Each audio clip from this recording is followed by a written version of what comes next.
Welcome to the Crime for Sleep channel. Let me know where you're watching from and what time it is.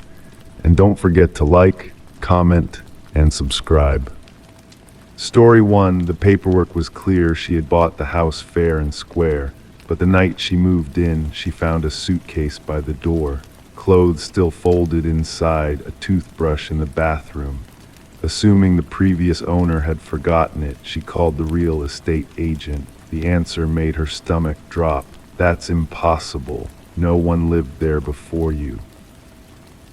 The early March wind whispered through the pine trees surrounding 1478 Oakwood Drive, a sound both soothing and somehow unsettling in its persistence. Detective Meredith Cole stood in the driveway, her breath forming small clouds in the crisp mountain air as she studied the modest two-story home.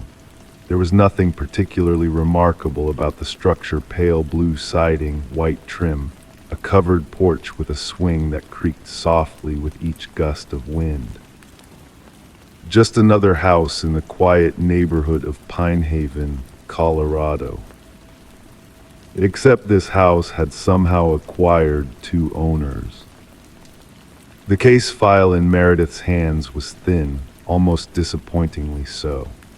Eleanor Blackwood, 34, had purchased the property 3 weeks ago after relocating from Chicago for a position at the local university's history department. The former owner, according to county records, was not a person but Rocky Mountain Trust, a bank that had foreclosed on the property after finding it abandoned 2 years prior. The house had remained empty since then, or so everyone believed. The detective's boots crunched on the gravel as she approached the front door. Eleanor answered almost immediately, her eyes rimmed with the distinctive shadows of sleepless nights. Inside, the house smelled of fresh paint and new beginnings, but underneath there lingered something else, a scent Meredith couldn't quite place, but recognized from countless other homes she'd entered during her 15 years on the force.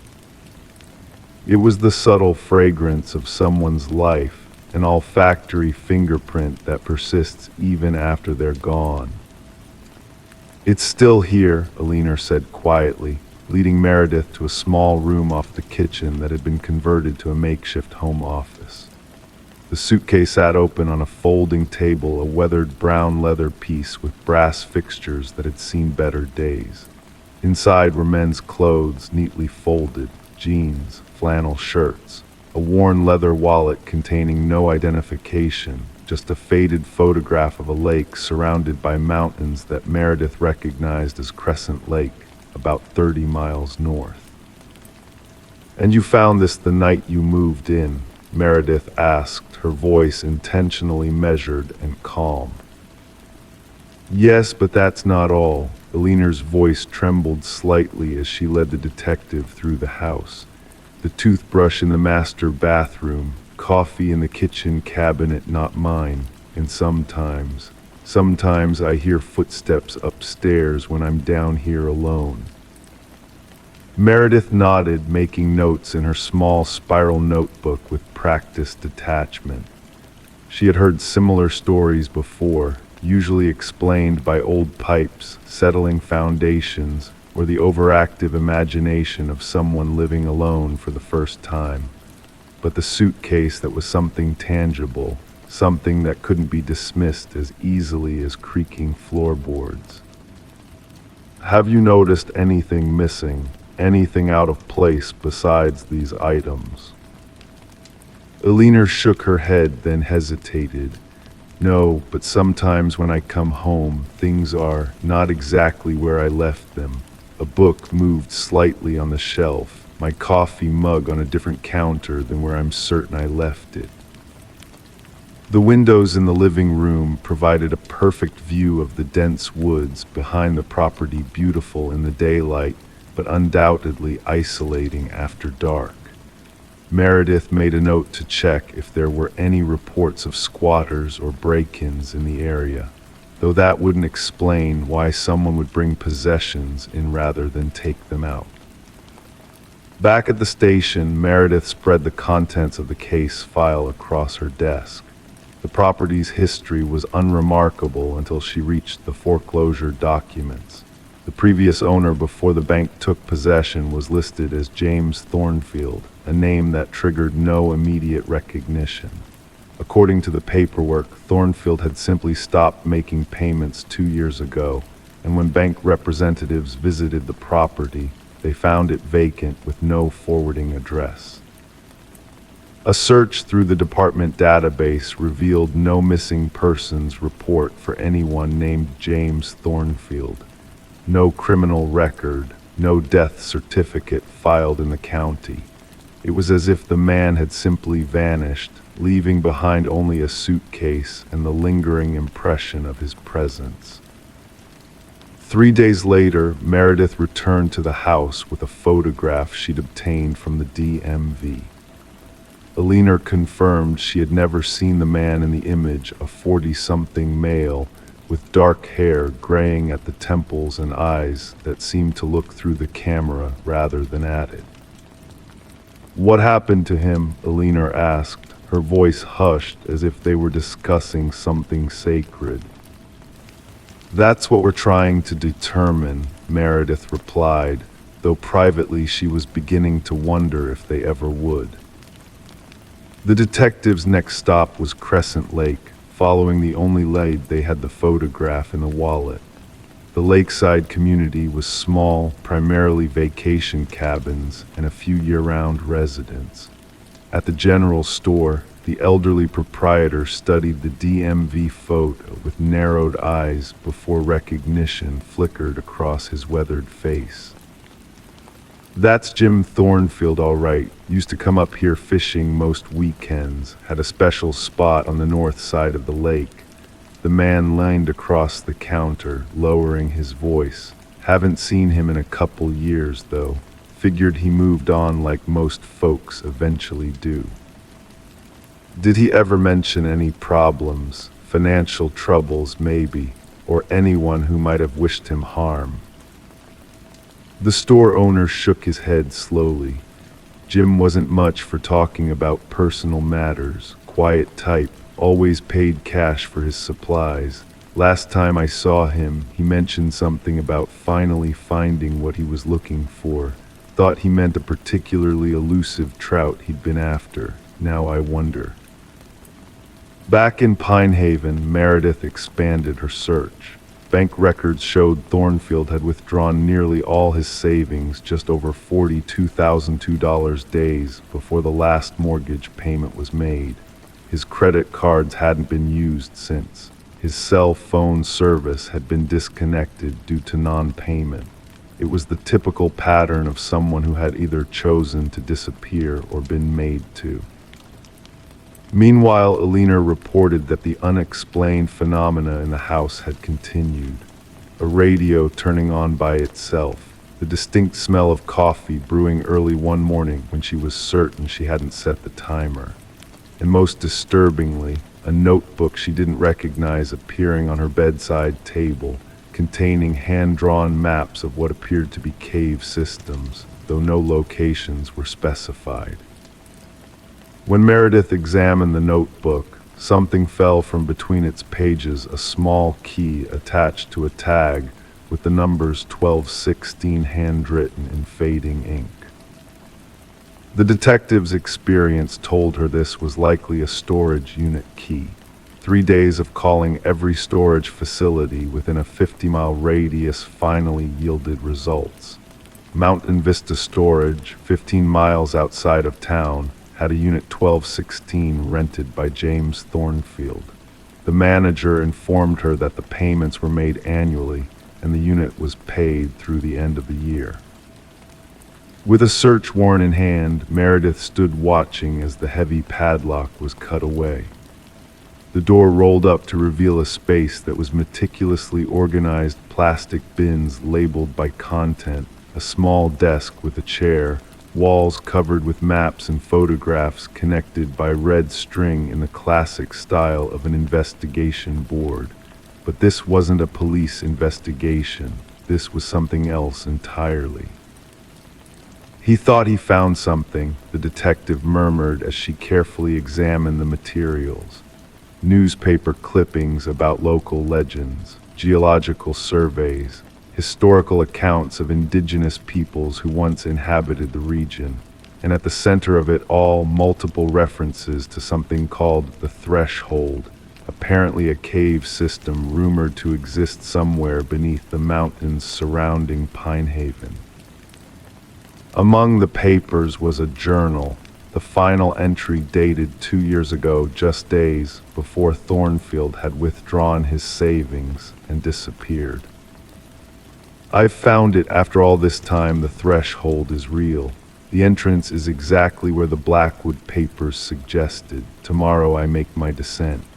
If the legends are true, time functions differently beyond the threshold. Days here might be minutes there, or perhaps the reverse. I've left everything in order just in case, but I will return. I must return. What lies beyond is too important to remain hidden. Meredith felt a chill that had nothing to do with the storage unit's lack of heating. The Blackwood papers, the same surname as Alina, the new homeowner. A coincidence. The detective was not inclined to believe in coincidences. When confronted with this information, Alina's face drained of color. "Blackwood is my married name," she whispered. "My ex-husband's family had some connection to this area generations ago. He used to talk about family legends, caves with strange properties. I thought they were just stories." The investigation continued, but James Thornfield was never found. The cave system mentioned in his notes was never located, despite several searches of the surrounding wilderness. As months passed, the case grew cold, the file gathering dust alongside countless other unsolved mysteries. Alina stayed in the house, eventually coming to terms with its peculiarities. The unexplained phenomena continued. Occasionally objects moving, the sound of footsteps, the radio turning on. But as time passed, they began to feel less threatening, more like the comfortable routines of a housemate who kept different hours. 1 year after Alina had moved in, Detective Cole received a peculiar piece of mail at the station. Inside a weather-beaten envelope was a single photograph, Crescent Lake at sunset, identical to the one found in Thornfield's wallet. On the back, written in handwriting that matched the journal from the storage unit, were 5 simple words. "Some thresholds can never close." The case of 1478 Oakwood Drive remains officially unsolved. James Thornfield is still listed as a missing person. The house still has 2 owners, one who lives there in the present, and one who perhaps exists somewhere else entirely, in a place where time flows differently, beyond a threshold few will ever find, and fewer still would dare to cross. Story 2. The fluorescent lights of Mercy Regional Hospital hummed quietly, casting a soft glow across the polished linoleum floor. Outside, the autumn rain tapped gently against the windows, creating a soothing rhythm that seemed to slow time itself. It was just after midnight when Sarah Miller first noticed something wasn't right. The corridor leading to the maternity ward was eerily silent, devoid of the usual whispered conversations and the soft squeaking of nurses' shoes against the floor. Sarah had been working the night shift at the reception desk for nearly 7 years, long enough to recognize the hospital's natural rhythms. But tonight, something felt different. The air seemed heavier, charged with an unnamed tension that made her skin prickle despite the warmth of the building. Her fingers moved methodically across the keyboard as she entered the day's final admission records. The sound of typing echoed softly in the quiet space, a gentle percussion accompanying the rain outside. When she reached the last entry, her fingers hesitated, hovering above the keys. The name Emily Wells stared back at her from the screen, but the corresponding patient information was incomplete. No doctor's signature, no time of admission, no assigned room number. Just a name, a date of birth, and a notation. admitted for labor, female infant delivered. Sarah frowned, her brow furrowing as she clicked through the digital records. She couldn't find any additional information about Emily Wells or her baby. No birth certificate had been generated, no pediatric checkups scheduled. It was as if the mother and child had simply appeared in the system and then vanished. The rain intensified outside, drumming harder against the glass. Sarah reached for the phone, her fingers wrapping around the cool plastic as she dialed the extension for the maternity ward. "Maternity, this is Nurse Jensen," came the tired voice on the other end. "Hi Lisa, it's Sarah from reception. I'm looking at this admission record for an Emily Wells. It says she delivered a baby girl tonight, but I don't have any of the follow-up paperwork." There was a long pause on the other end of the line. Sarah could hear the soft beeping of monitors in the background, the distant murmur of voices. "We didn't have any deliveries tonight," Nurse Jensen finally replied, her voice lowered. "The last baby was born yesterday afternoon. Are you sure you're looking at today's records?" Sarah felt a chill creep up her spine despite the stuffy warmth of the reception area. "I'm looking at it right now. Admitted at 7:42 p.m. Emily Wells, age 28. Another pause, longer this time. When Nurse Jensen spoke again, her voice had an edge to it. "Sarah, I've been on shift since 6. There's been no Emily Wells, no deliveries, nothing. The ward's been quiet all night." Sarah thanked her colleague and hung up, the receiver making a soft click as she set it back in its cradle. Her eyes drifted back to the computer screen, to the name that shouldn't be there. Something wasn't adding up, and the discrepancy created a knot of unease in her stomach. She decided to check the security footage. The hospital had installed new cameras just 3 months ago, their digital eyes watching every corridor, every entrance. Sarah's security clearance allowed her to access the basic feed, and she quickly navigated to the footage from the main entrance. The timestamp read 7:30 p.m. Rain was falling steadily, casting a glossy sheen over the parking lot. At 7:36, a dark sedan pulled up to the entrance. A woman emerged, her face partially obscured by an umbrella. She moved with difficulty, one hand supporting her swollen belly. She appeared to be alone. Sarah watched as the woman made her way through the automatic doors and approached the reception desk. The evening receptionist, Miguel, greeted her. There was a brief conversation, papers were exchanged, and then Miguel picked up the phone. Minutes later, a nurse appeared with a wheelchair. The pregnant woman was helped into it and wheeled away, disappearing down the corridor that led to the maternity ward. Emily Wells had definitely arrived at the hospital, but according to Nurse Jensen, she had never made it to the maternity ward. So where had she gone? Detective Thomas Reed rubbed his tired eyes, feeling the grit of a night without sleep. The case file lay open before him, its contents spread across the worn surface of his desk. 3 weeks had passed since Sarah Miller had reported the discrepancy in the hospital records, and what had seemed at first like a simple clerical error had evolved into something far more disturbing. "Run it by me again," he said to his partner, Detective Ava Martinez, who was nursing a cup of coffee by the window. Outside, the early morning light was just beginning to creep over the horizon, painting the sky in muted shades of pink and gray. Martinez sighed, moving to sit across from Reed. Emily Wells, 28 years old, 8 months pregnant, recently moved to town, no family in the area. According to her neighbors, she kept to herself, didn't socialize much. On October 12th, she arrives at Mercy Regional Hospital in labor. Security footage shows her entering the building at 7:36 p.m. and being wheeled away by a nurse at 7:42 p.m. Reed nodded, his fingers drumming softly against the desk, and then nothing. No record of her in the maternity ward, no birth certificate filed. The nurse who supposedly wheeled her away doesn't match any hospital employee. Wells's apartment was found empty the next day, rent paid through the end of the month, but no personal belongings left behind.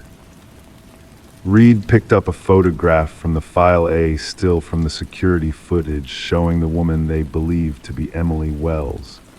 Her face was partially obscured, but there was something in her posture, in the protective way she cradled her belly, that spoke of vulnerability and fear. What about the receptionist who checked her in, Miguel Rodriguez? Martinez shook her head, her expression grim. Claims he has no memory of the incident, says the evening was busy, that he processed dozens of admissions. When shown the security footage, he acknowledged it was him at the desk, but couldn't recall the specific interaction with Wells. Reed's eyes narrowed. Something about Rodriguez's amnesia felt convenient, too neat. But without evidence of wrongdoing, they had no grounds to press him further. And the nurse who took her away. We've shown the footage to every staff member. No one recognizes her. She's wearing a Mercy Regional uniform, but her face is never clearly visible on camera. She keeps her head down, turned away from the security feeds. Reed leaned back in his chair, which creaked softly under his weight. The case was full of shadows and whispers, leads that dissolved into nothing when pursued. It was as if Emily Wells and her baby had simply evaporated, leaving behind only the faintest trace of their existence. "What about the car?" he asked, referring to the dark sedan that had dropped Wells off at the hospital. "Rental car paid for with cash. The license provided was fake." Reed rubbed his jaw, feeling the stubble beneath his fingers. "So we've got a pregnant woman who arrives at a hospital, is taken away by someone impersonating a nurse, and then vanishes completely. No trace, no witnesses, nothing." Martinez nodded slowly. "It gets worse. We've been digging into Emily Wells's background. As far as we can tell, she didn't exist before she moved here 3 months ago. The social security number on her rental application belongs to a woman who died in 1997. Her employment history is fabricated. The references she provided, burner phones, all disconnected now." Reed felt a chill travel down his spine. This wasn't just a missing persons case anymore. It had the hallmarks of something far more complex: false identities, careful planning, a disappearance that left no trace. "She was running from something," he said quietly, "or someone." "That's my guess too," Martinez agreed. "But what happens to a woman in hiding when she goes into labor? Who takes her from a hospital? And more importantly, what happens to her baby?" Reed had no answers, only more questions that seemed to multiply with each passing day. The case of Emily Wells and her missing baby had become a labyrinth, a puzzle box with pieces that didn't quite fit together. 2 months later, the case remained unsolved. The trail had gone cold, leads exhausted, theories tested and discarded. Reed found himself returning to the hospital on a rainy evening, much like the one when Emily Wells had disappeared. He stood in the parking lot, watching the rain fall, trying to piece together what might have happened. A movement caught his eye, a figure hurrying toward the entrance, hunched against the rain. For a moment his heart raced, thinking it might be her, but it was just a nurse rushing to start her shift, her scrubs partially visible beneath her raincoat. Reed was about to turn away when something stopped him. There was something familiar about the way the nurse moved, something that tugged at his memory. He watched as she entered the building, her head down, her face obscured by her hood. Acting on instinct, he followed her inside, keeping his distance. The nurse moved through the lobby without acknowledging the reception desk, her stride purposeful. She took a service elevator instead of the main ones, disappearing behind the closing doors before Reed could reach her. His instincts screaming, Reed approached the reception desk and flashed his badge. "That nurse who just came in, do you know her?" The receptionist, a young man with tired eyes, looked confused. "I didn't see anyone come in just now, detective." Reed pointed to the security cameras. "Check the footage. A nurse just walked through here, took the service elevator." The receptionist turned to his computer, rewinding the security feed. Reed watched over his shoulder as the footage played back. He saw himself enter, saw his own reflection in the polished floor, but there was no nurse. No one else had entered the building in the last 5 minutes. But Reed had seen her, he was certain of it. Later that night, as he sat in his car watching the hospital, a text message illuminated his phone. Unknown number, no caller ID. Some babies aren't meant to be on the records. Some mothers need to disappear. Stop looking for her sake, for the child's. Reed stared at the message, his blood running cold.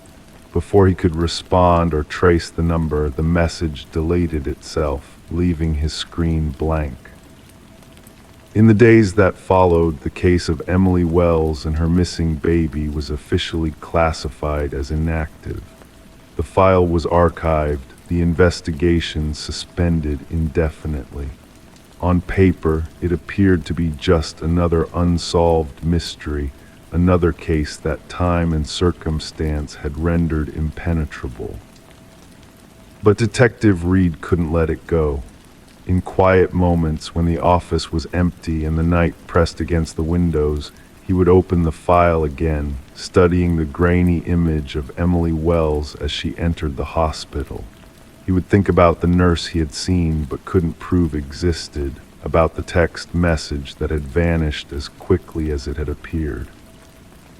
And sometimes, when he drove past Mercy Regional Hospital on rainy nights, he would slow down, watching the entrance, waiting, wondering if one day Emily Wells might return, her child in her arms, ready to tell her story.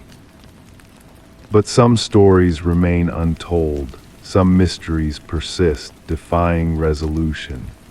And in the soft static of hospital security feeds, in the spaces between official records, there remained the echo of a birth that was never recorded, a child who was never officially born, and a mother who had found a way to disappear completely.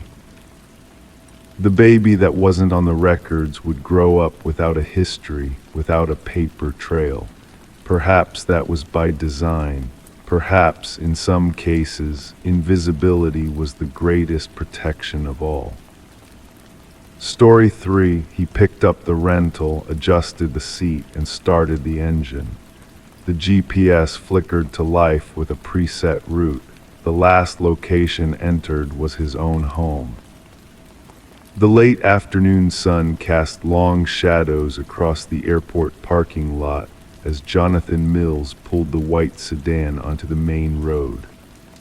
The car still held the artificial scent of industrial cleaners and air freshener, that unmistakable rental car smell that somehow always felt the same, no matter the make or model. Outside, the autumn air hung heavy with moisture, promising rain but withholding it for now, creating that peculiar stillness that makes even familiar landscapes feel slightly altered, slightly wrong. Detective Sandra Reeves stood in that same parking lot 3 days later, her notebook dampened by the drizzle that had finally arrived. The rental company had reported the vehicle missing after it failed to return on schedule. Now it sat before her, located in the far corner of the Pinewood shopping center, precisely 42 miles from where it should have been. The keys were missing. The interior was immaculate. No fingerprints would be found on the steering wheel or door handles. The detective ran her gloved hand along the driver's seat, adjusted exactly as Jonathan had left it. "How long has it been here?" she asked the security guard who had discovered the abandoned vehicle during his morning rounds. "Can't say for certain," he replied, shifting his weight from one foot to the other. "Didn't notice it yesterday, though I don't always check this section thoroughly. These spaces aren't technically part of our property." Detective Reeves nodded silently, her attention drawn to the dashboard. The GPS screen remained dark. Whatever route had guided Jonathan Mills had been erased from the system's memory. She made note of this detail in her worn leather-bound notebook, the pages crinkling slightly under the touch of her pen. Jonathan Mills had been a creature of habit. His colleagues at the accounting firm described him as methodical, predictable, a man who brought the same lunch to work for 5 consecutive years, a man whose desk remained so organized that coworkers joked about using rulers to align his stapler with the edge of his blotter. He lived alone in a modest condominium on the north side of town. No pets, few friends. Regular calls to his mother every Sunday evening at precisely 7:00 p.m. The rental was necessary because his own vehicle, a sensible 5-year-old sedan, was undergoing routine maintenance. Nothing unexpected, nothing to suggest any deviation from his carefully structured life. "Does Mr. Mills have any history of mental health issues?"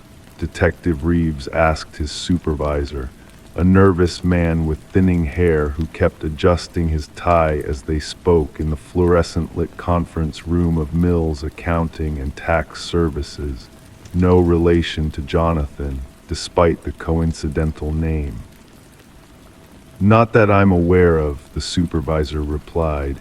"Jonathan was our most reliable employee, never missed a day, always punctual.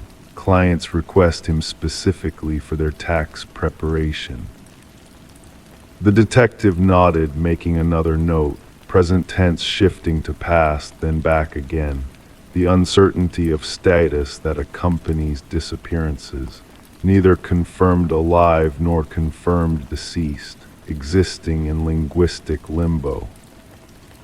Jonathan's condominium revealed little when Detective Reeves obtained access the following day. The space was clean, organized. A half-full coffee mug sat in the sink. The bed was made with hospital corners. No medication beyond standard over-the-counter pain relievers in the bathroom cabinet. His passport remained in the desk drawer, his suitcase in the closet, his toothbrush in its holder. The answering machine blinked with a single message. His mother, calling Monday evening, concerned that she hadn't received his usual Sunday call. The investigation proceeded with methodical precision, much like Jonathan himself might have approached a complex tax return. Bank records showed no unusual transactions. Cell phone records revealed no calls to numbers outside his normal contacts in the days before his disappearance. Security footage from the airport rental agency showed Jonathan picking up the car, his movements calm and deliberate as he signed the paperwork, accepted the keys, and walked to the designated parking space. 3 weeks into the investigation, Detective Reeves received the forensic analysis of the rental car's GPS system. Despite the blank screen, technicians had recovered data fragments from the device's memory. The last programmed destination had indeed been Jonathan's home address, but at some point during his journey, a new location had been manually entered. This second destination had been carefully deleted afterward, but traces remained in the system's temporary files. The coordinates led to an isolated viewpoint overlooking Blackwater Reservoir, a scenic spot popular with hikers and weekend tourists during summer months. By November, when Jonathan had disappeared, the area would have been nearly deserted. The rain had turned to a fine mist as Detective Reeves parked her unmarked vehicle at the trailhead. The path to the viewpoint stretched before her, a narrow dirt track now slick with mud and fallen leaves. The air smelled of damp earth and pine.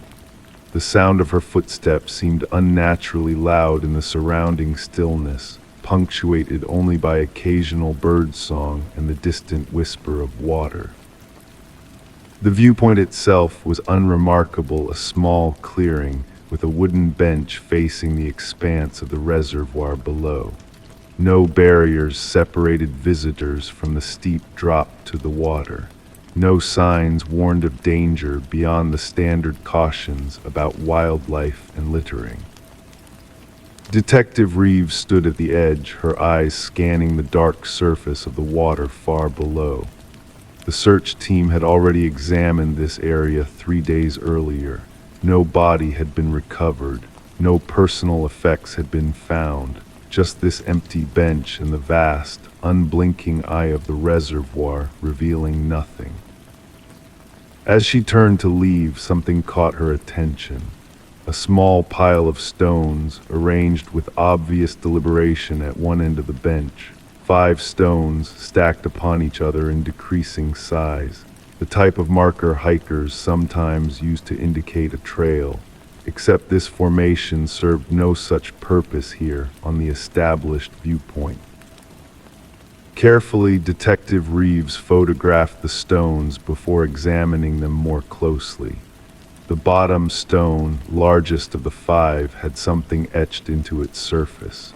She turned it over in her gloved hands, angling it toward the fading afternoon light. Numbers, a sequence of digits that, after a moment's consideration, she recognized as geographical coordinates, different from their current location, somewhere else entirely.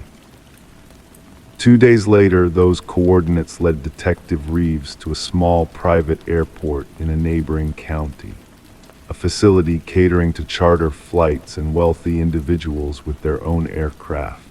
The manager, after some hesitation and a reminder about obstruction of justice, confirmed that a passenger matching Jonathan Mills' description had boarded a small plane bound for Central America on the evening he disappeared. The passenger had used a different name, had paid in cash, had carried only a small bag, had presented documentation that, while convincing enough at the time, now appeared to be expertly forged.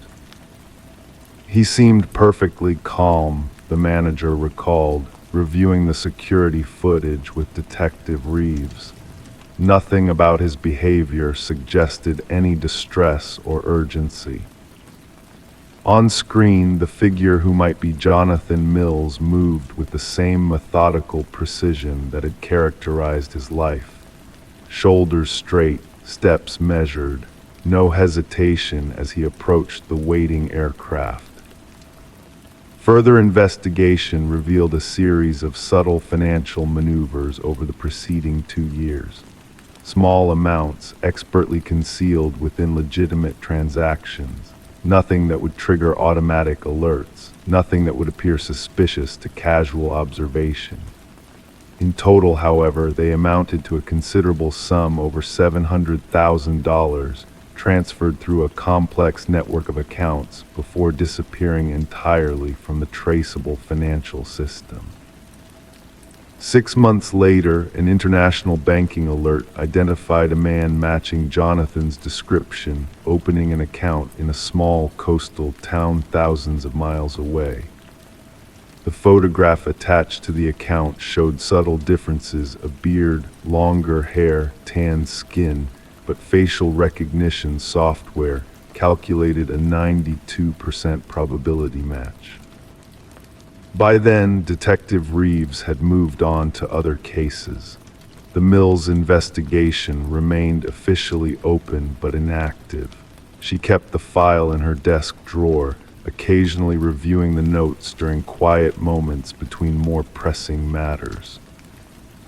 Sometimes, on particularly difficult days, she found herself wondering about the man who had so carefully orchestrated his own disappearance. Had he found what he was looking for? Had the meticulous planning resulted in the freedom he sought?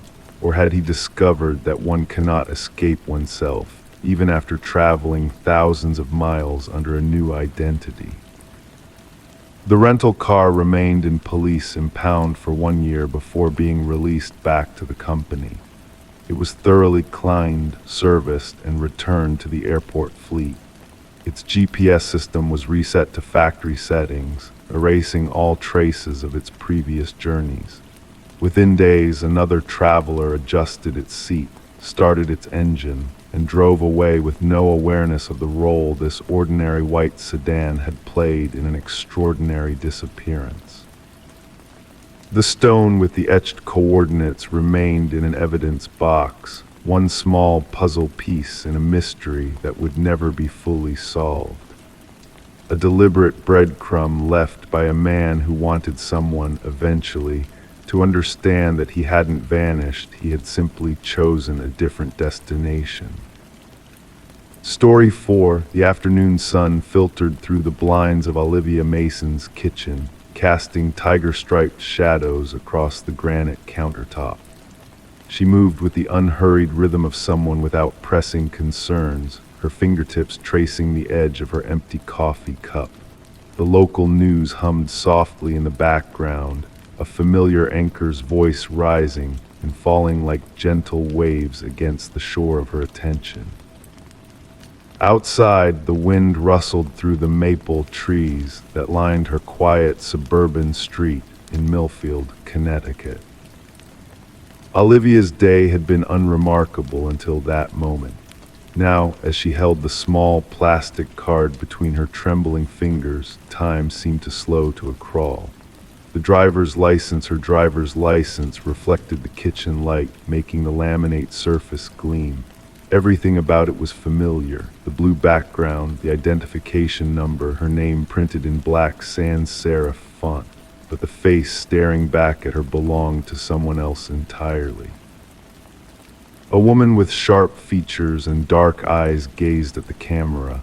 Her hair, a shade darker than Olivia's honey blonde, was pulled back severely. The stranger's expression was neutral, almost practiced, as if she had perfected the art of being forgettable. Yet there was something in those eyes, a quiet intensity that made Olivia's skin prickle with unease. Detective Sarah Morgan set her coffee mug down carefully on the wooden desk that had been hers for 11 years.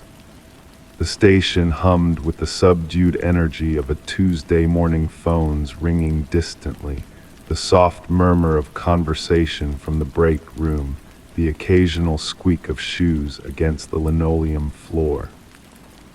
She opened the manila folder that had been placed in her inbox, glancing at the initial report with the mild curiosity of someone who had seen nearly everything in her 23 years on the force. The case seemed simple enough at first glance.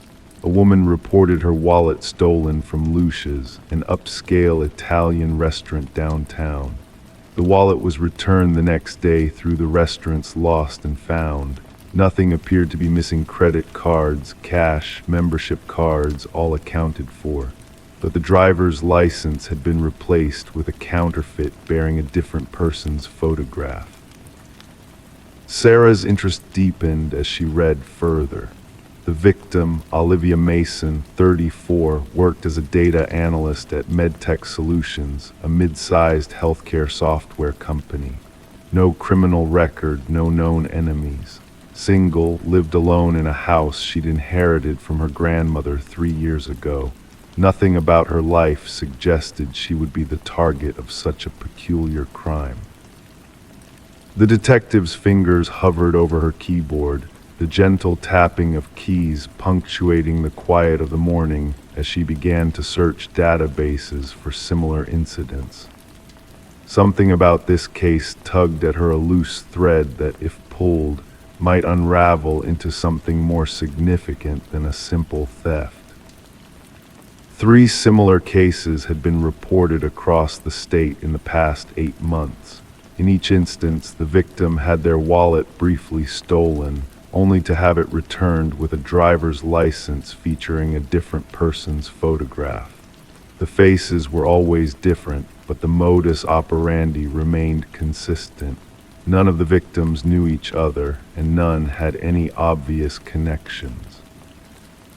The rain began to fall as Sarah drove to Olivia Mason's house, soft droplets pattering against the windshield in an irregular rhythm.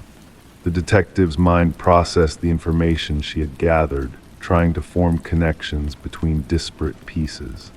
Why would someone go through the trouble of creating a fake ID without using it for financial gain? What was the purpose of replacing the photograph but keeping all other information intact? Olivia's living room was meticulously organized, books arranged by color on built-in shelves, throw pillows perfectly positioned on a gray sectional sofa. She sat perched on the edge of an armchair, her posture rigid, hands clasped tightly in her lap. The driver's license lay on the coffee table between them, the stranger's face looking up at the ceiling. "I know it sounds crazy," Olivia said, her voice barely above a whisper, "but I feel like I'm being watched, like this is some kind of message." Sarah picked up the license, examining it under the warm light of a nearby lamp. The quality of the forgery was exceptional, the holographic elements, the microprinting, even the slight texture of the plastic felt authentic. This was not the work of an amateur. "Have you noticed anything unusual lately? Anyone paying special attention to you, either at work or in your personal life?" Olivia's gaze drifted toward the window where rain now streamed down in rivulets. "Not really. I mean, I'm pretty routine. Work, home, occasionally dinner with friends." She paused, a crease forming between her eyebrows. "Although..." Sarah leaned forward slightly, her pen poised above her notepad. "There was a woman at the restaurant that night. She was sitting alone at the bar, and I caught her looking at me several times. I didn't think much of it at the time." "Can you describe her?" Olivia closed her eyes, trying to recall. Dark hair, maybe in her 40s. She was wearing a blue blazer, I think, professional looking. The description was vague, but it was a start. Sarah made a note to request security footage from Lucia's. Perhaps the cameras had captured the woman at the bar, or even the moment when Olivia's wallet was taken. As weeks passed, the investigation progressed in small increments. The security footage from Lucia's revealed a woman matching Olivia's description, though her face was never clearly visible to the camera. She appeared to leave shortly after Olivia, but there was no definitive evidence of theft. The forensic analysis of the driver's license yielded no fingerprints other than Olivia's. The photograph itself appeared to be a professional headshot, possibly taken from a company website or social media profile, but extensive database searches returned no matches. Sarah found herself thinking about the case even during her off hours, the details circling in her mind like leaves caught in an eddy. There was something deliberate about these incidents, a precision that suggested planning rather than opportunity. The breakthrough came unexpectedly through a routine check of recent arrests. A woman named Eleanor Vance had been detained for shoplifting at a department store in Hartford. During processing, officers discovered multiple driver's licenses in her possession, all featuring different names, but with Eleanor's photograph. When Sarah interviewed Alina at the county jail, she was struck by the woman's composure. Alina sat with perfect posture, her hands folded neatly on the metal table, her eyes dark and penetrating, fixed on Sarah's face. "I'm curious about the driver's licenses we found in your possession," Sarah began, keeping her tone conversational. Alina's expression remained unchanged. "What about them?" "They're all quite convincing forgeries, and they all have your photograph but different names." A small smile curved Alina's lips. "Everyone needs a hobby, detective." "Is that what this is to you, a hobby?" Alina leaned forward slightly. "Have you ever wondered what it would be like to be someone else, to step into another person's life, even for a moment?" Sarah felt a chill despite the warmth of the room. "We've found cases where people's IDs were stolen and returned with a different photograph. Would you know anything about that?" Alina's smile widened. "Identity is such a fragile thing, isn't it? So much of who we are is tied to pieces of plastic and paper." As the interview continued, Sarah began to understand the pattern. Alina was part of a small group that called themselves the Exchangers. Their practice involved temporarily assuming others' identities not for financial gain, but for the psychological thrill. They would select a target, study their routine, then execute the switch. The replacement of the photograph with a different face was meant to create a sense of violation, a disruption of the victim's sense of self. "We give them a gift, really," Alina explained, her voice soft and melodic. "For a brief moment, they question everything they know about themselves. It's quite liberating once you embrace it."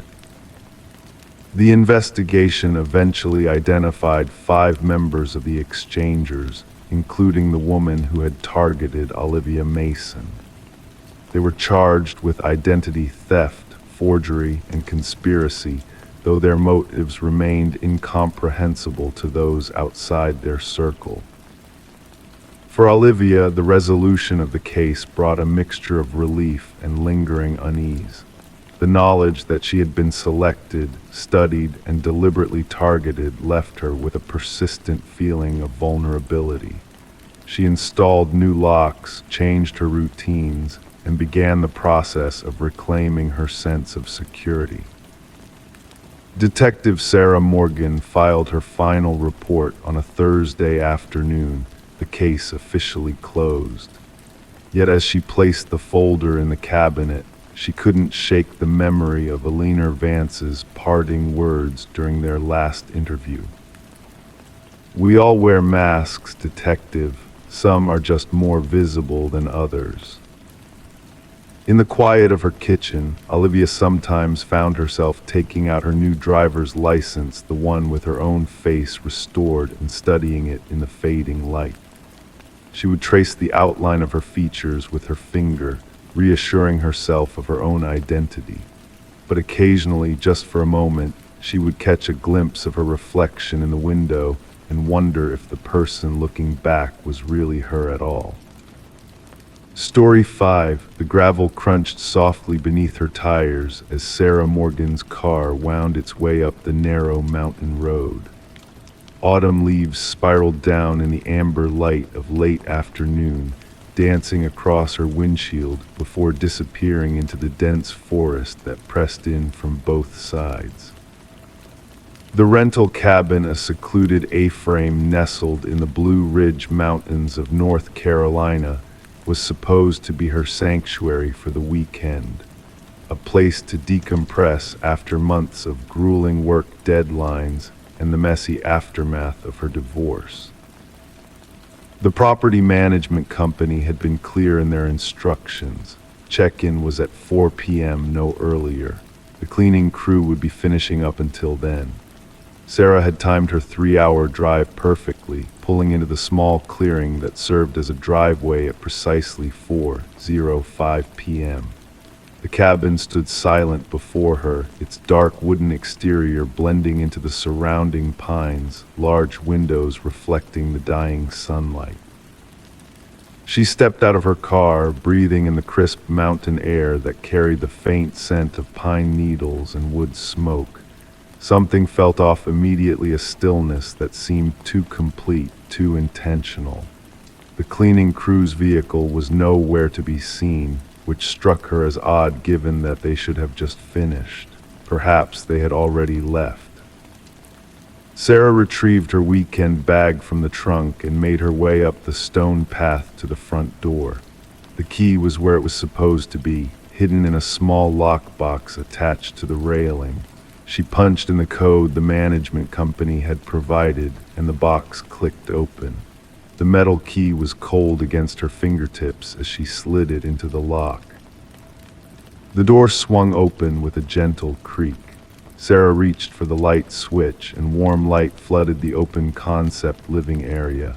That's when she noticed the first discrepancy.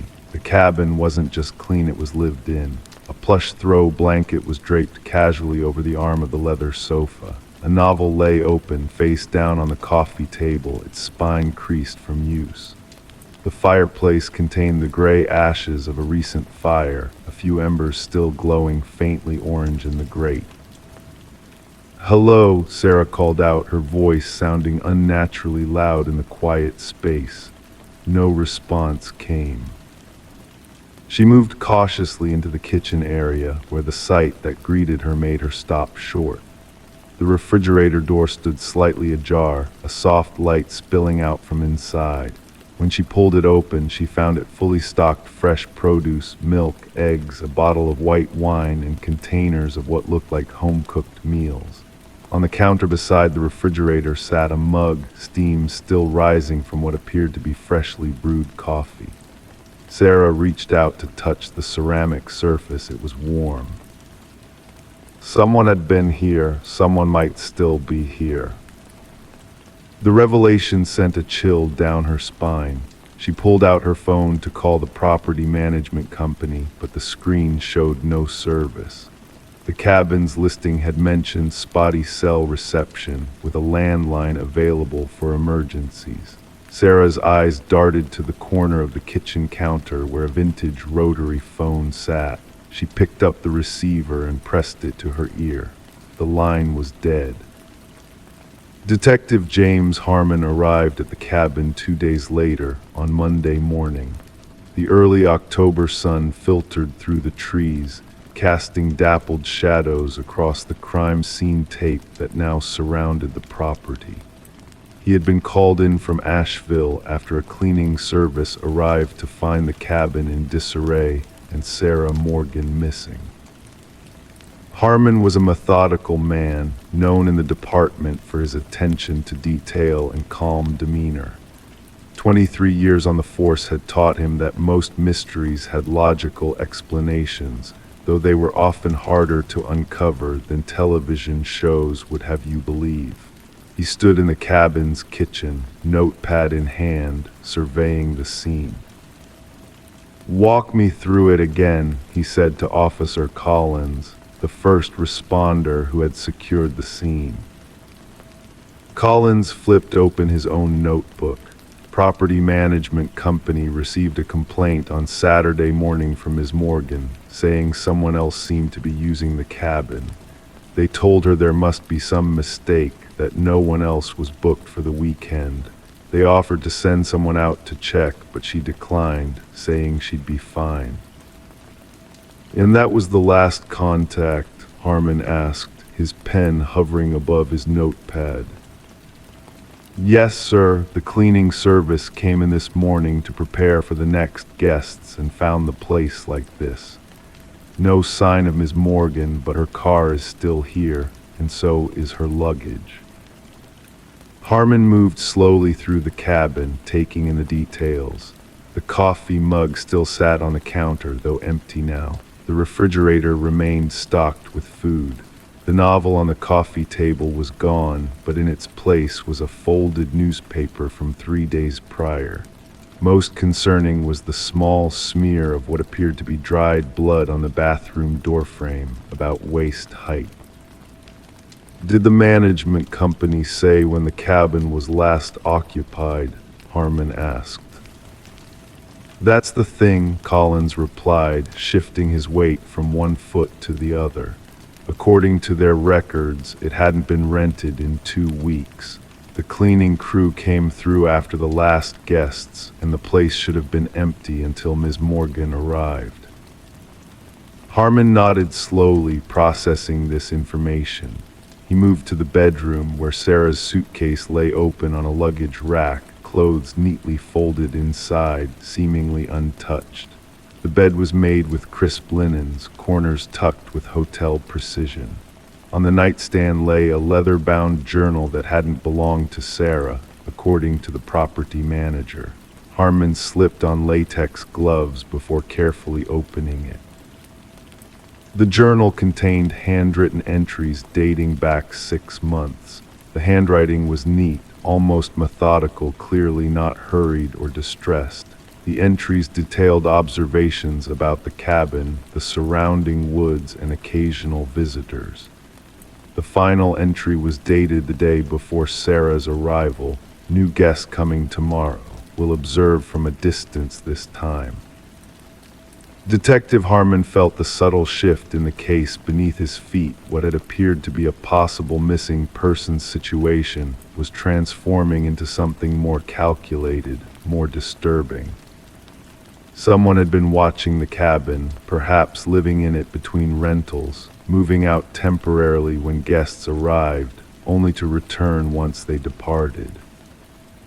But this time they had stayed. The investigation expanded over the following days. Forensics teams combed through the cabin and the surrounding woods. They found a makeshift campsite roughly a quarter-mile from the property, a small tent cleverly concealed among dense undergrowth, along with a cache of supplies. Bottled water, non-perishable food, binoculars, and several notebooks filled with the same handwriting found in the journal at the cabin. Sarah Morgan's face appeared on local news broadcasts, then national ones. Her family offered a reward for information. Detective Harmon received dozens of tips, most leading nowhere. But on the 7th day of the investigation, a hiker reported finding a woman's hiking boot near a stream approximately 3 miles from the cabin. The boot matched the description of the pair Sarah had packed for her weekend getaway. The stream led to a small waterfall that cascaded into a rocky pool below. It was there, beneath the cold, clear water, partially wedged between 2 large boulders, that they found Sarah Morgan's body. The medical examiner determined she had been dead for approximately 6 days. The cause of death was drowning, but there was evidence of a blow to the head that would have rendered her unconscious first. 3 weeks into the investigation, Detective Harmon received a call from a sheriff's department in Tennessee. They had arrested a man for trespassing in a vacation property similar to the cabin where Sarah had stayed. When they ran his fingerprints, they matched those found throughout the cabin in North Carolina. The man's name was Edward Keller, a former real estate agent who had lost his license and his livelihood during the economic downturn of 2009. Keller's subsequent confession revealed a disturbing pattern. For nearly 2 years, he had been living nomadically, moving between vacant vacation rentals throughout the Appalachian region. He had developed a system for determining when properties would be empty and how to access them without detection.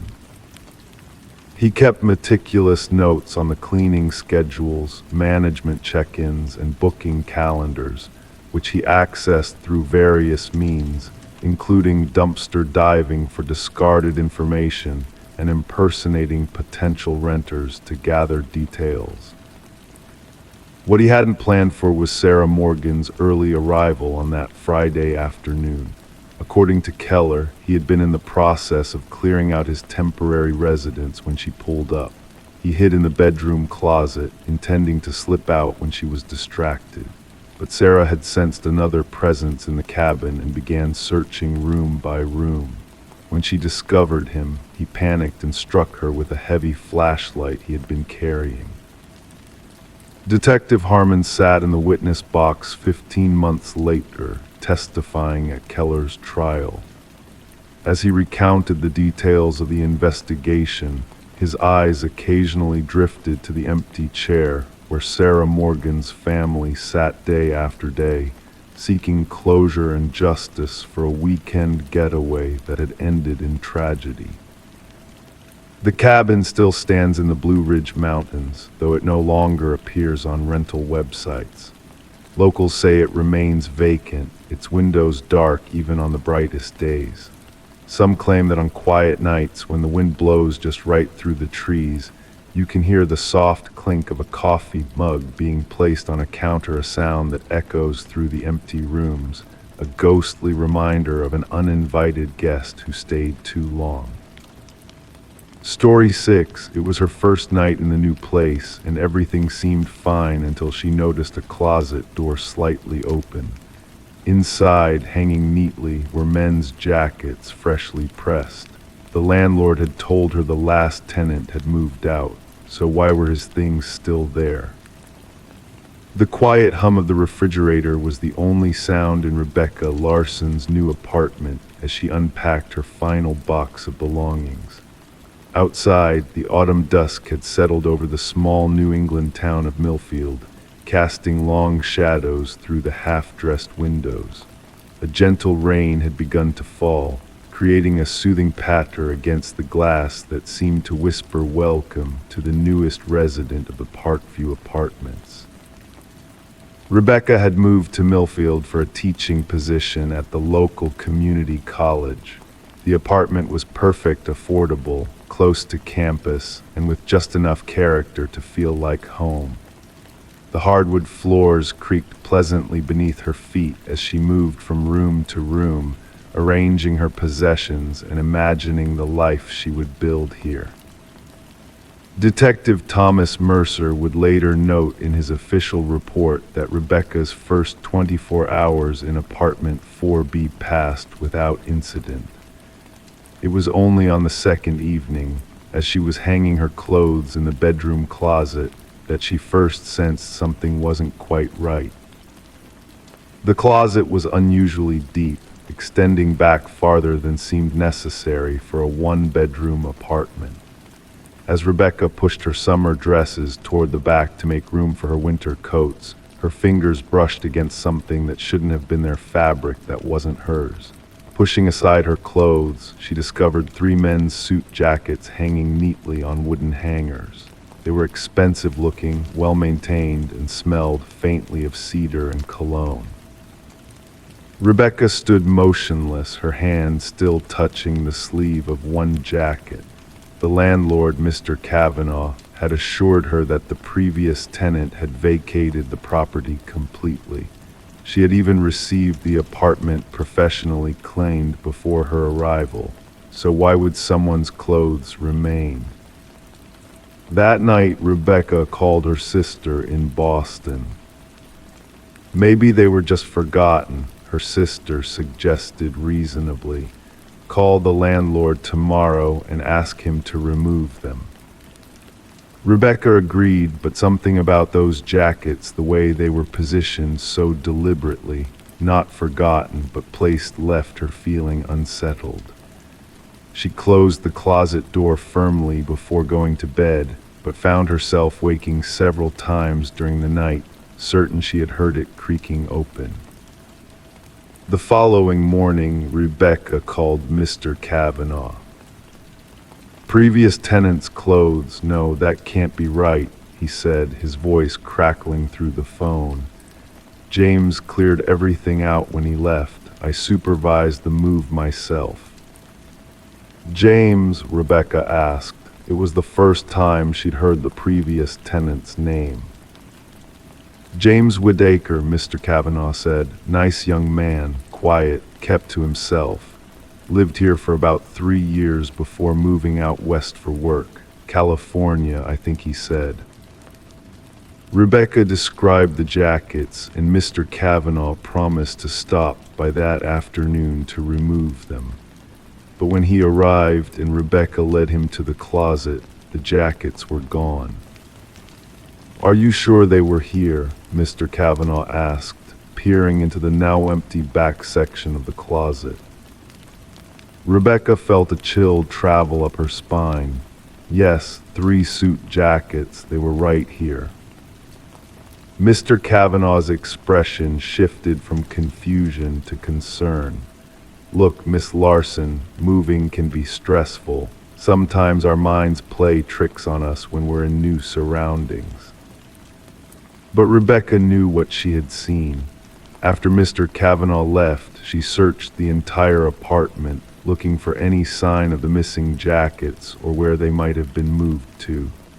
She found nothing unusual, except that the apartment felt different somehow, as if the space itself was holding its breath. 3 days passed without incident. Rebecca began to settle into her routine, teaching her literature classes during the day and grading papers in the evening. She almost convinced herself that she had imagined the jackets until she noticed something else, a book on her shelf that didn't belong to her. It was a well-worn copy of Dostoevsky's Crime and Punishment, with dog-eared pages and margin notes in an unfamiliar handwriting. Rebecca was certain she hadn't unpacked it. She owned a different edition of the novel, one with a blue cover rather than this faded red paperback. This time, instead of calling the landlord, Rebecca decided to learn more about James Whittaker. A quick online search revealed no social media presence, no professional profiles. It was as if James Whittaker existed only in the spaces he had left behind. On her way home from campus the following day, Rebecca stopped at a small coffee shop across from her apartment building. The barista, a friendly woman named Diane who looked to be in her 60s, recognized Rebecca as a new face. "Just moved into Parkview?" Diane asked as she prepared Rebecca's latte. Rebecca nodded. "Apartment 4B. Diane's hands paused briefly over the coffee machine. 4B, that was James's place. "You knew him?" Rebecca asked, suddenly alert. "Everyone knew James," Diane said, her voice softening. "Such a shame what happened." The detective's report would later detail how Rebecca learned the truth about James Whittaker that afternoon, sitting at a corner table as rain streaked the coffee shop windows. James hadn't moved to California as Mr. Kavanaugh had claimed.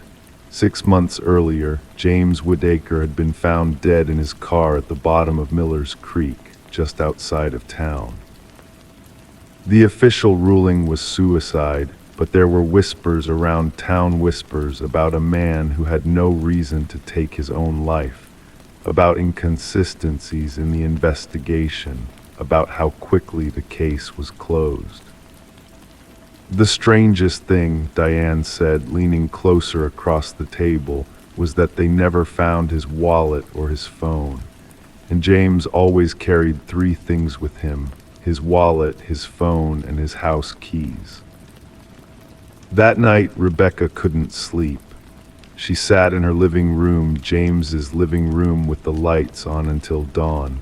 The apartment felt charged with an energy she couldn't explain, as if the walls were watching her, waiting for her to understand something important. When she finally did sleep, she dreamed of opening doors that led to more doors, each one revealing empty rooms where someone should have been. The next morning, Rebecca called in sick to work. Instead of teaching, she visited the local police station and asked to speak with someone about James Whittaker's case. She was directed to Detective Thomas Mercer, a man with tired eyes and a cautious manner who agreed to meet with her only after she mentioned she was living in James's former apartment. "I don't usually discuss closed cases with civilians," Detective Mercer said as they sat in a small interview room. "But since you're living there now, I suppose you have a right to know if something's bothering you." Rebecca told him about the jackets, the book, and what she had learned from Diane. Detective Mercer listened without interrupting, his expression unreadable. When she finished, he opened a drawer in his desk and removed a thin file. "James Whittaker's death was ruled a suicide," he said, flipping through the pages. "His car went into Miller's Creek on a rainy night. The medical examiner determined he had been drinking. There were no signs of foul play." "But," Rebecca prompted, sensing his hesitation. Detective Mercer closed the file, "But I never liked how quickly the case was wrapped up. James had no history of depression, no financial problems, no recent breakups or losses. He was well-liked, stable, employed as an accountant at a firm in the next town over. And his personal belongings weren't found," Rebecca added. "No," Mercer agreed. "No wallet, no phone. We assumed they were lost in the creek." "What about his keys?" A shadow crossed Mercer's face. His keys were in the ignition of the car. Rebecca felt a chill that had nothing to do with the police station's air conditioning. So how did the landlord get in to clean out his apartment? The detective's report, filed later that week, would note that this simple question led to the reopening of James Whittaker's case. Mr. Kavanaugh, when questioned again, admitted that he had never actually seen James leave town. He had received a text message, presumably from James, saying he was moving and would leave the keys in the mailbox. The apartment had been cleared out when Mr. Kavanaugh checked it. A week later, he had assumed James had moved his belongings himself.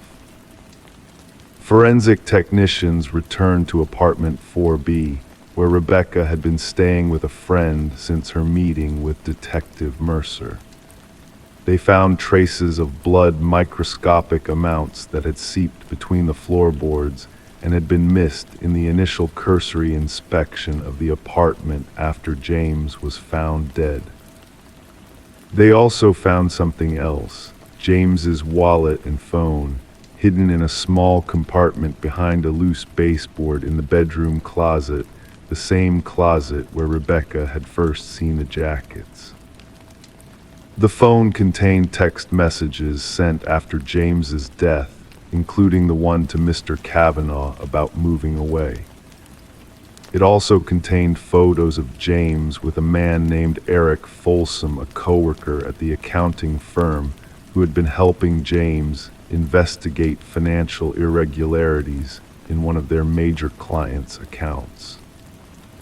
Eric Folsom had disappeared 3 days after James's death.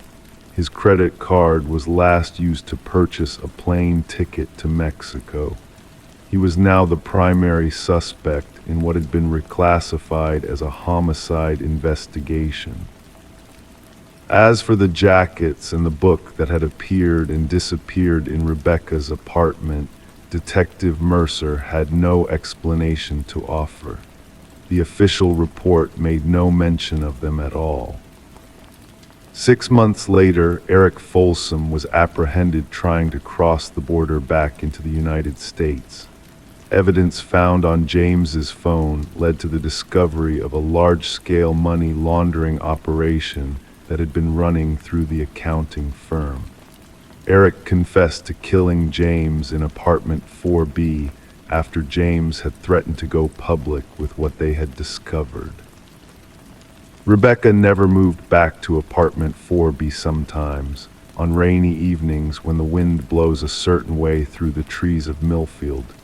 She thinks about those jackets, how they appeared as if waiting to be claimed, how they vanished when someone else came looking, how they seem to be reaching out, seeking justice from beyond the veil that separates the living from those who have passed on but are not yet at rest. The apartment at Parkview remains vacant to this day. Mr. Kavanaugh claims it's because of the housing market, but the residents of Millfield know better. They say that sometimes, if you walk past the building at dusk, you can see someone standing at the window of 4B, looking out a silhouette in a well-pressed suit jacket, watching, waiting for someone to notice that something isn't quite right. Story 7, she checked her inbox like always. Scrolling past the spam, she stopped. A message from her own email address. The subject line was short, "Don't go outside." Sarah Parker's fingers hovered over her keyboard, the soft blue light of her laptop screen casting shadows across her face. Outside, the autumn rain tapped against her window in a gentle, persistent rhythm. It was 11:47 p.m. on a Tuesday in October, and the small apartment was quiet except for the occasional creak of the old building settling into the night. The email had arrived exactly 3 minutes ago. The cursor blinked as Sarah hesitated. In her 15 years as a court reporter, she had developed an instinct for trouble. This email sent from her own address felt wrong in a way she couldn't articulate.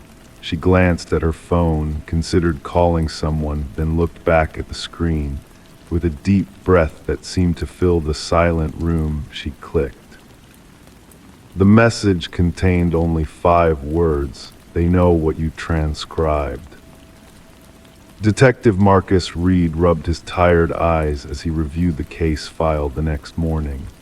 The rain continued outside the precinct windows, creating a gray filter through which the city appeared distant and muted.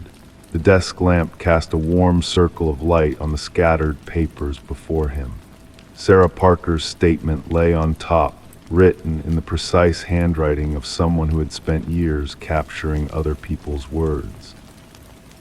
She received the email at 11:44 p.m., his partner, Detective Elena Vasquez, said quietly as she placed a cup of coffee beside him. By 8:30 a.m. she was gone. Neighbors saw her leaving with a small suitcase, no sign of forced entry, no indication of a struggle. Reed nodded slowly, his finger tracing the edge of the statement. And this transcript she mentioned, the one from the Donovan hearing. Vasquez sat down, the chair creaking softly under her weight. Court clerk says it was a closed-door session. Judge Bernard presiding. Something about a witness in the Donovan case who needed protection. Did she say who the witness was? No, but she did make a digital copy of the transcript. It's not in her apartment, not on her computer. We're checking her cloud storage now. Reed leaned back, the familiar weight of a new case settling into his shoulders. Sarah Parker had been the court reporter for Judge Bernard's courtroom for the past 8 years. Reliable, meticulous, and according to her colleagues, completely unremarkable until yesterday. The Donovan case had seemed straightforward at first glance. Martin Donovan, a mid-level accountant at Crestwood Financial, charged with embezzlement. But as Reed and Vasquez began to dig deeper, the case began to shift and change like shadows in a darkened room. Donovan's lawyer has been trying to reach him since yesterday afternoon, Vasquez said, her voice almost blending with the sound of rain against the windows. No response. Reed picked up a photograph from the file, Sarah Parker's driver's license photo. A woman in her 40s, brown hair pulled back, serious eyes looking directly at the camera. Nothing in her expression suggested someone who would suddenly vanish. The email, Reed said slowly, could have been spoofed, made to look like it came from her own address. Tech is working on it, Vasquez replied, but why warn herself and why run? 3 days passed with no sign of Sarah Parker. Her apartment remained untouched, her car still parked in its designated spot. The digital copy of the transcript remained elusive, hidden behind passwords and encryption that the department's tech specialists struggled to break.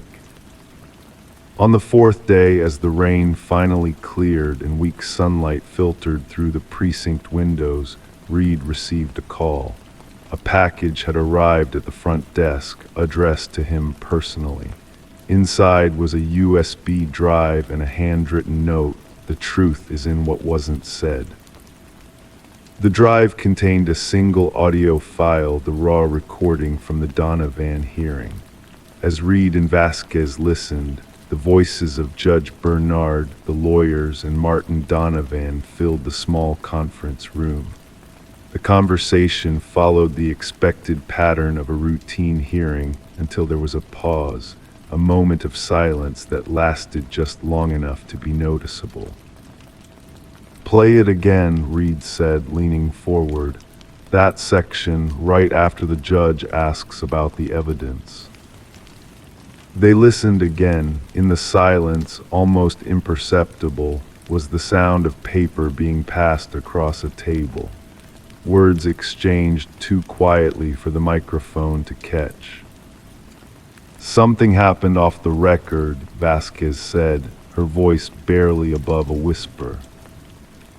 Reed nodded slowly, and Sarah Parker was the only one who would have noticed. The investigation shifted direction. Judge Bernard's financial records revealed irregular deposits beginning 6 months earlier. Martin Donovan's case had been one of 17 that had passed through Bernard's courtroom in which evidence had mysteriously weakened or disappeared, and Sarah Parker had been the court reporter for all of them. On the 7th day, as Reed sat alone in his office reviewing the files again, his computer chimed. A new email had arrived from Sarah Parker's address. The subject line read, "Now you know." The message contained only a location and address for a small storage facility on the outskirts of town.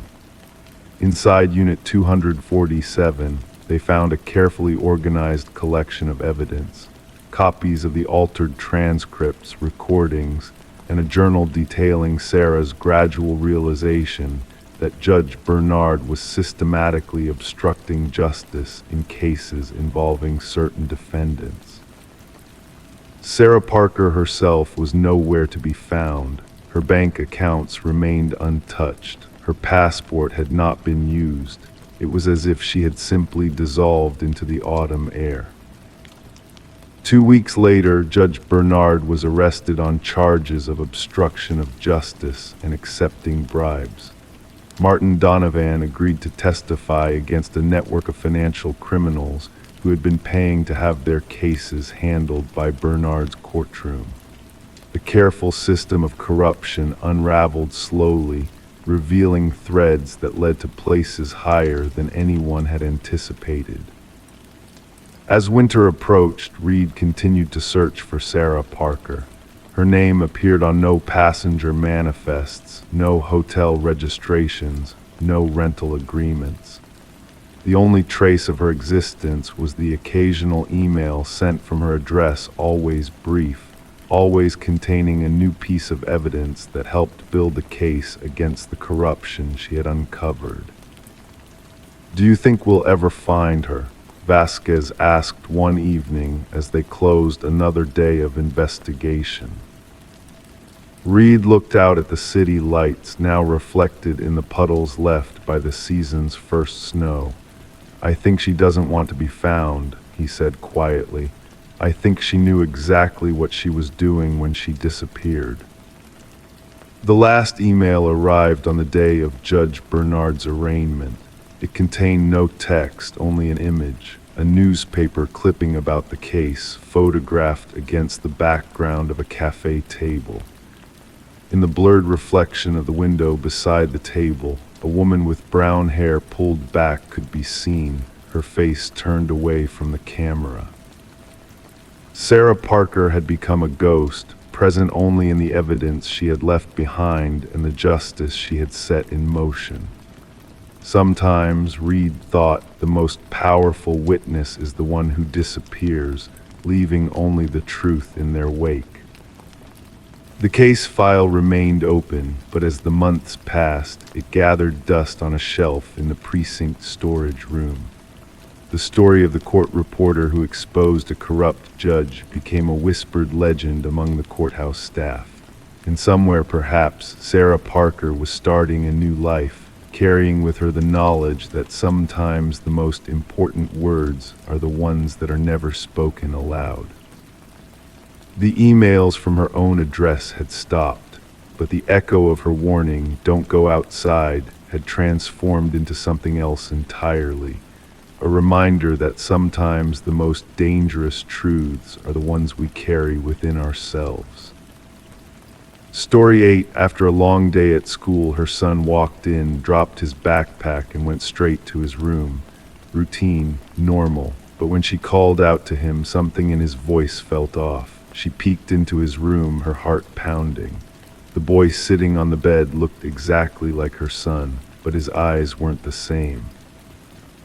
The small town of Millfield had always prided itself on being a safe haven for families. Streets lined with maple trees that turned brilliant shades of amber and crimson each fall, neighborhood potlucks where everyone knew everyone, and a school system that still allowed children to walk home alone. It was here on Sycamore Lane that the Henderson family had built their life: David, Laura, and their 10-year-old son, Nathan.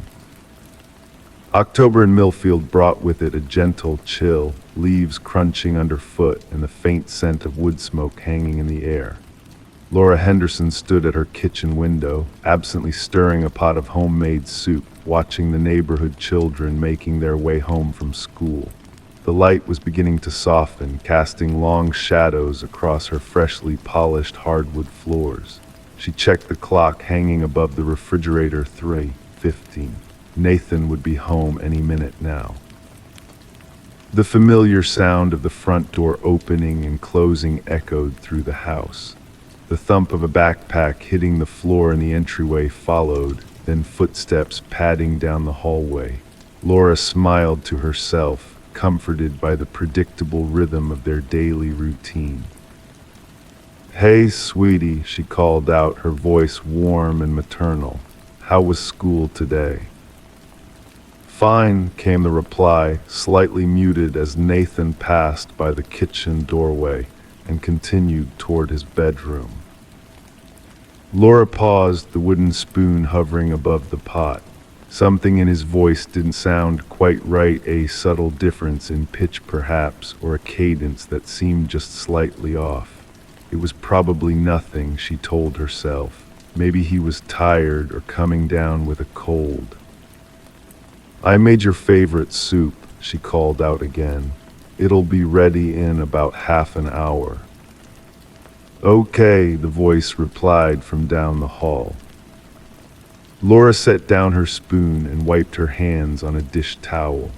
A strange, unsettling feeling began to creep up her spine, the kind of instinctual response that mothers develop, an internal alarm that something might be wrong with their child. She walked slowly down the hallway, her footsteps quiet against the carpet runner.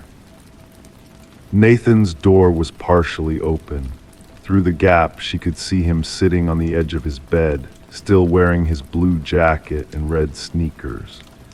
His hair fell across his forehead in that familiar way, and his profile was unmistakably Nathan's, the same slightly upturned nose, the same rounded chin. "Everything all right?" Laura asked softly, pushing the door open a little wider. The boy turned to look at her, and Laura felt her breath catch in her throat. His face was Nathan's face, every feature exactly as it should be, but his eyes were different. Nathan's eyes were a warm hazel, with flecks of gold that caught the light when he smiled. But these eyes were darker, somehow emptier, lacking the spark of recognition that should have been there when he looked at his mother. Yes, he said, his voice carefully measured. I'm just tired. Laura forced a smile, her heart hammering in her chest. Would you like a snack before dinner? No, thank you, he replied politely, too politely for Nathan, who usually asked for cookies or chips the moment he got home. All right then, she said, backing away slowly. I'll call you when dinner's ready. She closed the door gently and leaned against the wall in the hallway, trying to make sense of what she had just seen. Was she imagining things? Was this some kind of maternal paranoia? She took a deep breath and returned to the kitchen, her mind racing. Detective Marcus Reeves of the Millfield Police Department had been enjoying a relatively quiet afternoon when the call came in. The station was small, just 3 full-time officers and a part-time administrator for a town of barely 5,000 people. Most days involved nothing more serious than speeding tickets and the occasional drunk and disorderly from the Rusty Nail, the town's only bar. Detective, said Officer Jenny Collins, poking her head into his office, there's a woman on line 2. Says it's urgent, something about her son. Reeves picked up the phone, pressing the blinking button. Detective Reeves speaking. The woman on the other end was trying to keep her voice steady, but he could hear the tremor of fear underneath her words. This is Laura Henderson from Sycamore Lane. I know this is going to sound crazy, but I need help. The boy in my house, he looks exactly like my son Nathan, but he's not my son. Reeves had heard many strange claims in his 15 years on the force, but this one gave him pause. Mrs. Henderson, he said carefully, what makes you think he's not your son? His eyes are different, she said, lowering her voice to a whisper. And the way he speaks, the way he moves, it's all slightly off. I know my son, Detective, this boy. He's wearing Nathan's clothes. He has Nathan's face, but he is not my Nathan. Under normal circumstances, Reeves might have politely suggested that Mrs. Henderson was overthinking things, perhaps even recommended she speak with someone at the community health center. But something in her voice, the clarity despite her fear, made him take her seriously. Is the boy still in the house with you now? He asked. Yes, she whispered. He's watching TV in the living room. I told him I was calling about a PTA meeting. Don't confront him, Reeves advised. Act normal. I'll be there in 15 minutes. True to his word, Detective Reeves arrived at the Henderson home 14 minutes later, parking his unmarked car a few houses down. Laura Henderson met him at the door, her face pale but composed. She led him quietly into the kitchen, where they could speak without being overheard. He's still watching TV, she said, her voice barely audible. I gave him some cookies and milk, Nathan's favorite. He said thank you and took them, but he hasn't eaten a single one. Nathan would have devoured them by now. Reeves nodded, taking notes in a small black notebook. Has he asked for anything specific, made any unusual requests? Laura shook her head. No, he's been very quiet, too quiet for Nathan, and there's something else. She hesitated, as if afraid that saying it aloud would make it real. When I hugged him earlier, trying to test my theory, he hugged me back, but it felt mechanical, like he was copying what he thought a hug should be. The detective closed his notebook. I'd like to speak with him if that's all right with you. Laura nodded and led him into the living room, where the boy sat cross-legged on the carpet, watching a cartoon with vacant attention. He looked up as they entered, his dark eyes scanning Detective Reeves with what seemed like calculation rather than curiosity. Nathan, Laura said, her voice admirably steady, this is Detective Reeves. He'd like to ask you a few questions about something that happened at school today. The boy nodded, his expression carefully neutral. Okay. Reeves sat down in an armchair across from him, maintaining a casual demeanor. So, Nathan, did anything unusual happen on your way home from school today? The boy hesitated for just a fraction of a second too long. No, nothing unusual.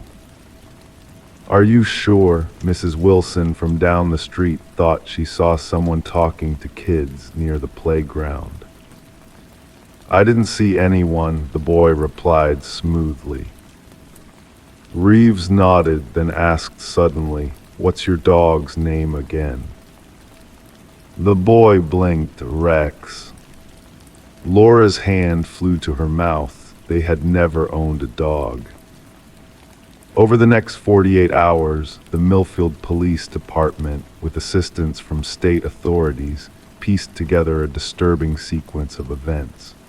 The real Nathan Henderson had never made it home from school that Tuesday afternoon. Security camera footage from a gas station near the school showed him being approached by a woman in a gray sedan at approximately 3:05 p.m.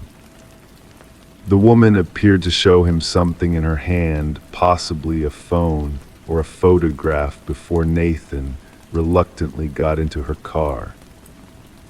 At 3:14 p.m., just 9 minutes later, a boy who looked remarkably like Nathan walked down Sycamore Lane, entered the Henderson home using a key from under a flower pot, and proceeded to take Nathan's place. The boy, whose real name was Alex Corbin, was 13 years old but small for his age, making him able to pass for 10. When questioned separately, he eventually revealed that he had been coached for weeks, shown photos of Nathan, taught details about the Henderson family and their home, and instructed to replace Nathan for reasons he claimed not to understand. The woman just said I needed to be Nathan for a few days, Alex explained in the sterile interview room at the police station, his voice flat and emotionless. She said no one would get hurt if I did a good job. The woman in question was identified as Elaine Corbin, Alex's mother, who had lost custody of him 3 years earlier due to neglect and substance abuse issues. Records showed that Elaine had become fixated on the Henderson family after seeing Nathan at a school function, a boy who bore a striking resemblance to her own son. Detective Reeves theorized that in her disturbed mental state, Elaine had concocted a plan to reclaim her real son by taking Nathan and leaving Alex in his place, creating a bizarre exchange that she believed would go unnoticed if executed perfectly. The real Nathan Henderson was found unharmed in a motel room 30 miles outside of Millfield. Elaine had told him his parents had been in an accident and that she was a social worker assigned to look after him temporarily. By the time police arrived, she had begun dyeing his hair to match Alex's natural darker shade. 3 months after the incident, life in Millfield had ostensibly returned to normal. The Henderson family remained in their home on Sycamore Lane, though Laura now drove Nathan to and from school each day. Alex Corbin had been placed with a foster family in another state, and Elaine awaited trial on multiple charges. But something had fundamentally changed in the quiet town. Neighbors who once left their doors unlocked now installed security systems. Children who once played freely in front yards were now supervised. And Laura Henderson, despite having her son safely returned to her, still sometimes found herself studying Nathan's eyes when he wasn't looking, reassuring herself that they were indeed the warm hazel with gold flecks that she knew so well. The case of the boy who wasn't Nathan Henderson faded from headlines, but it lingered in the collective consciousness of Millfield like a cautionary tale, a reminder that sometimes The most insidious dangers come disguised as the familiar, walking through our front doors with borrowed faces and practiced smiles. And somewhere in a different state, another mother watches her foster son with careful attention, wondering what other secrets might be hidden behind those dark, empty eyes. Story 9. Browsing an antique shop, she stumbled upon a framed black and white wedding photo. She smiled, admiring the bride's dress until she looked closer. The bride was her, but she had never seen that photo before, and the groom, she had never met him in her life. The discovery was made on a rain-soaked Tuesday afternoon in October. Meredith Lane, a 34-year-old librarian, had ducked into Holbrook's Antiques to escape an unexpected downpour. The shop smelled of furniture polish and old books, a comforting scent that reminded her of the archive room at the library where she worked. The light inside was amber-tinted, casting long shadows across cluttered shelves of curiosities and forgotten treasures. She hadn't intended to buy anything. She was merely passing time, running her fingers over the smooth surface of old wooden boxes and feeling the weight of heavy brass bookends. The wedding photograph sat on a middle shelf, nestled between a tarnished silver candlestick and a music box missing its dancer. Something about it caught her eye, perhaps the ornate silver frame or the way the light hit the glass. When Meredith lifted it from the shelf, dust motes danced in the air around her. The frame was heavier than she expected, solid silver with an intricate floral pattern, but it was the photograph inside that made her breath catch. The bride wore a high-necked lace gown, her hair styled in loose waves beneath a delicate veil. The groom stood tall beside her, handsome in a dark suit, his hand possessively curled around her elbow. She nearly dropped the frame when recognition dawned. The bride's face stared back at her. Not similar, not a resemblance, but her own features captured in black and white. The same small scar near her left eyebrow from a childhood accident. The same asymmetrical smile. Even the way she held her shoulders. "Find something interesting," the shop owner's voice broke through her confusion. Harold Holbrook was a man in his 70s with wispy white hair and glasses that magnified his pale blue eyes. "This photograph," Meredith managed, her voice barely above a whisper. "Where did it come from?" Holbrook adjusted his glasses and peered at the frame. "Ah, that one. Estate sale over in Millfield, Old Harrington Place, been closed up for decades." "Do you know who these people are?" she asked, pointing to the couple. Holbrook shook his head slowly. "No information came with it, just part of a lot, bought the whole box for $20. Meredith purchased the photograph for $15, wrapping it carefully in her scarf before tucking it into her bag. Outside, the rain had subsided, leaving the streets slick and reflective.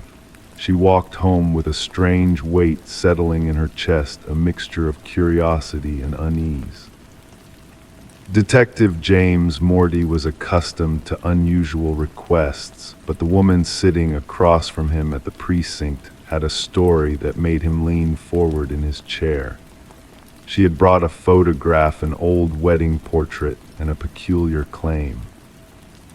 "Let me understand this correctly," he said, his pen tapping gently against his notepad. "You believe this is a photograph of you, but you have no memory of this wedding ever taking place." Meredith nodded, pushing the frame toward him. "I know how it sounds, but that's my face, that's me, and I've never seen this man before in my life." Morty studied the photograph. The resemblance was undeniable. If it wasn't Meredith Lane in the picture, it was someone who could be her twin. He made a note of the date stamped on the bottom corner of the photograph, June 3, 1957. This photo is over 60 years old, he observed.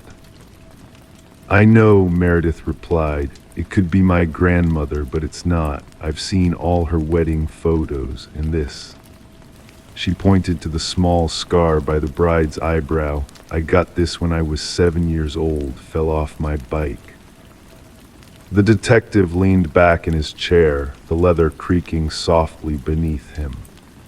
The precinct hummed with activity around them, phones ringing, keyboards clicking, the distant sound of a coffee machine gurgling. What would you like me to do, Miss Lane? Find out who these people are, she said. Find out why someone who looks exactly like me is in a 60-year-old wedding photo with a stranger. Morty wasn't sure if this qualified as police business, but something in Meredith's steady gaze convinced him to help. He had a talent for cold cases, for picking apart forgotten stories and finding the truth beneath layers of time. The investigation began with the estate sale. The Harrington house had belonged to a Franklin Harrington, who died in 1995 with no surviving relatives. The house had remained in legal limbo until earlier that year, when it was finally cleared for sale. Records showed that Franklin had lived there alone for decades after his wife, Eleanor, passed away in 1958. Morty obtained permission to review the inventory from the estate sale. Among the listed items was Box 17, miscellaneous photographs and personal effects.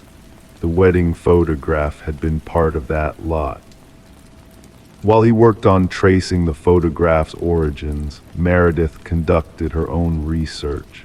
She visited the county records office, searching through marriage certificates from 1957. There was no record of a Franklin Harrington marrying in that year. She expanded her search to surrounding counties with no success. 3 days after she brought the photograph to Morty, Meredith received a call from the detective. I found something, he said, his voice tight with an emotion she couldn't identify. Can you come to the precinct? When she arrived, Morty led her to a small conference room. On the table lay an old newspaper, yellowed with age, protected in a clear plastic sleeve. The Millfield Gazette, June 5, 1957, he said, pointing to the headline on page 3. Local man found dead, bride missing. The article detailed how Franklin Harrington, 28, had been found deceased in his home 2 days after his wedding to Eleanor Collins, 25. The cause of death was listed as a heart attack, though friends reported he had no known health issues. His new bride was nowhere to be found, and police were investigating her disappearance. Beneath the article was a photograph, the same wedding photograph that Meredith had found in the antique shop.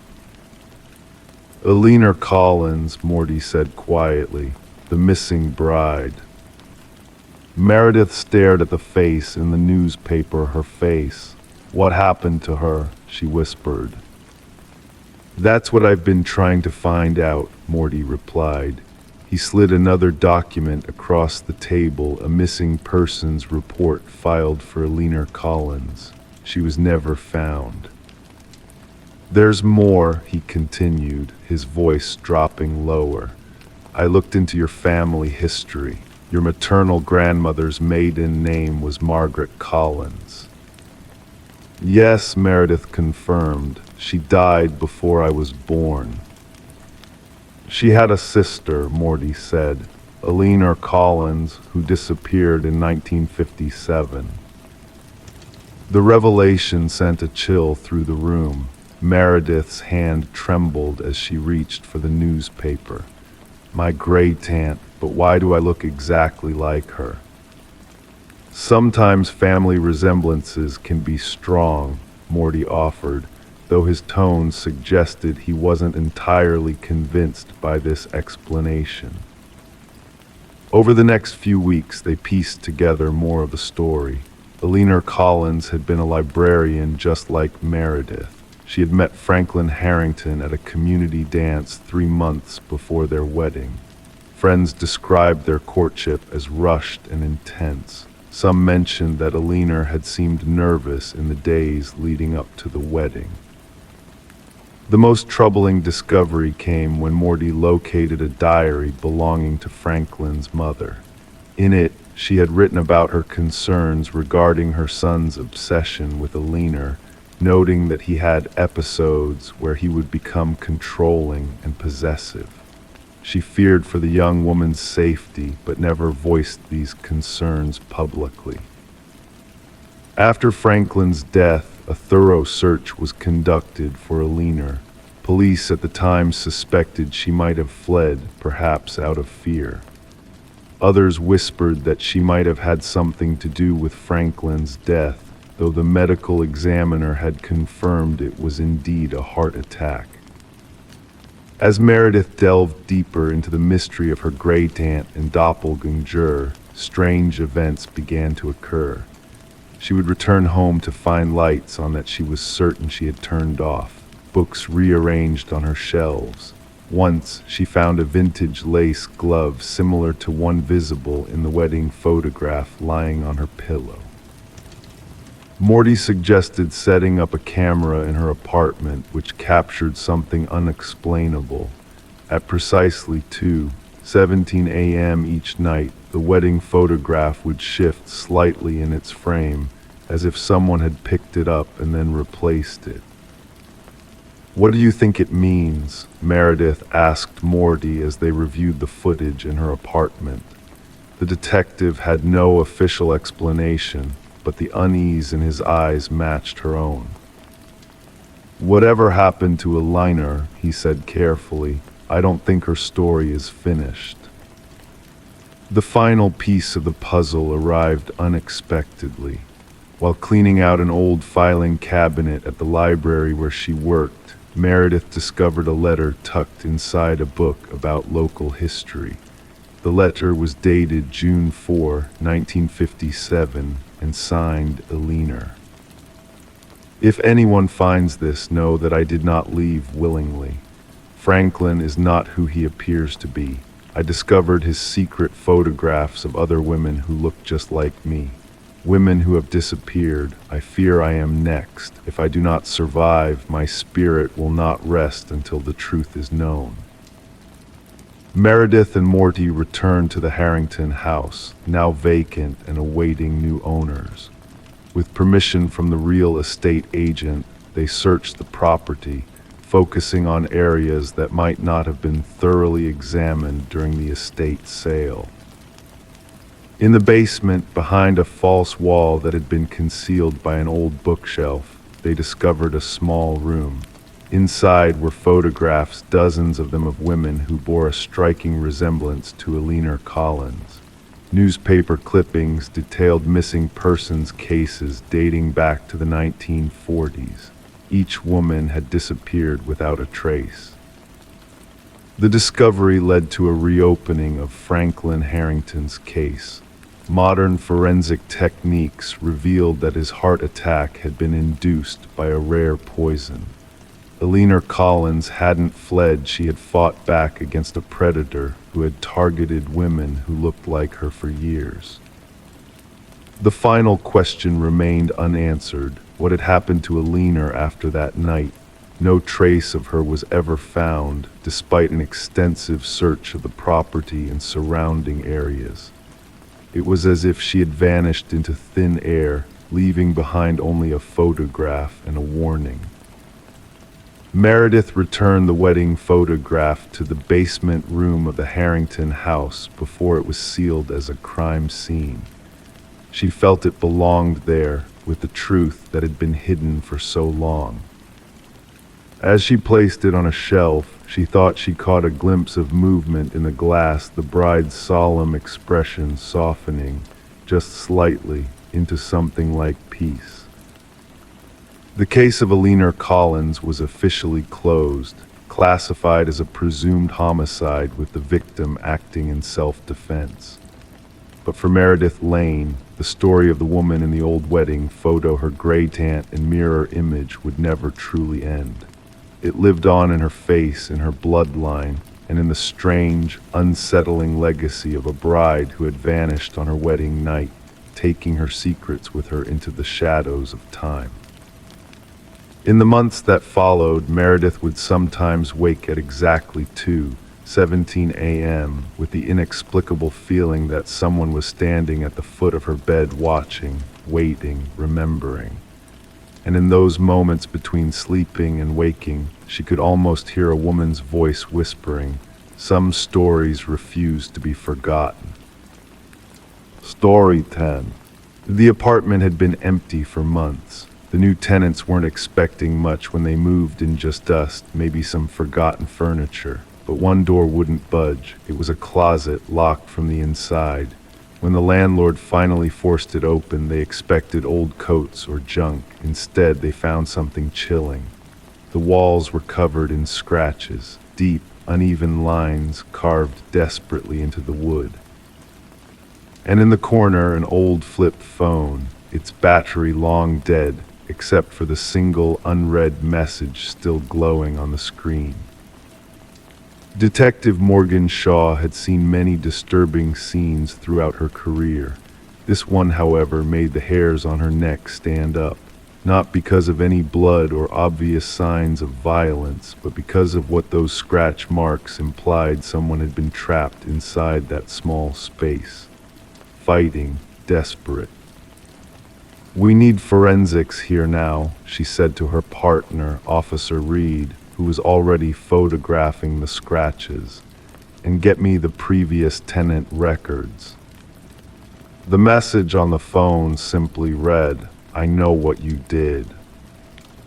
The landlord, a nervous man with perpetually damp palms, claimed the previous tenant had moved out without notice, leaving behind rent. A young woman, quiet type, kept to herself, left maybe 6 months ago. His eyes darted around, avoiding the closet, never caused trouble.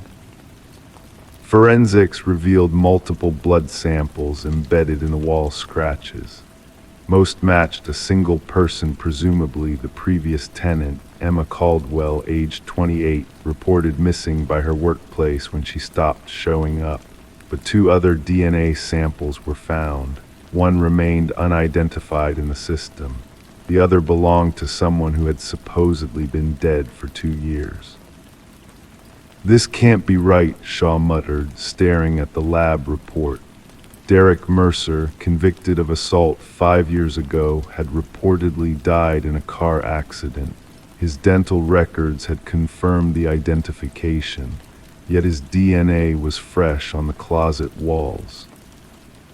Emma's apartment told a story of interrupted life. Mail piled up, unwashed coffee mug in the sink, bed neatly made. Her phone records showed a pattern, calls with her sister twice weekly until they suddenly stopped, and dozens of calls from an unknown number in the weeks before her disappearance. "The sister says Emma mentioned a new boyfriend," Officer Reed reported. "Never gave a name, just said he was intense and private." Surveillance footage from a convenience store near the apartment complex showed Emma entering her building one night, followed minutes later by a man in a baseball cap, face carefully angled away from cameras. The break came when forensics found partial fingerprints on the inside doorknob of the closet, prints belonging to Derek Mercer. "He faked his death," Shaw concluded. "Question is why, and what's his connection to Emma?" The unidentified DNA sample led them to another missing persons case. Lynette Porter, who disappeared 3 years prior. Her case had gone cold, but her description matched a woman neighbors had seen visiting Emma's apartment several times. Shaw pieced it together while reviewing traffic camera footage. A car registered to Derek Mercer's mother was spotted near Emma's apartment building multiple times. The driver matched Derek's height and build. The investigation led to a remote property owned by Mercer's family.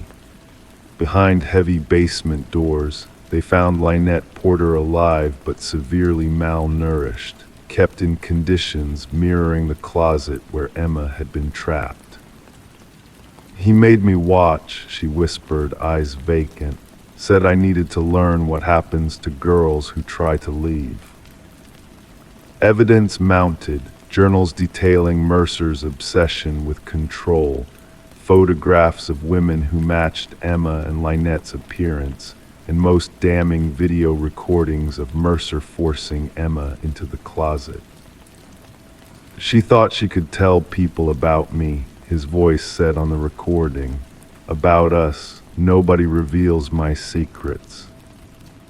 The manhunt for Derek Mercer stretched across jurisdictions. While authorities searched, forensic psychologists constructed a profile that chilled investigators. Mercer didn't just want to kill, he wanted to create suffering, to watch hope drain away in confined spaces. When they finally captured him at a bus terminal, Mercer was carrying a new identity and ticket to a coastal destination. In his backpack, a roll of duct tape, a hunting knife, and a newspaper clipping about Emma's disappearance.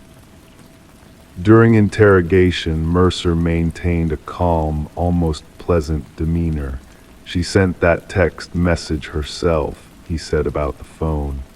"She wanted someone to find her, but she didn't deserve rescue."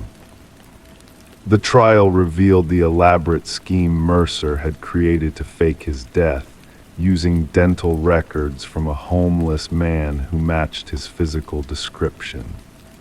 For 2 years, he had lived under the radar, targeting women who resembled his first victim. Emma's body was never found. Forensic evidence suggested she had eventually died in that closet, scratching desperately at walls that would never yield. The message on the phone had been her last attempt to implicate her killer. She had texted it to herself from Mercer's phone while he slept, knowing her battery would preserve it when the phone eventually shut down. The jury deliberated for just 4 hours before returning a guilty verdict on all counts. As the judge delivered a life sentence without possibility of parole, Mercer smiled slightly, as if the outcome satisfied some private logic only he understood.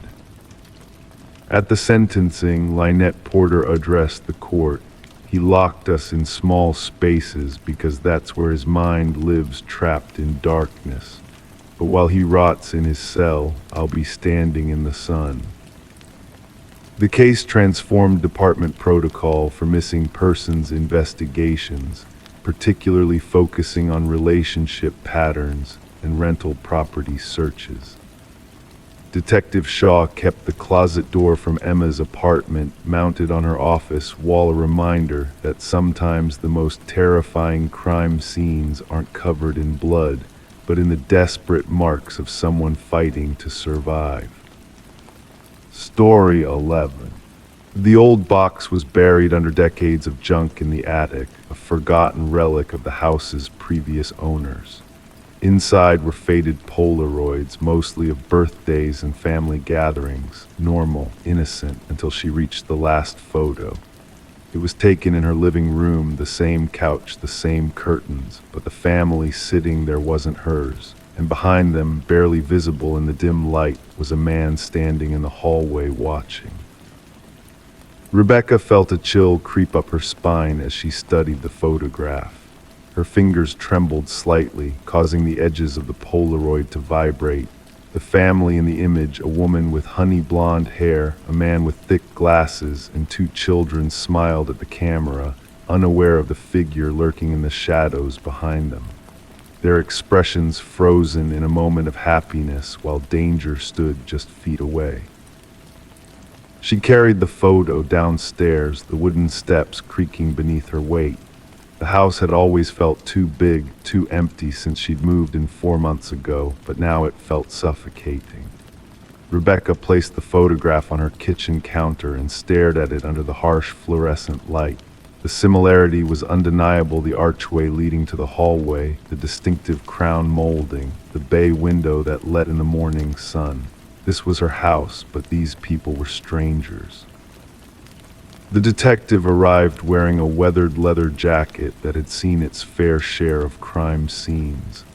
Detective Morgan had deep-set eyes that missed nothing, scanning the photograph with methodical precision.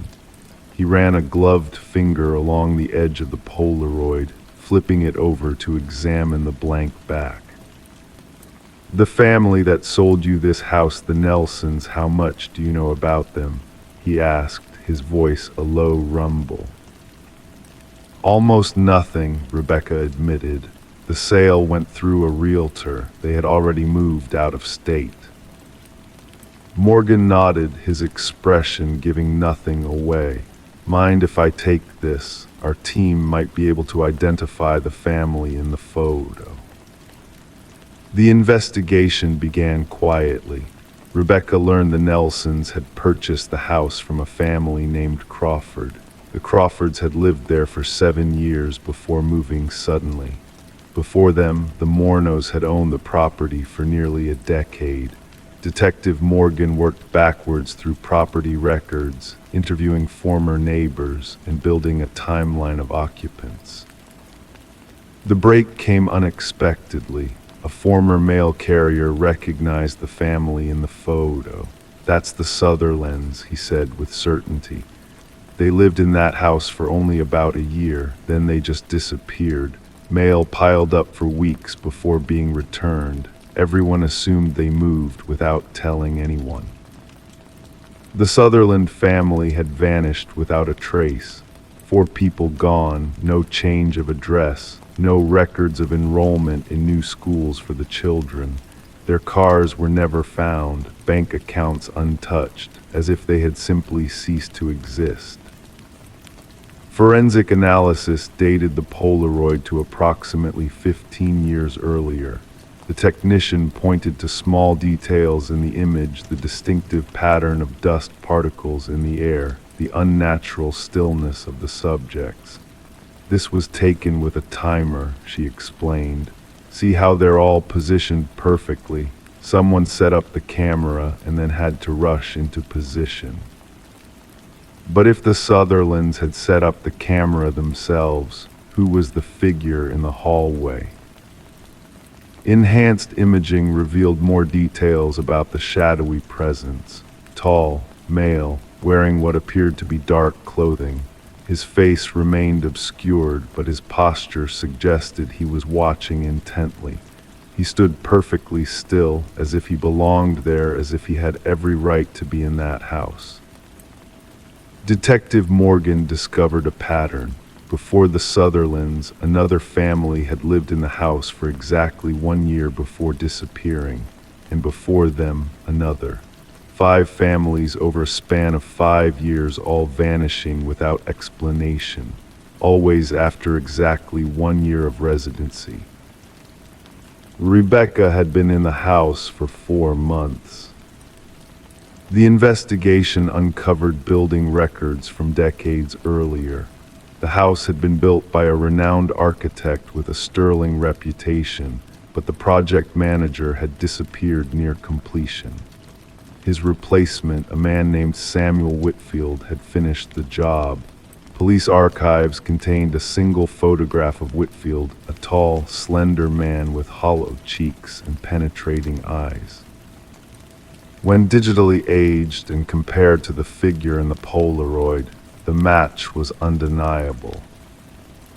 But Samuel Whitfield had reportedly died in a construction accident shortly after the house was completed. His body was never recovered from the collapsed foundation of another building site. The basement became the focus of the investigation. Ground-penetrating radar revealed anomalies beneath the concrete floor, inconsistencies in density that shouldn't have been there. When the jackhammers broke through the surface, the smell hit them first. Beneath layers of concrete and soil, they found them. not just the Sutherlands, all of them. Every missing family, perfectly preserved in the cool, dry earth. Among their possessions was a camera, the same camera that had taken the Polaroid found in the attic, and dozens more photographs, each showing a different family, smiling, unaware of the figure watching from the shadows. The house was sealed off as a crime scene. Rebecca would never return. As investigators cataloged evidence, they discovered a crawl space in the attic, hidden behind a false wall. Inside was a small cot, photography equipment, and a journal filled with meticulous observations of the families who had lived there. The final entry was dated just 3 days earlier. "The new one is different. She found my photograph too soon. I'll need to accelerate my timeline." Rebecca moved to a hotel under police protection. Her phone rang during the night, waking her from a fitful sleep. When she answered, there was only the sound of breathing, then a click, followed by the mechanical whir of a Polaroid camera ejecting a photo. The investigation continues to this day. The house stands empty, its windows dark, its secrets not fully revealed. No one has been able to locate Samuel Whitfield, if that was ever his real name. Some investigators believe he died decades ago, while others insist he simply moved on to a new location, a new identity, a new house.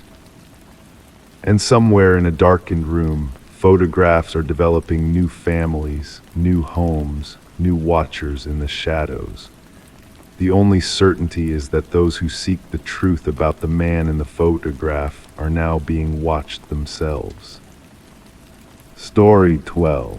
She never liked going up there, but when the storm caused a leak in the roof, she had no choice. The attic was filled with forgotten things, draped in dust and cobwebs.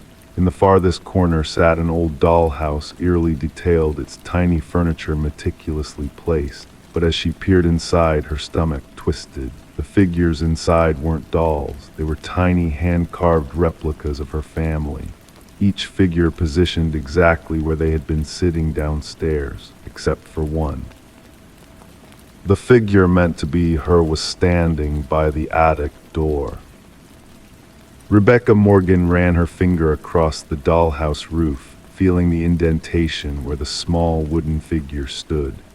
The discovery sent a chill through her body that had nothing to do with the cold draft whistling through the rafters. The dollhouse shouldn't have been there at all. This wasn't her childhood home, but a rental property the family had moved into just weeks earlier. The case began with Rebecca's frantic call to law enforcement.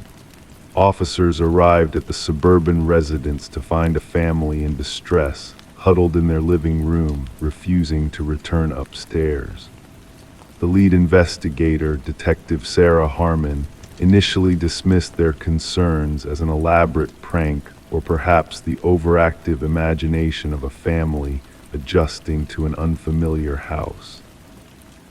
"The detail is what struck me," Detective Harmon would later recall during interviews. Each miniature figurine captured something distinct about each family member: the father's receding hairline, the teenage son's hoodie, even the small birthmark on the mother's hand. The investigation shifted when forensic teams discovered fingerprints on the dollhouse that matched none of the family members. More disturbing still were microscopic cameras found embedded in the eyes of each miniature figure, all connected to a sophisticated recording system hidden beneath the dollhouse itself.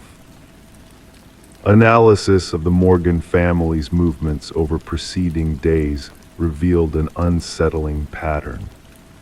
The positions of the figures in the dollhouse didn't just match where the family had been sitting that evening, they matched exact positions from different days, suggesting someone had been watching them long enough to learn their habits. "We realized we weren't dealing with a simple case of stalking," explained Detective Harmon. The perpetrator demonstrated a level of obsession rarely documented in criminal psychology literature. The investigation uncovered a hidden basement entrance concealed behind a false wall in the pantry. Inside, investigators found a makeshift living space with evidence someone had been residing there since before the Morgans moved in. Food wrappers, water bottles, and a sleeping bag suggested the intruder had been living underneath the family for weeks. What puzzled investigators most was the absence of forced entry. Property records revealed the house had been vacant for nearly a year before the Morgans moved in. The previous owners, an elderly couple, had both passed away within months of each other. Their son had handled the estate sale and subsequent rental of the property. Interviews with neighbors yielded little information. Most hadn't noticed anything unusual, though one elderly woman mentioned occasionally seeing lights in the house during its vacancy period. I assumed it was the real estate people showing the property, she told investigators.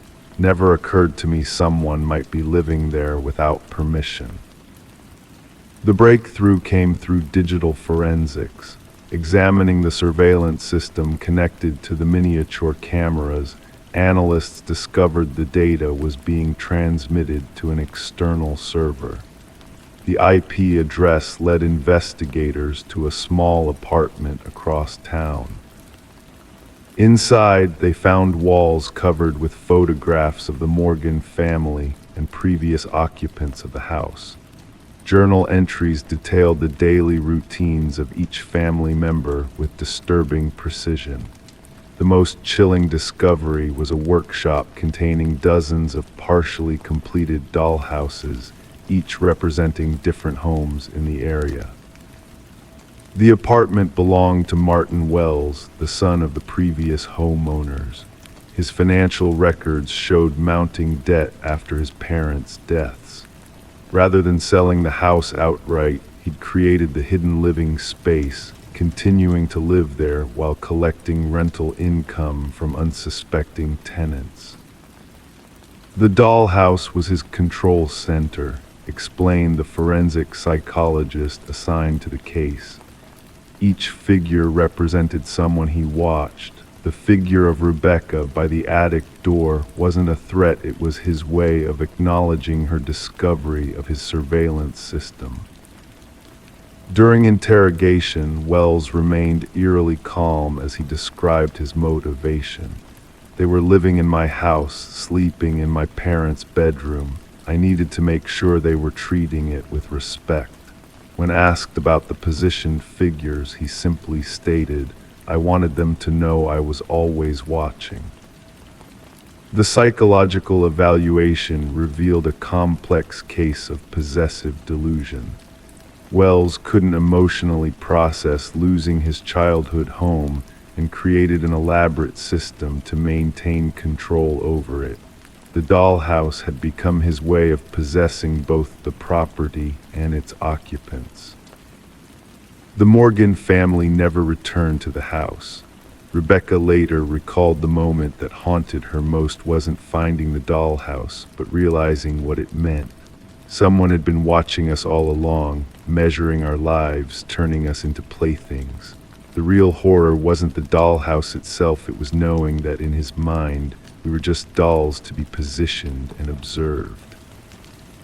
Wells was charged with multiple counts of stalking, invasion of privacy, illegal surveillance, and breaking and entering. The case prompted a review of real estate disclosure laws regarding deaths on properties and the responsibility of agents to ensure homes are properly vacated before new occupants move in. During sentencing, the judge noted the extraordinary violation the Morgan family had endured. You didn't just invade their home, you invaded their sense of safety and autonomy. You observed their most private moments and recreated them for your entertainment. What makes the case particularly disturbing to criminologists is how long Wells might have continued undetected had Rebecca not discovered the dollhouse. Forensic analysis of his journals suggested he had been living secretly within homes for nearly 2 years, moving from one property to another, creating dollhouses of each family under observation. The Morgan family eventually found a new home far away, but Rebecca admitted in victim impact statements that she still checks closets and crawl spaces routinely. She removed all dollhouses and miniatures from their new residence. "Some days I still feel like I'm being watched," she said. "I wonder if somewhere someone is still moving a tiny version of me around in a dollhouse I haven't discovered yet." Story 13. The hotel was cheap, outdated, the kind of place people only stayed for a night. The clerk handed her the key with a strange look. "Just don't take the last door on the left," he murmured. Curiosity gnawed at her. That night, as she made her way down the dimly lit hallway, she paused in front of it. The handle was ice cold. The door looked no different from the others until she pressed her ear against it. From the other side, something breathed. Detective Morgan Reed rubbed the sleep from her eyes as she ducked under the yellow crime scene tape spanning the doorway. The smell hit her first metallic and sour, a scent she recognized immediately. Blood had soaked into the thin carpet, darkening the already murky pattern to near black. The room was a study in contradictions. Pristine bathroom, untouched bed, and then the horror of what lay between them. A young woman's body sprawled on the floor, her blonde hair fanned out like a halo. Her eyes stared vacantly at the ceiling, her expression frozen in what might have been surprise or terror. Reed crouched beside the victim, careful to avoid disturbing the evidence markers that dotted the scene. "Third one this season," said the forensic technician, his voice flat with professional detachment as he photographed the body from various angles. "Same signature as the others." Reed nodded silently. The victim wore elegant clothes incongruous with this forgotten motel. A designer handbag lay open on the bedside table, contents intact. This wasn't robbery. Something else drove this killer. The hotel manager hovered nervously at the doorway, his face ashen. "She checked in alone, paid cash. I never thought." His voice broke. "The maid found her when she came to clean." Reed studied the room again. No signs of forced entry. No defensive wounds on the victim. The woman had let her killer in or known them already. Back at the station, Reed pinned photographs to the incident board. 3 women, all with similar features, all found in cheap, out-of-the-way motels. The press had started asking questions. Whispers of a serial predator spread through the community. "The autopsy results are in," Detective Hayes announced, dropping a folder on Reed's desk. "Death by strangulation manual. No DNA under the fingernails. No signs of sexual assault." Reed frowned. "This is personal, not predatory in the traditional sense." Days blurred together as the investigation intensified. Hotel surveillance footage revealed nothing unusual. The victim, identified as Elaine Werner, was a financial analyst with no known enemies.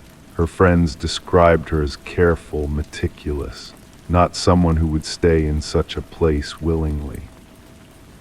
A breakthrough came when Reed interviewed Werner's sister. She mentioned a man she'd been seeing, the sister revealed, hands trembling around her coffee cup. Someone from work. She was secretive about it, said he was complicated. Married, I think. Reed leaned forward. Did she mention a name? She called him C, that's all she would say. The investigation shifted to Werner's workplace. Colleagues described her as professional, private. None knew of any relationship, but when Reed searched Werner's desk, she found a business card tucked inside a desk calendar. Charles Emerson, Senior Vice President. Emerson presented the perfect facade when questioned, concerned, helpful, appropriately distanced. His alibi seemed solid, dinner with his wife and another couple, but something in his eyes made Reed uneasy. "Did you know Elaine Werner outside of work?" Reed asked casually. A flicker crossed Emerson's face, so brief anyone else might have missed it, only professionally. Later that week, forensics matched partial fingerprints from Werner's handbag to Emerson. When confronted, his facade cracked. "We were involved," he admitted, "but I ended it. She threatened to tell my wife." "Well, enough to kill her?" Reed asked. Emerson's expression hardened. "I never went to that motel." Yet hotel records told a different story. A credit card transaction for the adjacent room paid with a corporate card linked to Emerson's company. When they searched that room, they found a small camera hidden in the shared wall vent. The evidence mounted. Fibers from Emerson's distinctive suit matched those found on Werner's body. His DNA appeared on a water glass in her room, and when they examined his home computer, they discovered similar recordings of the two previous victims. The pattern emerged. Emerson selected women who resembled his wife when younger. He convinced them to meet at specific motels, always choosing the room next to the last door on the left, a room he had already prepared with surveillance equipment.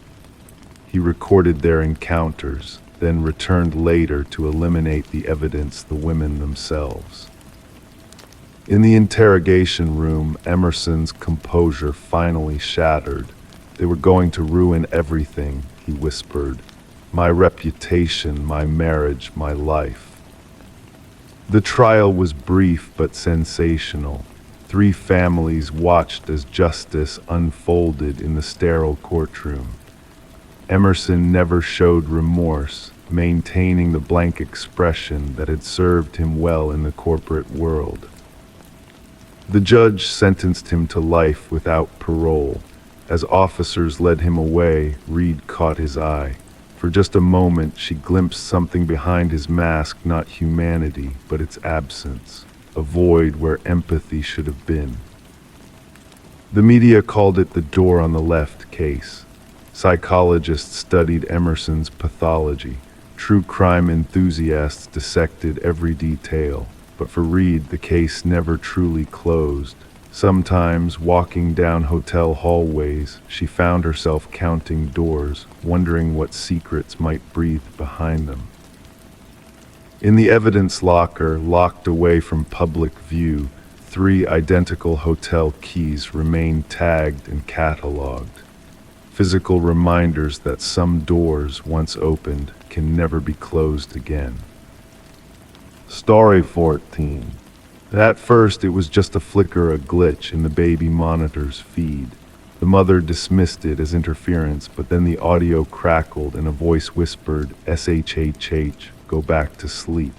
Her blood turned to ice. She ran to her son's room, heart pounding, but the crib was empty. The window was closed, the door still locked. The only thing out of place was the stuffed rabbit on the floor, its glassy black eyes staring up at her. Rebecca would later tell investigators she screamed until her throat burned raw. The neighbors heard her cries and called emergency services.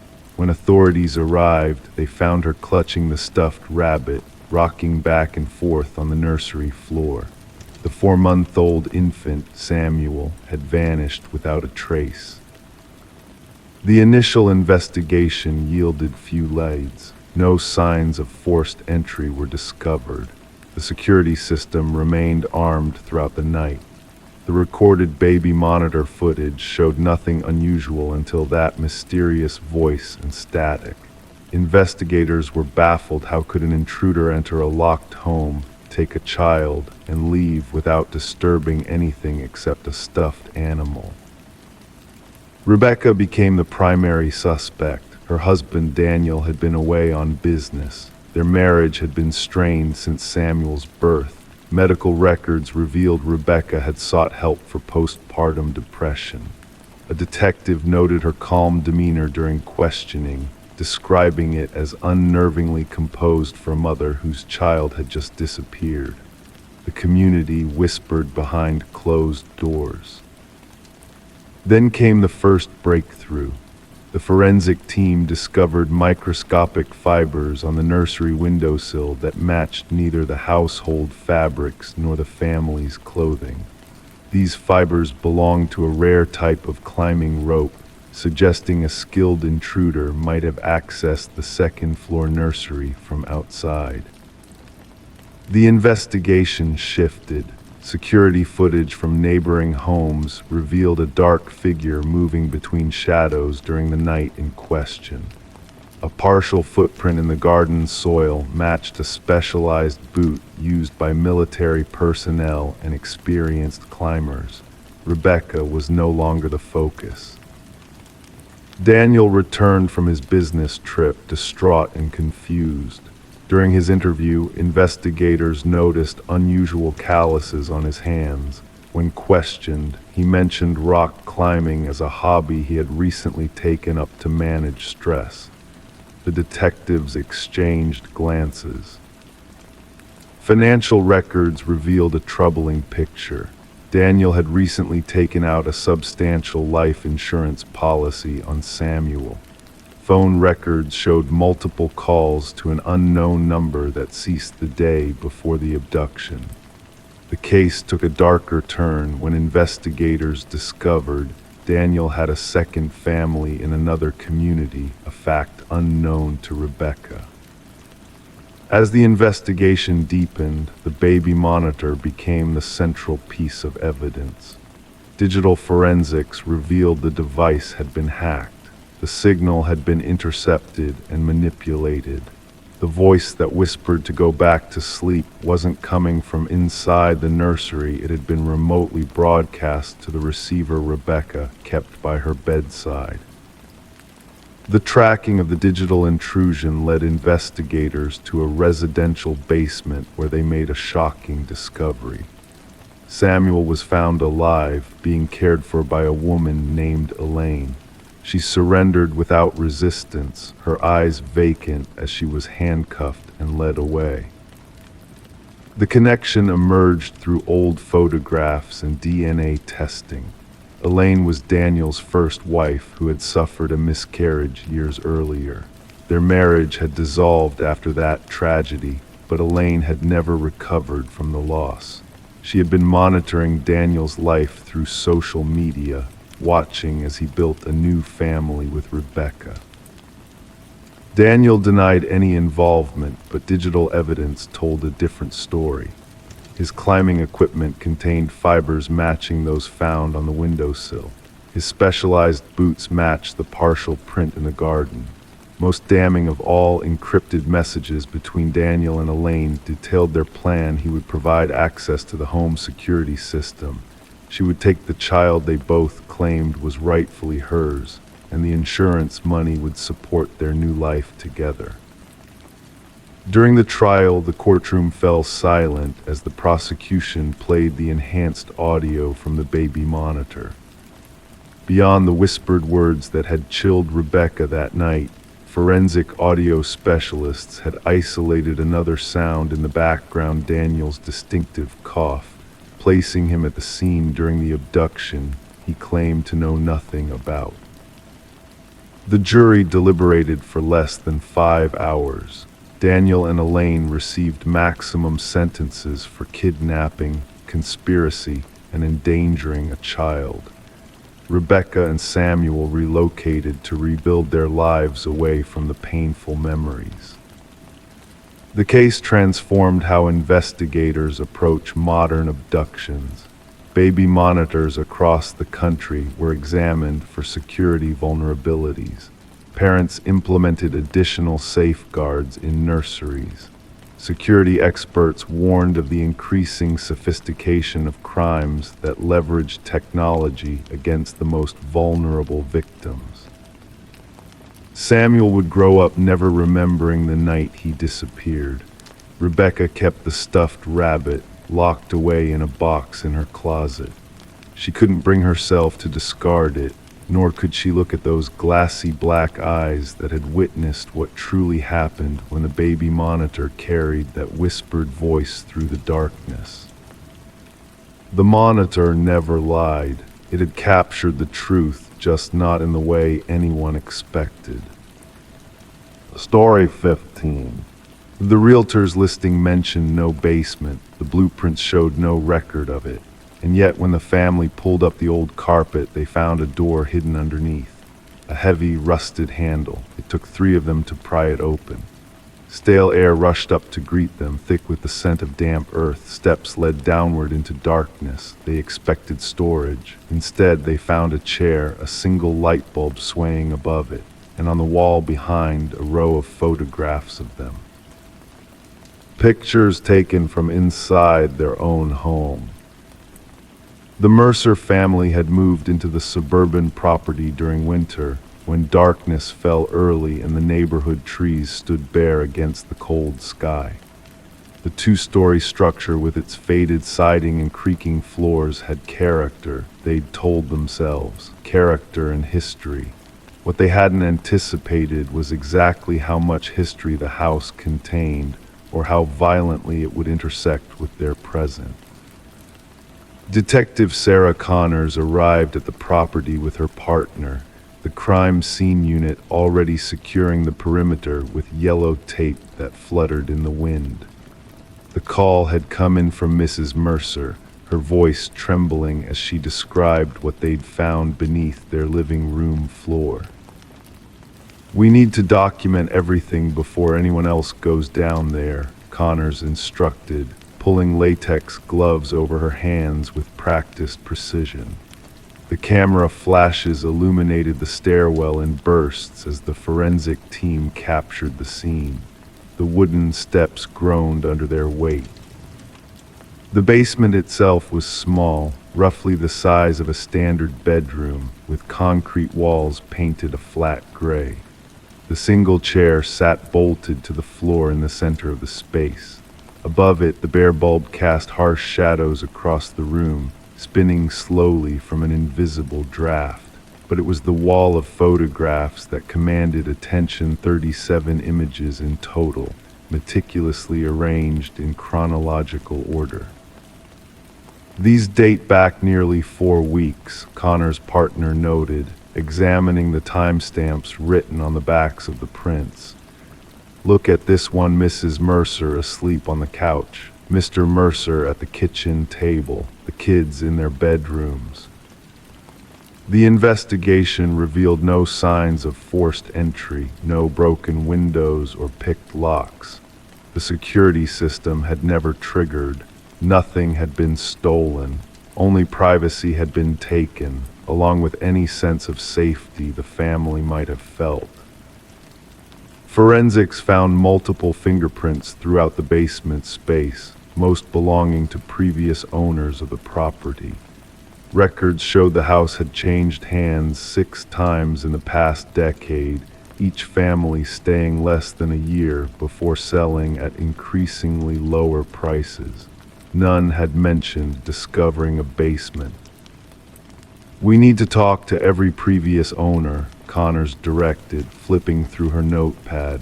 The case grew more disturbing as they traced the history backward.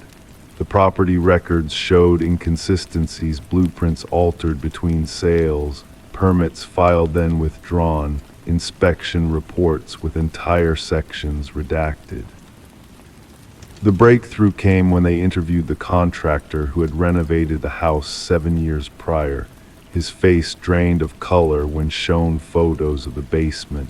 "That room doesn't exist," he insisted, his hands trembling. "I gutted that place down to the foundation. There was no basement, no door, nothing under the living room except dirt and concrete." Digital forensics extracted data from the memory card found hidden inside the light fixture. Hundreds more images populated their evidence boards, not just of the Mercers, but of previous families. Children sleeping, parents arguing, intimate moments, mundane routines, all captured by someone who should not have been there. The case took an even darker turn when audio files were recovered from a weatherproof box buried in the corner of the basement. Voice recordings of conversations held in the master bedroom, the kitchen, the living room. The sound quality suggested sophisticated microphones hidden throughout the house, though none had been found during the initial search. "We need to tear out every wall," Connors ordered, her voice tight with urgency. "Check inside the air vents, light fixtures, electrical outlets. Whoever did this has been watching these families for years." Behind the wall of photographs, investigators discovered a narrow passage leading to a small monitoring station. A desk, a chair, a laptop connected to a series of wireless cameras, and a journal, its pages filled with meticulous observations about each family that had lived in the house, their habits, their schedules, their arguments, their vulnerabilities. The handwriting matched samples from the property's original builder, a man named Edward Kelvin. Records indicated he had died during construction of the house, a detail that became increasingly suspect as the investigation progressed. No death certificate had ever been filed, no funeral arrangements made. Edward Kelvin had simply vanished from public records. The final entries in the journal became increasingly erratic. Phrases like "they never look down" and "they never see me" appeared repeatedly. The last page contained a single sentence: "The next family arrives tomorrow." Fingerprint analysis confirmed what detectives had begun to suspect: Edward Kelvin had never left the house he built. He had simply retreated into its hidden spaces, creating a labyrinth of observation points from which he could watch the families who believed they lived alone. The manhunt lasted 3 days. They found him curled inside a crawlspace between the second-floor bedrooms, his body thin and wiry, adapted to moving through the narrow passages he had built within the walls. His eyes blinked against the flashlight beams, unaccustomed to direct light. During questioning, Kelvin spoke of the families as if they were characters in his private theater. He described watching them with the clinical detachment of a scientist observing specimens. He had never touched them, never stolen from them, never directly interfered with their lives. He had only watched, recorded, documented. "They invited me in," he told investigators, his voice soft and reasonable. "They signed the papers, they became mine." The psychological evaluation determined Kelvin suffered from severe delusions, believing himself to be a guardian of the house rather than an intruder. The families were merely temporary guests in what he considered his permanent home. The Mercer family never returned to the property. Like those before them, they abandoned their belongings, taking only what they could carry in suitcases. The house remained empty as the case moved through the criminal justice system.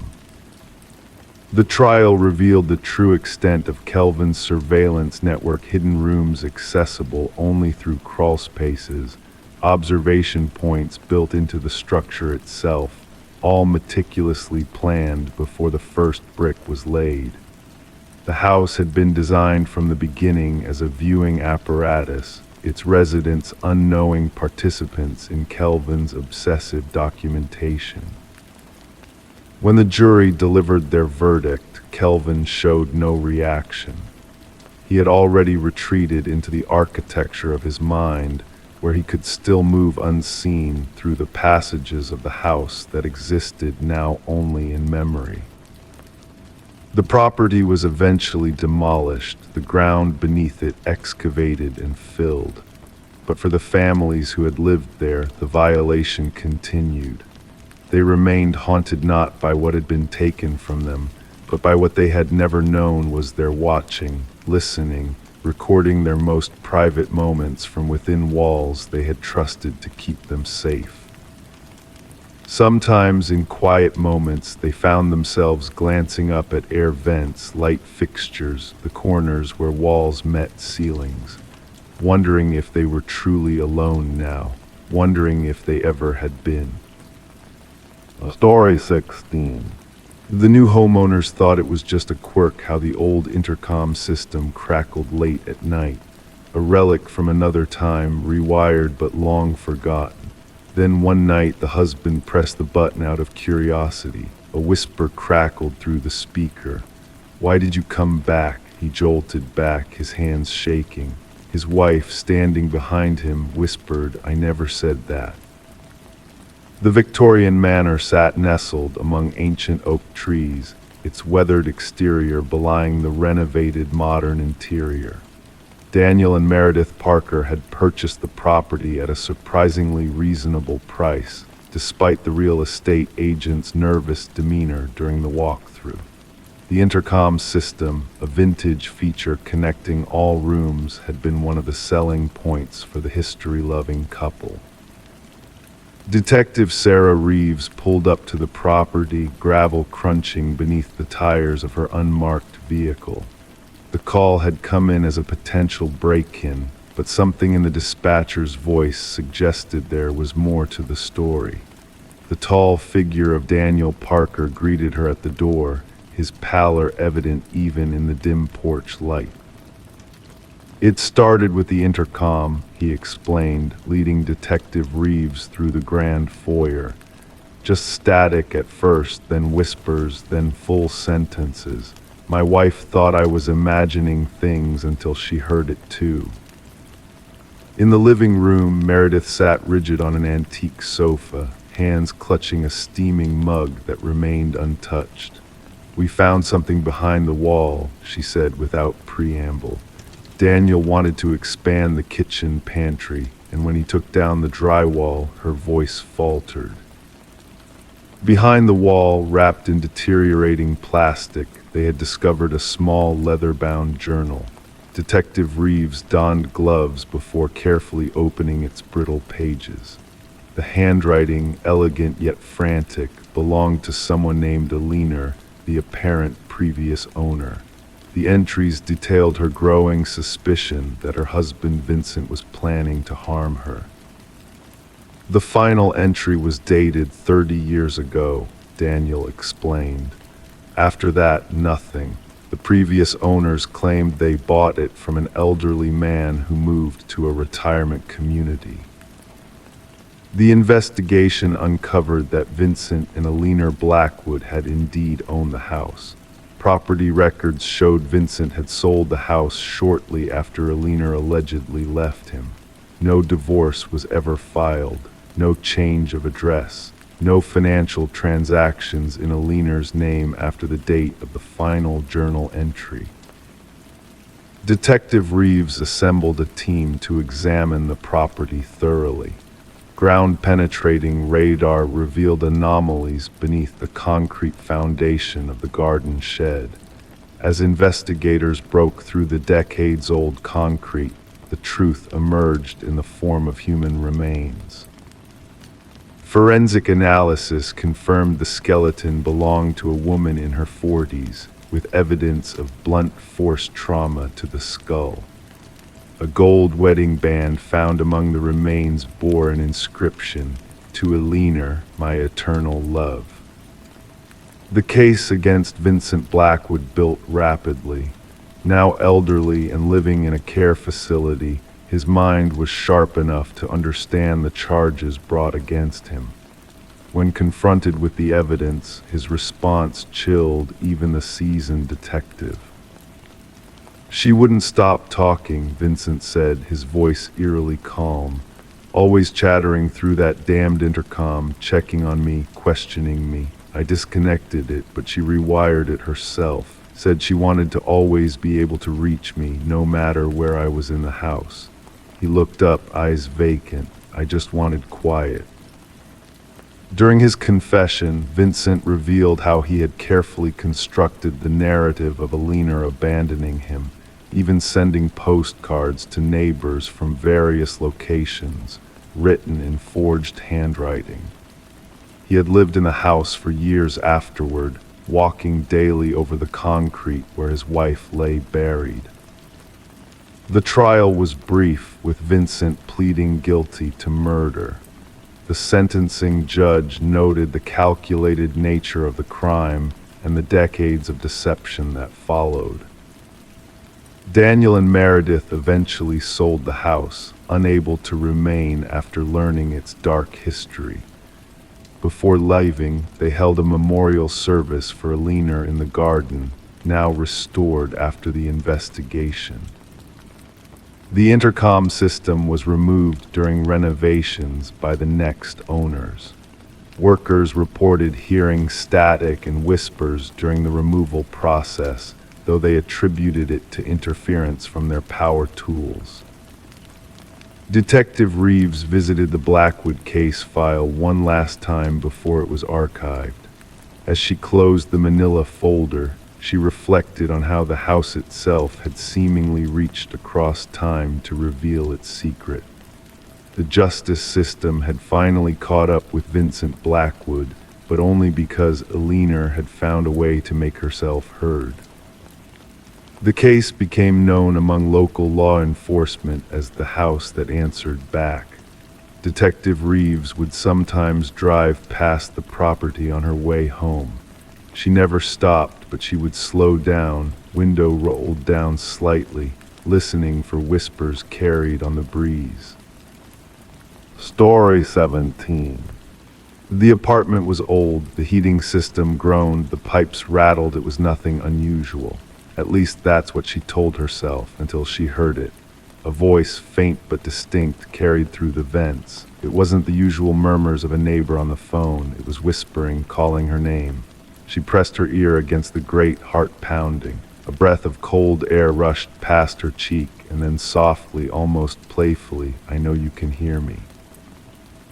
Detective Morgan Shaw stood motionless in the center of the vacant apartment, her gaze fixed on the rusted vent cover that had been pried from the wall. The forensics team worked methodically around her, cameras flashing as they documented the scene. The victim, Alina Reeves, had been missing for 7 days before the building manager noticed the smell. What they found inside the ventilation system defied explanation. She reported hearing voices through the vents, said Officer Patel, reading from his notepad. Building management dismissed her concerns, said the old heating system made strange noises. Shaw knelt beside the vent, noting the scratch marks around its edges. "These weren't made by tools," she murmured. The gouges in the metal were deep, frantic fingernails desperately trying to remove the cover from the inside. The victim had been popular, well-liked, a kindergarten teacher with a warm smile and a collection of houseplants that still thrived on her windowsill. Her students had made her cards when she didn't show up for work. Her sister had filed the missing persons report. She became paranoid in the weeks before her disappearance, the sister had explained during her interview. Her voice trembled as she spoke. Alina was convinced someone was watching her, speaking to her through the vents in her apartment. "I thought it was stress from work."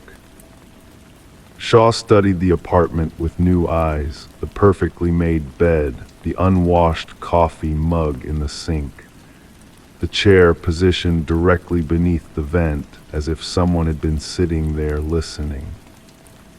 The forensics report revealed unexpected details. Fibers caught in the vent grating matched those from the victim's favorite cardigan. A partial fingerprint, not Alina's, was found on the inside of the vent cover. Most disturbing were the audio recordings recovered from Alina's phone. Shaw listened to them alone in her car, the rain drumming against the roof. Eliner's voice came first, hesitant and frightened. "If you're real, say something." Silence stretched for 20 seconds before a response came, a whisper so faint Shaw had to turn the volume to maximum. "Eliner, sweet Eliner, let me in." The background check on the building yielded unsettling history. 7 tenants had vacated the apartment in the past decade, each breaking their lease early. 2 had filed complaints about noises in the walls. 1 had been treated for carbon monoxide poisoning, claiming hallucinations of voices calling from the vents. The building superintendent, a man named Harold Weber, had worked there for 15 years. His personnel file showed no red flags, though Shaw noted he possessed keys to every apartment. During questioning, he maintained an unnerving calmness. "The building makes noises," he said with a shrug. "People get spooked. Nothing supernatural about old pipes and settling foundations." But when Shaw asked about the previous tenants of apartment 4B, his demeanor shifted subtly. A tightening around the eyes, a slight tension in his shoulders. "I don't keep track of everyone who comes and goes," he replied, eyes fixed on a point beyond her shoulder. The investigation took an unexpected turn when forensics discovered a hidden access panel in Eliner's bathroom, concealed behind a loose tile. It connected to a narrow maintenance passage that ran between the walls, providing access to the ventilation system throughout the building. Inside this passage, they found a collection of items: a flashlight, a water bottle, food wrappers. Someone had been living within the walls, watching, listening, whispering. Shaw ordered a search of Weber's apartment. It was immaculate, almost sterile in its tidiness. Nothing out of place, nothing personal, until they checked his computer. The files were organized by apartment numbers. Inside folder 4B were hundreds of audio recordings, conversations, phone calls, the sound of Eliner singing in the shower, pictures taken through vents and tiny holes drilled in walls. A digital journal documented his relationship with her. "She hears me now," one entry read. "She listens for me, waits for me. Soon I will invite her into the walls with me." The most damning evidence came from a small storage unit rented under Weber's name. Inside, they discovered artifacts from previous tenants, jewelry, photographs, clothing preserved like trophies, a shrine to his connections with the people he watched. Weber was arrested trying to board a bus in the dead of night. He offered no resistance, only smiled serenely as the handcuffs closed around his wrists. "They all hear me eventually," he told Shaw during interrogation. "The building speaks to them through me." The coroner determined Eliner had been alive when she entered the ventilation system, likely coaxed in through the hidden passage. Sedative traces in her system suggested she was drugged. She had become disoriented in the maze of metal ducts, her oxygen depleting as she crawled deeper into the building's lungs, following the whispers that promised safety ahead. The families of former tenants came forward after the arrest. Some reported missing items. Others described loved ones who had become anxious, paranoid, convinced they were being watched. A pattern emerged spanning years, a predator hiding within the walls, selecting his victims, studying them, speaking to them through the vents until the whispers became their reality. At trial, Weber maintained an eerie composure. His attorney pursued an insanity defense, presenting psychological evaluations describing delusions of symbiosis with the building. The prosecution countered with evidence of meticulous planning, the modified vents, the carefully maintained passages, the detailed records of his victims' habits. The jury deliberated for just 4 hours before returning their verdict, guilty on all counts. As Weber was led from the courtroom, he turned to Shaw with a smile that never reached his eyes. "They'll still hear me," he said. "The building remembers, the whispers never stop." The apartment building stands vacant now. Despite renovations, new owners, fresh paint, no one stays long. Residents report strange sounds from the vents, whispers in the walls, cold drafts that carry voices. The heating system groans, the pipes rattle, it's nothing unusual. At least that's what they tell themselves. Story 18. The package had no return label, no tracking number, just a cardboard box, slightly damp from the morning dew. It wasn't meant for her. Her address was right, but the name was wrong. She should have ignored it, should have left it on the porch, but curiosity won. She peeled back the tape, expecting books, clothes, something harmless. Instead, inside was a VHS tape, a single sticky note attached. "Watch alone." Sarah Miller stared at the black plastic rectangle resting in her palms. The weight felt wrong, somehow heavier than it should be, as if bearing the gravity of something forbidden. Her fingers traced the worn edges of the tape, feeling the small imperfections in the plastic casing. The handwritten note bore the pressure marks of someone who pushed the pen too hard against paper, urgency in every stroke. The suburban neighborhood around her continued its mundane symphony, a dog barking in the distance, children playing somewhere beyond her fence, the mechanical hum of a lawnmower cutting through the morning air. Normal life carried on, unaware of what had just been delivered. Sarah brought the package inside, setting it on her kitchen counter while doubt crept into her mind. The name on the box, Daniel Whitaker, meant nothing to her. She had lived in the house for nearly 4 years and never received mail for anyone by that name. The previous owners had been the Johnsons, an elderly couple who moved to be closer to their grandchildren.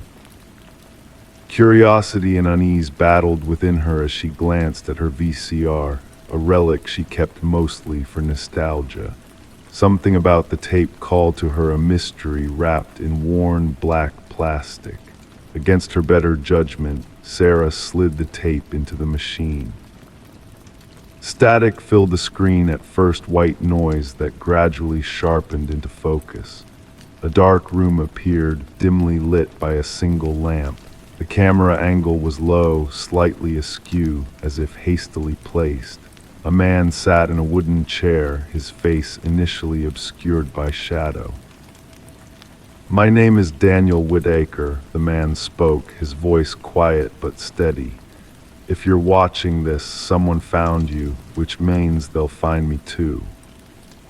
He leaned forward, revealing a face marked by sleepless nights and constant vigilance, deep-set eyes, several days of stubble, hair disheveled. "I didn't kill her, I need you to know that, but they found my fingerprints, my DNA, even though I never touched her." The camera shook slightly as Daniel adjusted it, revealing more of the sparse room, bare walls, minimal furniture, the temporary dwelling of someone prepared to leave at any moment. "They planted everything. The police report will say I knew her, that we argued, that witnesses heard us fighting. None of it's true. I never met Catherine Walsh until I saw her face on the news." His voice cracked slightly. "Dead, murdered in her home. And somehow my DNA was all over the crime scene." Detective Eliza Ramirez studied the identical VHS tape on her desk, the 5th one to surface. 5 tapes, 5 different recipients, all with the same desperate message from Daniel Whitaker, a man officially listed as the primary suspect in Catherine Walsh's murder. A man who had vanished without a trace the day her body was discovered. The Walsh case had been straightforward at first. Young professional woman found strangled in her bedroom. No forced entry. Signs of a struggle. DNA evidence pointing clearly to Whitaker, whose fingerprints were already in the system from a minor offense years earlier. Neighbors reported seeing a man matching his description near her home several times in the weeks before. Cell phone records placed him in the vicinity on the night of the murder. Open and shut until the tapes started appearing. The tapes complicate things, Detective Ramirez spoke into her recorder as she updated her case notes. Whitaker is either executing an elaborate misdirection or exposing something much darker. She reviewed her evidence board photos of Catherine Walsh smiling at a company event, the crime scene photos too disturbing to dwell on, maps showing the locations where the packages had been delivered, and in the center, Daniel Whitaker's driver's license photo. His eyes seemed to follow her, pleading. The investigation took an unexpected turn when Ramirez discovered Catherine Walsh had been involved in a whistleblower case against her employer, Pharmacorp, a powerful pharmaceutical company with government contracts. Walsh had discovered irregularities in their clinical trial data evidence that they had covered up serious side effects in a new drug rushing to market. She was going to testify, a former colleague whispered to Ramirez during an interview, constantly glancing toward the door. Catherine had documents, proof that executives knew about the problems and buried them. The trial was next week. The detective began noticing strange inconsistencies. The DNA evidence was almost too perfect, found in locations that made little logical sense for the crime. The witness testimonies about Whitaker seemed rehearsed, with identical phrasing across different statements. And most disturbing, security footage from nearby buildings mysteriously corrupted for the exact window of time surrounding the murder. Sarah Miller received a second package 3 days after the tape. This one contained documents, clinical trial reports, internal memos, email printouts, all from Pharmacorp, all bearing Catherine Walsh's digital signature, all proving she had been right. The investigation shifted. Detective Ramirez connected with recipients of the other tapes, piecing together Whitaker's breadcrumb trail. He had worked IT security for a contractor that serviced Pharmacorp systems. He had never met Catherine, but he had seen her name flagged in an unusual security protocol he wasn't meant to access. They were monitoring her, Whitaker explained in a second tape that surfaced. I saw the surveillance orders in the system. They knew she was gathering evidence, and then I found myself locked out of the network. The next day she was dead, and somehow I became the killer. The case broke when Sarah Miller noticed something on her copy of the tape that others had missed. A reflection in a window behind Whitaker showed a row of storage units. Working with Detective Ramirez, they identified the location. Inside Unit 217, they found everything. Daniel Whitaker's journal documenting the conspiracy, the original files Catherine had collected, and most damning, detailed plans for framing Whitaker, written in the handwriting of Pharmacorp's head of security, a former police detective with access to evidence collection protocols. Justice arrived not in a dramatic arrest, but through the steady accumulation of evidence that could not be denied. 3 executives were indicted. The head of security confessed, accepting a deal to testify against his employers. The drug was pulled from market consideration. Daniel Whitaker emerged from hiding, gaunt and changed by his time as a fugitive. The charges against him were dropped, but the experience had marked him permanently. Sarah Miller met him once when he came to retrieve his tape. They spoke briefly on her porch, the same spot where his package had first arrived. "Why me?" she asked. "Why send it to my address?" He looked at her with tired eyes. "The algorithm chose you. I needed people with no connection to me or Catherine, people they wouldn't be watching. People who might still trust their own judgment when the news said I was guilty." The former suspect and the accidental witness stood in silence, contemplating how thin the line between justice and manufactured truth could be. Sarah finally spoke. The wrong address turned out to be exactly the right one. The VHS tapes were logged into evidence, physical reminders that sometimes the truth arrives in unexpected packages, bearing unfamiliar names, waiting for someone curious enough to look inside. Story 19.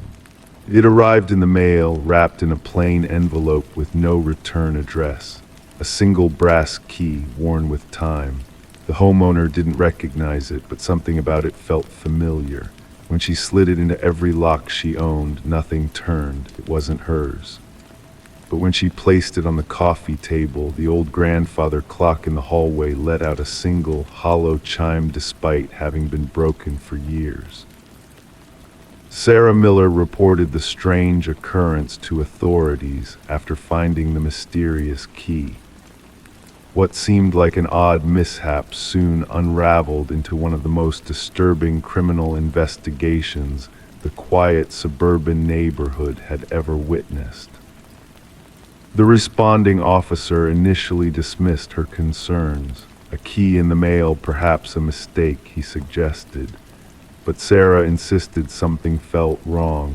The officer reluctantly took the key as evidence, mostly to appease her, placing it in a small evidence bag that would later become central to a sprawling investigation. Detective Robert Harmon received the case file during the morning briefing. A veteran investigator with the Special Victims Unit, he had developed an intuition for cases that would evolve beyond their seemingly innocuous beginnings. The brass key sat on his desk, unremarkable yet somehow unsettling. Background checks revealed Sarah had no criminal history. A retired high school English teacher, widowed, with 2 adult children living across the country. Nothing suspicious in her financial records, phone logs, or social media.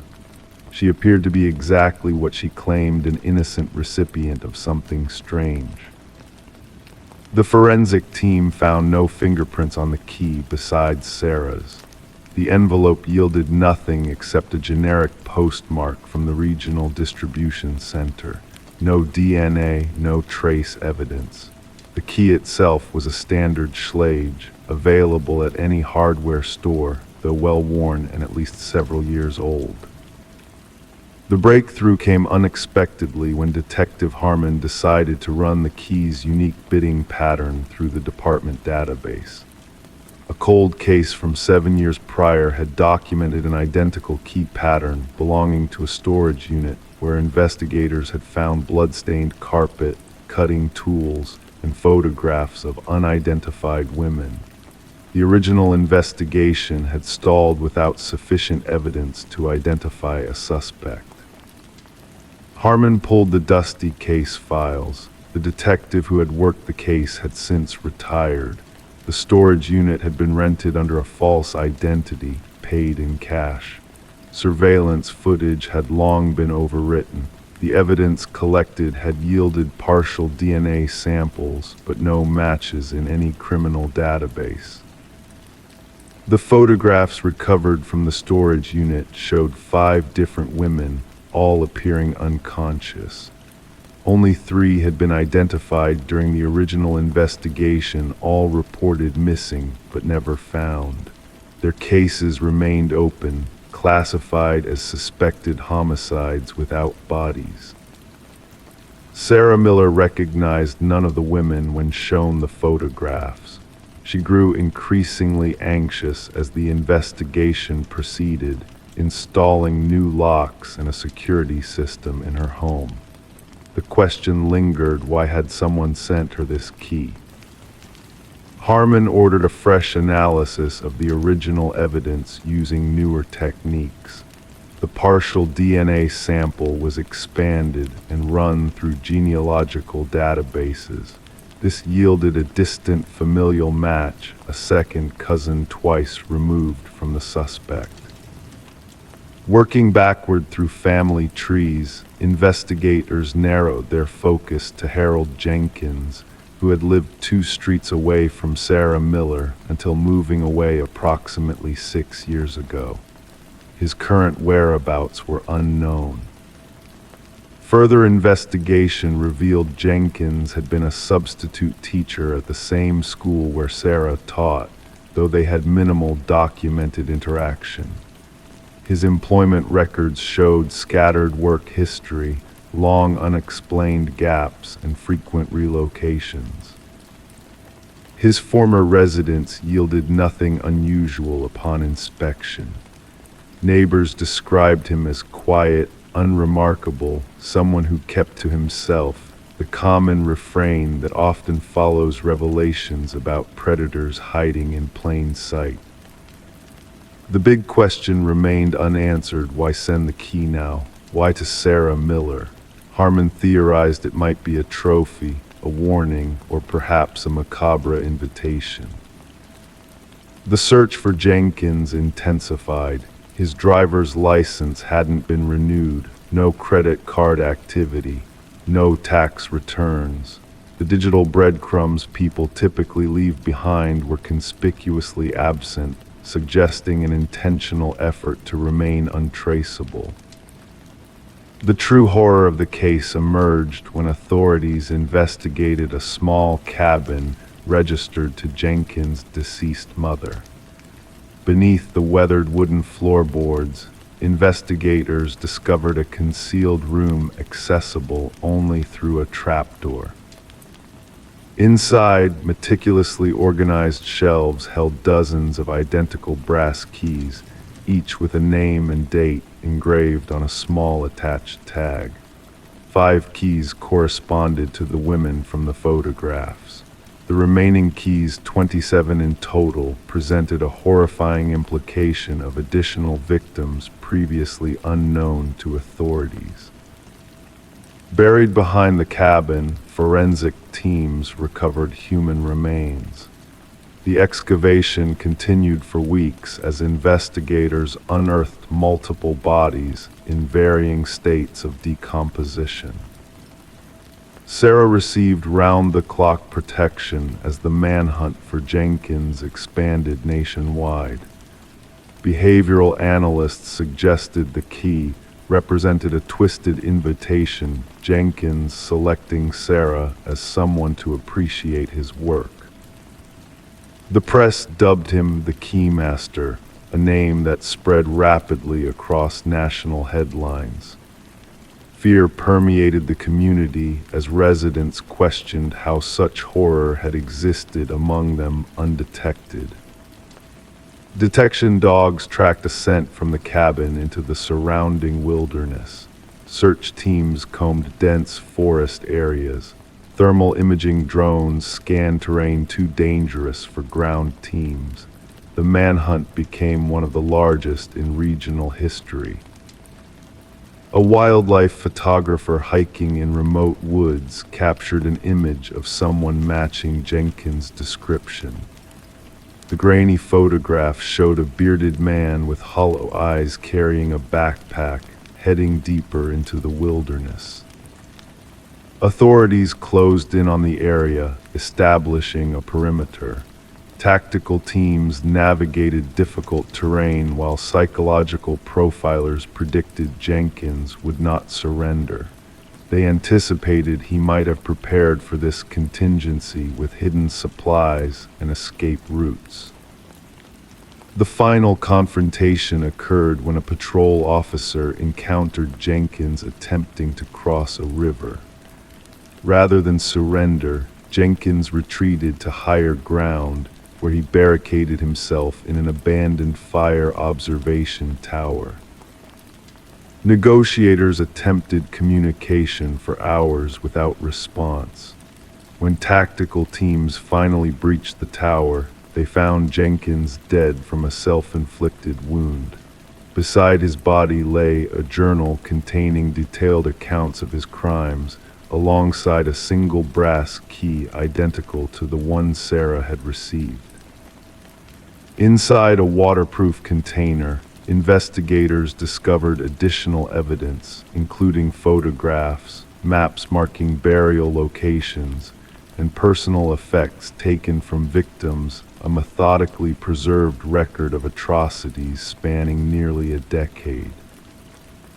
The journal's final entry addressed Sarah directly. "You never noticed me, but I noticed everything about you. The key opens nothing because what I wanted to give you cannot be unlocked with metal, only with recognition.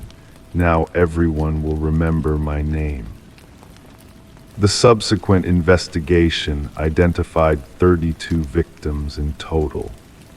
Families who had spent years wondering about missing loved ones finally received answers, though the closure came with the unbearable weight of confirmed tragedy. Sarah never returned to her home, unable to reconcile the horror that had brushed so close to her ordinary life. The grandfather clock that had mysteriously chimed was examined and found to contain a small wireless receiver Jenkins had been watching, waiting for the moment she received his gift. The case remains one of the most disturbing examples of predatory behavior hiding beneath a veneer of normalcy. Psychological researchers continue studying Jenkins' writings, seeking insights to identify similar offenders before they act. And somewhere in an evidence locker, a collection of brass keys sits in silent testimony to lives cut short, each key opening nothing, yet unlocking a devastating truth about the darkness that sometimes hides behind unremarkable facades. Story 20. They found it in the attic, hidden beneath a tattered blanket, a porcelain doll, delicate and old, its painted blue eyes wide and unblinking. Neither of them had ever seen it before. They laughed it off, just another forgotten antique. But that night, as they settled into bed, something felt off. The air was heavier, the silence stretched, and in the morning the doll wasn't in the attic anymore. It was sitting at the foot of their bed. The young couple, Sarah and Michael, had purchased the Victorian house at auction, enchanted by its ornate woodwork and mysterious charm despite rumors about its troubled past. They were drawn to the history embedded in its walls, not knowing they would soon become part of it. Detective Rachel Winters received the call on a crisp autumn morning. The female victim had been found in the master bedroom, her body arranged in an unnatural pose, arms and legs bent at precise angles. Her eyes were open wide, a look of terror frozen on her face. The male victim was discovered in the hallway as if he had been trying to escape. The scene was immaculate, no signs of forced entry, no evidence of a struggle beyond the final moments. "The positioning is deliberate," Detective Winters noted, speaking quietly into her recorder as crime scene photographers captured every detail. The female victim appears posed, like a doll removed from a display case. The investigation began with thorough interviews of neighbors. One elderly woman recalled seeing a shadow moving behind an upstairs window when the couple should have been at work. Another mentioned hearing what sounded like a child's laughter coming from the empty house during the night. Each account added another layer of unease to the growing case file. The forensic team uncovered microscopic fibers throughout the house, vintage cotton and silk, consistent with materials used in antique doll clothing, most concentrated around the victims' bodies and the attic space. More disturbing was what they didn't find. No fingerprints besides the victims, no DNA from any intruder, no footprints in the dust that shouldn't have been there. It's as if whoever did this was never physically present, the lead forensic analyst remarked. The investigation turned to the history of the property. Records revealed a pattern: 3 previous owners over 6 decades had died under mysterious circumstances. Each case remained unsolved, with files noting strange inconsistencies. One family reported finding antique toys in rooms they had just cleaned. Another documented hearing footsteps when no one else was home. Detective Winters discovered a newspaper clipping from decades earlier. A renowned doll maker had once lived in the house with his daughter. The child had died under suspicious circumstances, and the father was questioned but never charged. Before taking his own life, he had completed one final doll said to be a perfect replica of his daughter. The inventory list from when Sarah and Michael purchased the house mentioned no such doll. As Detective Winters dug deeper, she found a pattern connecting all victims.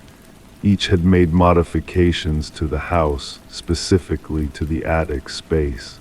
Sarah and Michael had begun renovations the week before their deaths, planning to convert the attic into a home office.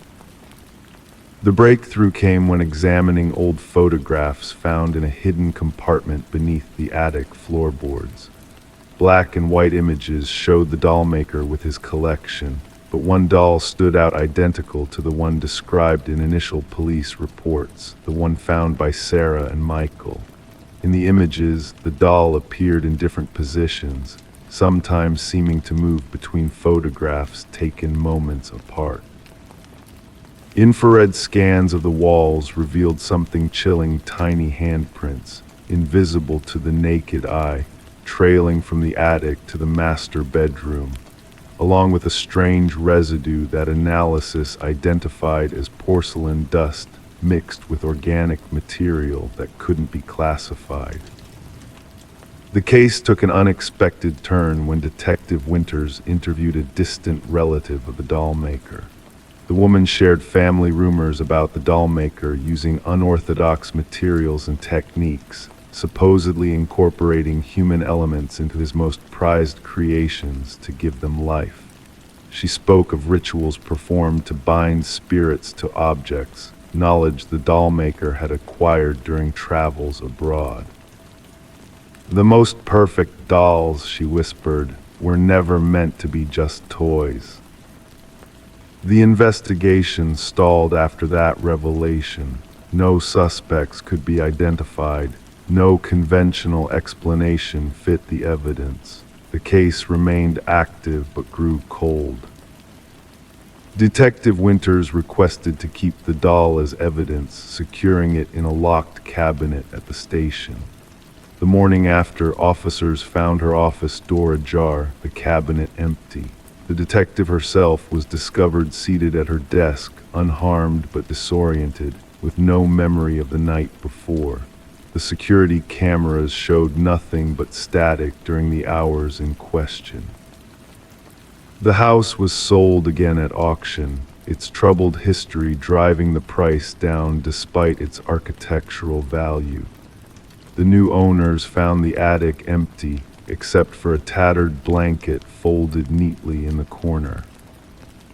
The doll was never recovered, and the deaths of Sarah and Michael joined the list of unsolved cases that would occasionally be referenced in hushed tones around the detective department. Some claimed to have glimpsed it in evidence storage, though inventory checks never confirmed its presence. Detective Winters retired early, citing personal reasons. On her last day, she removed a single item from her personal files, a photograph of the doll maker with his collection. She sealed it in an envelope marked "Never Open" and locked it away. The new owners reported no disturbances, having decided to leave the attic untouched. But sometimes, on quiet nights, Neighbors would report seeing a small shadow moving behind the attic window and hearing what sounded like the gentle laughter of a child. Story 21. The new tenants thought it was just peeling wallpaper, but as they stripped it away, the layers beneath told a different story. Scrawled in ink over and over was a name, the same name filling every inch of the wall, written in frantic, uneven script. It wasn't the name of the previous owners. It wasn't in any of the records. But when they searched it online, they found a single result, a missing persons case from decades ago. And the worst part, the woman in the photo looked exactly like the one who had sold them the house. Michael and Sarah Klein never intended to renovate the Victorian-era home immediately. The charming old residence came at a surprisingly reasonable price, and the previous owner, a quiet, elegant woman with silver-streaked dark hair, had seemed eager to sell, mentioning she was relocating across the country. The couple had been drawn to the home's character, its ornate woodwork and high ceilings telling stories of another era. It started with a simple water stain in the master bedroom. Sarah noticed a yellowish discoloration spreading across the floral wallpaper. When Michael pressed his fingers against it, the paper gave way, revealing another layer beneath. Curiosity piqued. They began carefully peeling back the damaged section.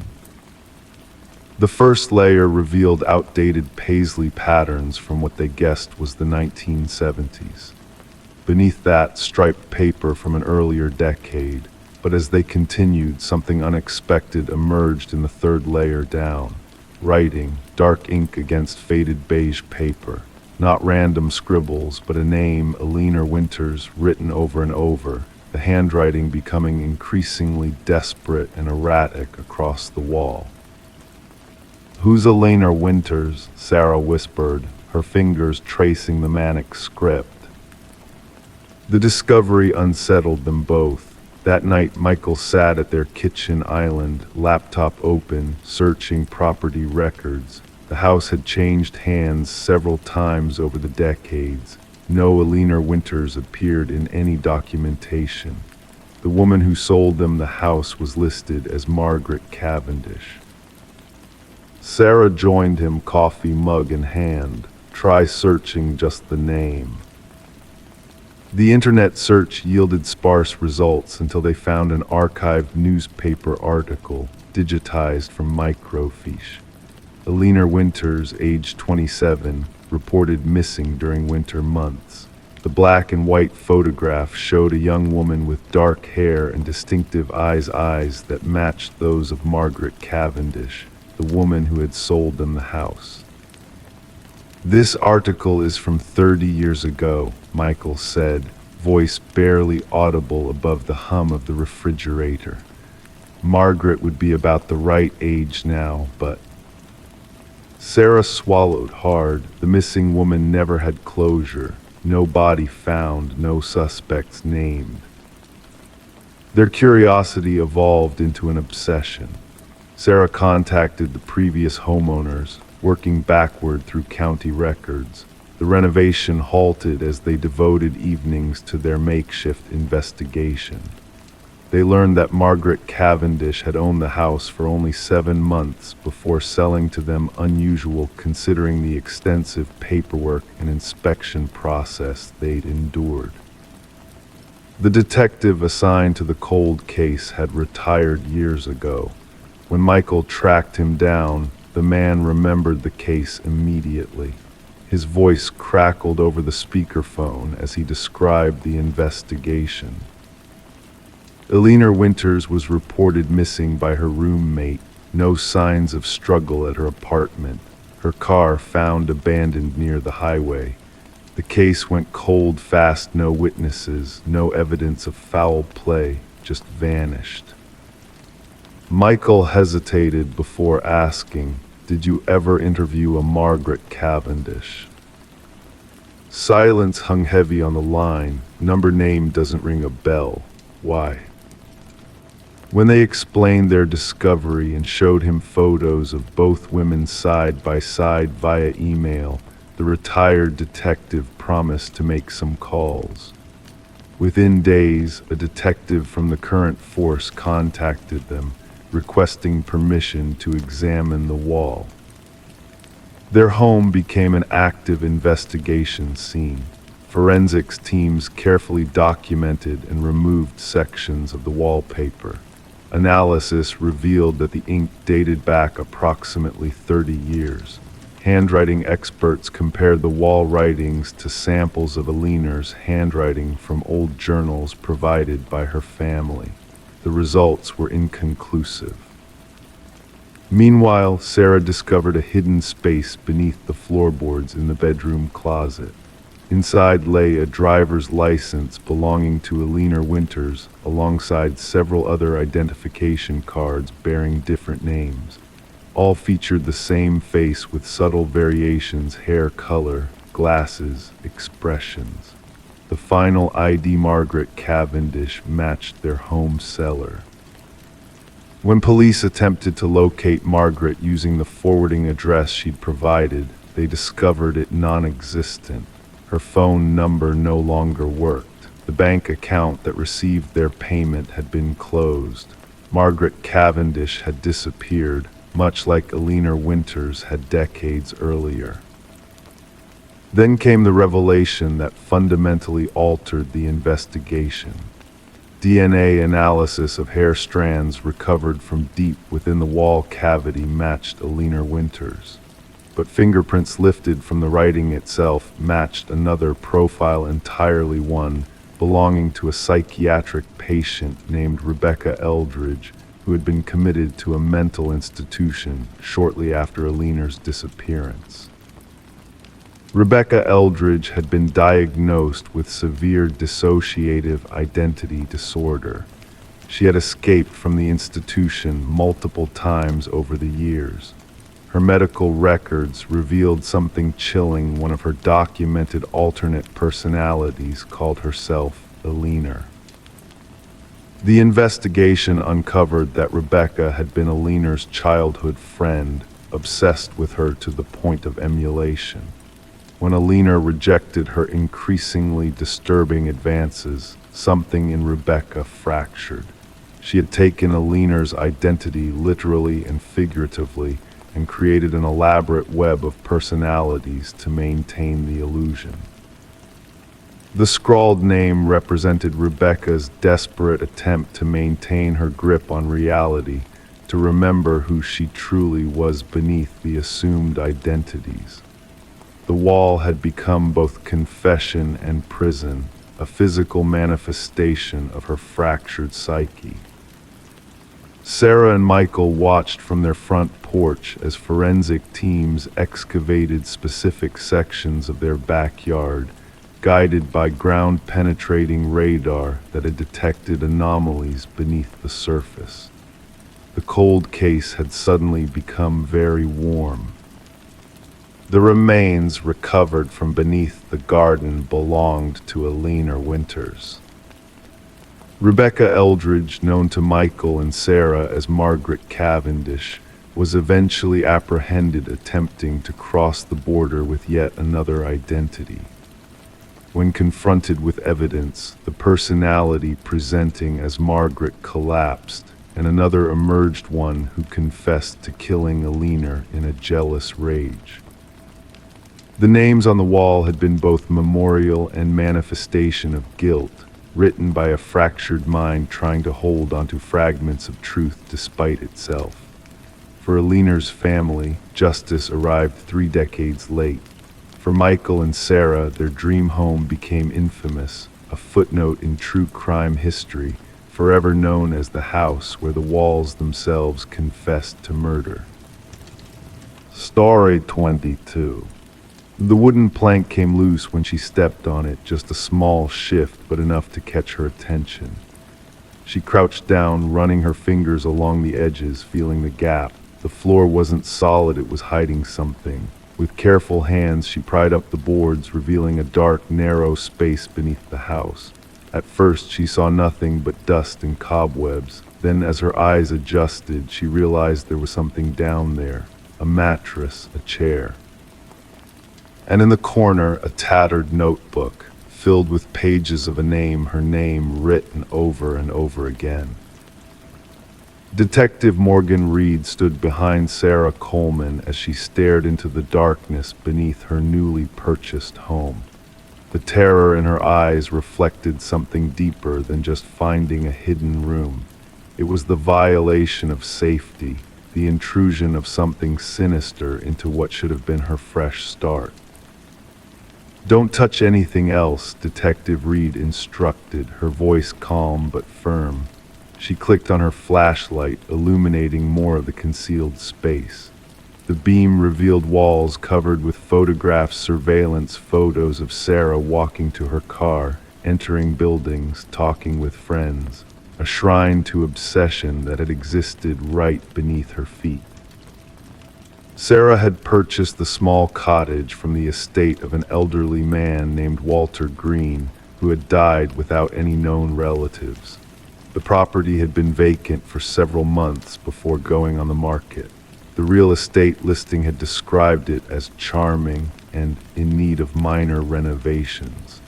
No one had mentioned anything unusual during the inspections or sale.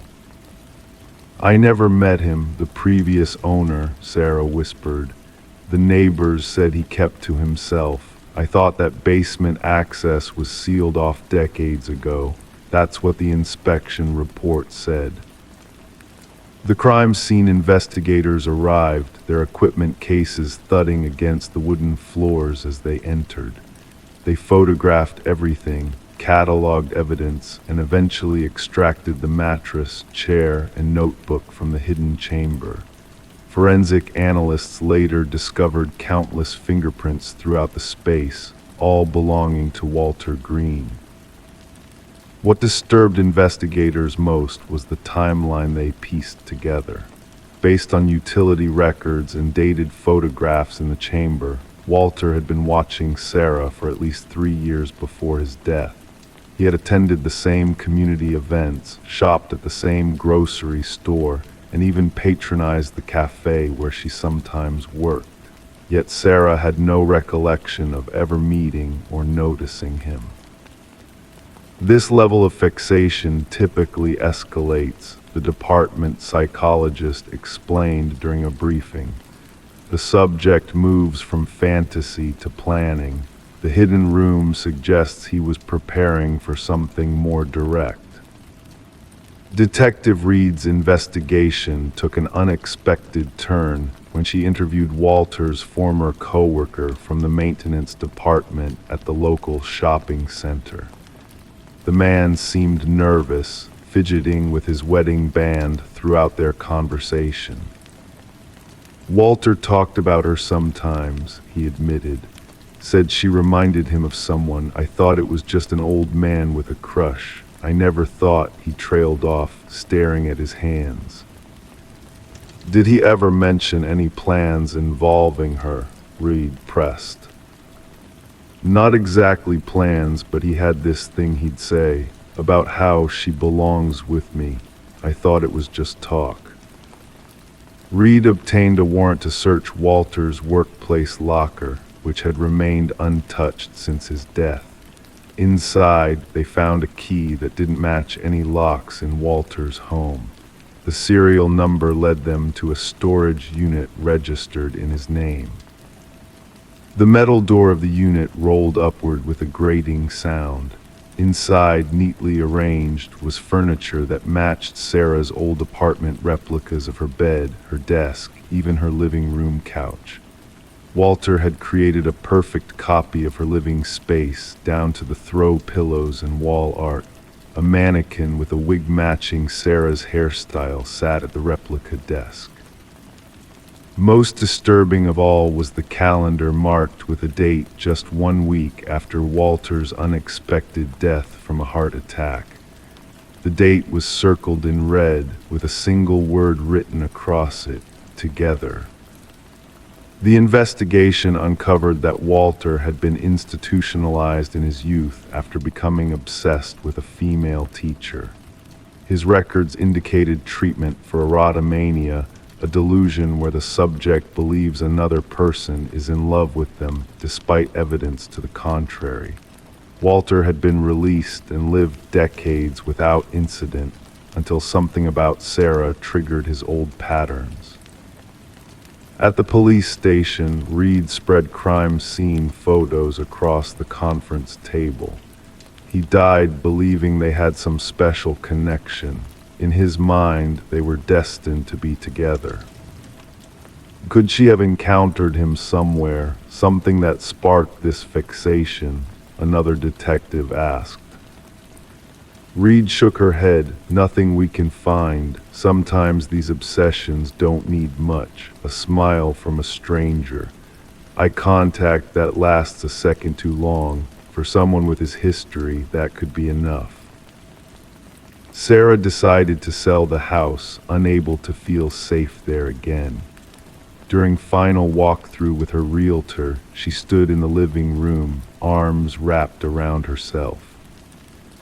I keep thinking about what would have happened if he hadn't died when he did, she said quietly. If I hadn't noticed that loose floorboard, how long would I have lived here, not knowing he was watching me, not knowing what was hidden beneath my feet? The case was officially closed after Walter's death, classified as stalking with intent to abduct, though the abduction never occurred. The psychological evaluation of the evidence suggested that Walter had planned to confine Sarah in either the hidden room or the storage unit. Sarah moved far away, changing her daily routines and becoming more cautious about her personal information. Detective Reed occasionally checked on her, a silent acknowledgement of how closely Sarah had come to becoming another statistic, another victim. The cottage eventually sold to a young couple who knew nothing of its history. The hidden room was properly sealed, the floorboards replaced, life continued. But for those who knew the truth, the story of the room beneath the floor served as a chilling reminder of dangers that sometimes lurk unseen, of monsters who die before they can be caught, and of victims who never know how close they came to their own endings. Story 23. She stepped in through the front door, dust swirling in the stale air. The house had been abandoned for years, its walls peeling, its furniture draped in sheets. Exploring felt like stepping into a frozen moment in time except for one thing. The doors, every one of them led back to the same room. No matter where she walked, no matter which handle she turned, she always ended up back in the parlor. The only way out was the way she came in. But when she turned back, the front door was gone. The discovery of Morgan Pierce's body transformed the abandoned Victorian from local curiosity to crime scene. Detective Sarah Lynn stood at the threshold, watching forensic technicians move through the dim interior like ghosts. The house had acquired a certain notoriety among locals, the house where compasses spun wildly, where people reported feeling watched. Now it held secrets far darker than urban legends. Initial examination suggests she's been dead approximately 3 days, the medical examiner said, his voice barely above a whisper. Cause of death appears to be asphyxiation. Morgan had been found seated in an antique chair in the parlor, positioned to face the main entrance as if waiting for someone. Her expression peaceful, hands folded neatly in her lap, no signs of struggle, no defensive wounds. The scene possessed an eerie stillness that experienced investigators found unsettling. Who reported finding the body? Lind asked, scanning her notes. Real estate agent showing the property to potential buyers, her partner responded. They entered, saw her sitting there, thought she was trespassing until they got closer. The house had remained unoccupied since the death of its previous owner, Eleanor Blackwood, nearly 5 years earlier. Family disputes had left the property in legal limbo, unwanted, unsold, and largely forgotten except by vandals and thrill-seekers.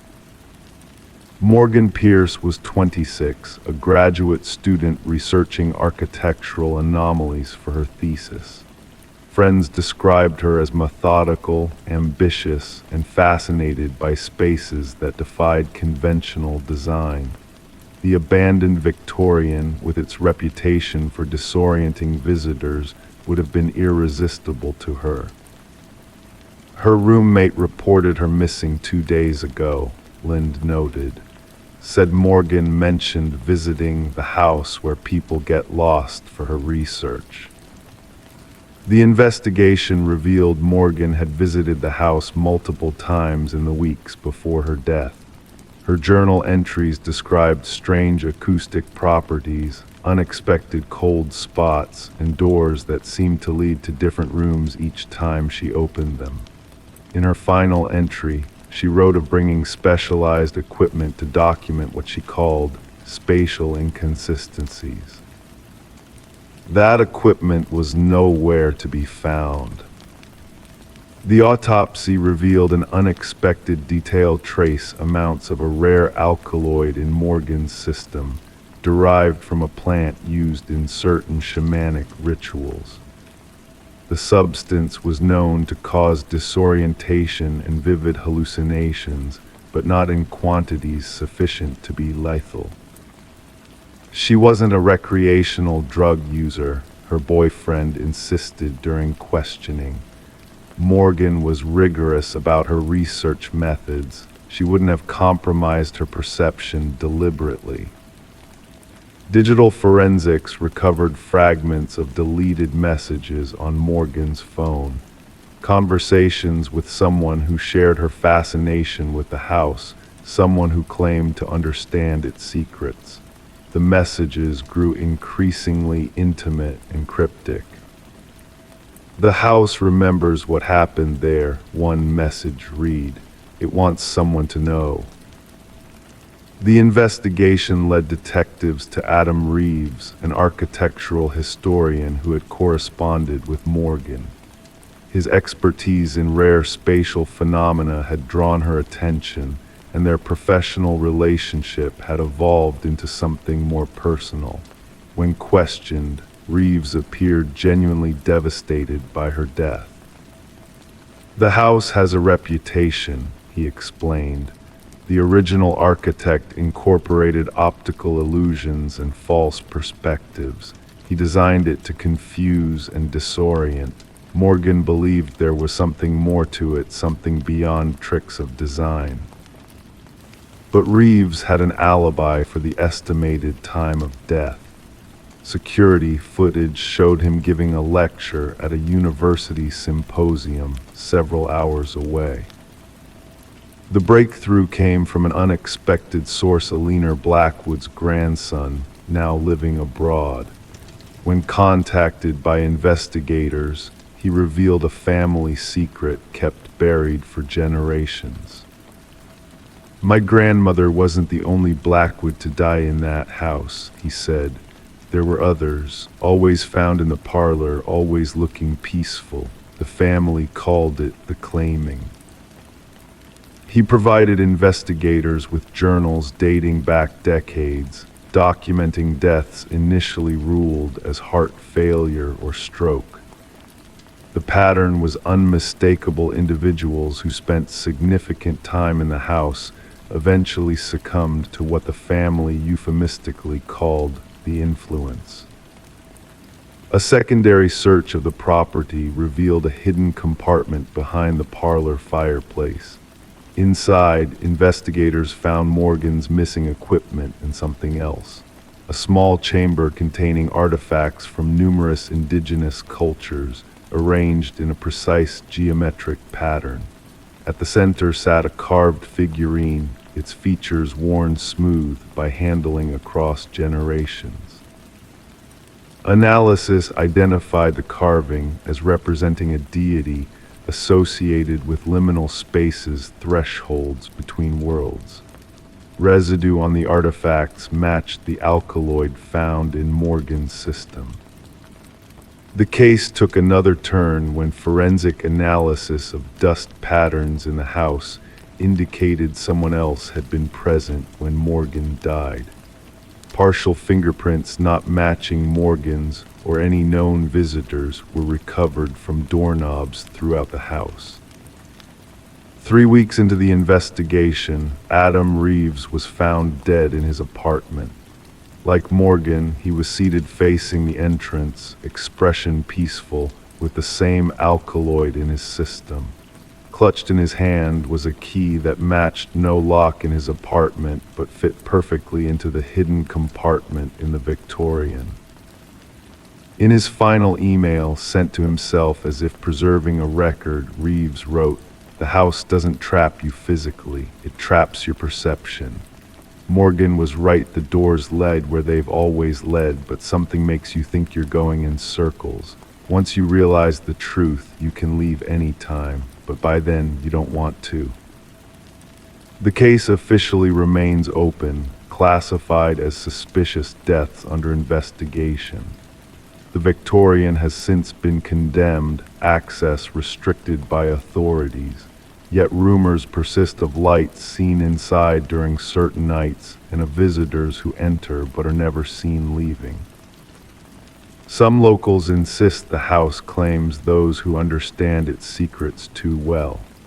Others believe Morgan and Reeves discovered something powerful and ancient, something that exists in the spaces between conventional reality. The truth remains as elusive as an exit in a house where all doors lead back to the beginning. Story 24. The coffee shop had been his routine for years, same table, same order, same silence.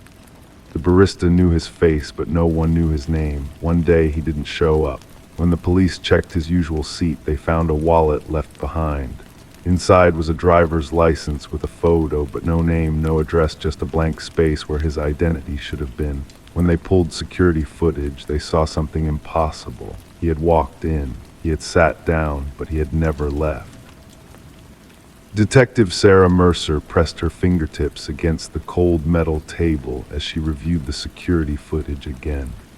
The stranger, now referred to as John Doe in the case files, appeared normal on camera. Average height, unremarkable features, wearing a navy coat and carrying a worn leather messenger bag. Nothing about him stood out, which made his disappearance all the more unsettling. "Play it again," she instructed the tech specialist. The footage showed John entering the coffee shop during the morning rush.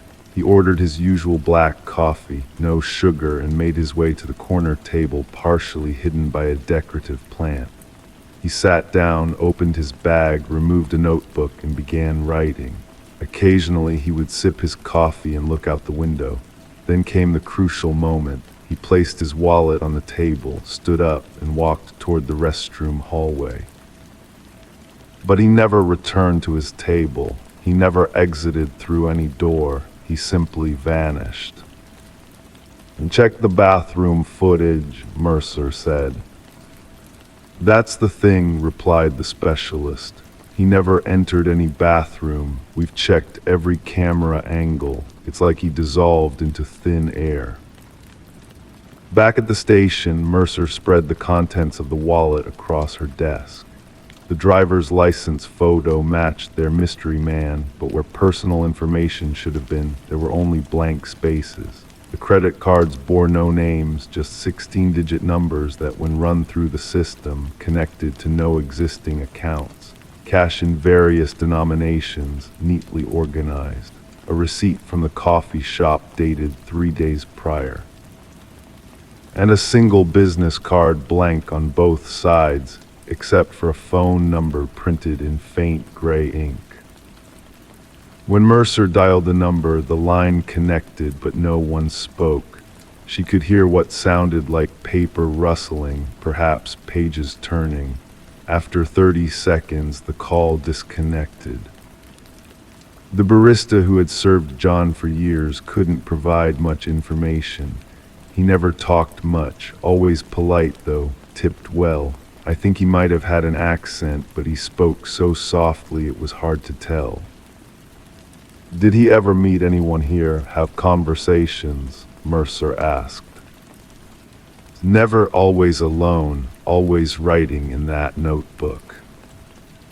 The notebook remained on the table alongside the abandoned wallet. Its pages contained line after line of what appeared to be code or ciphered text. Cryptographers from the department struggled to make sense of it. Some pages contained sketches, architectural drawings of buildings that matched no known structures in the area.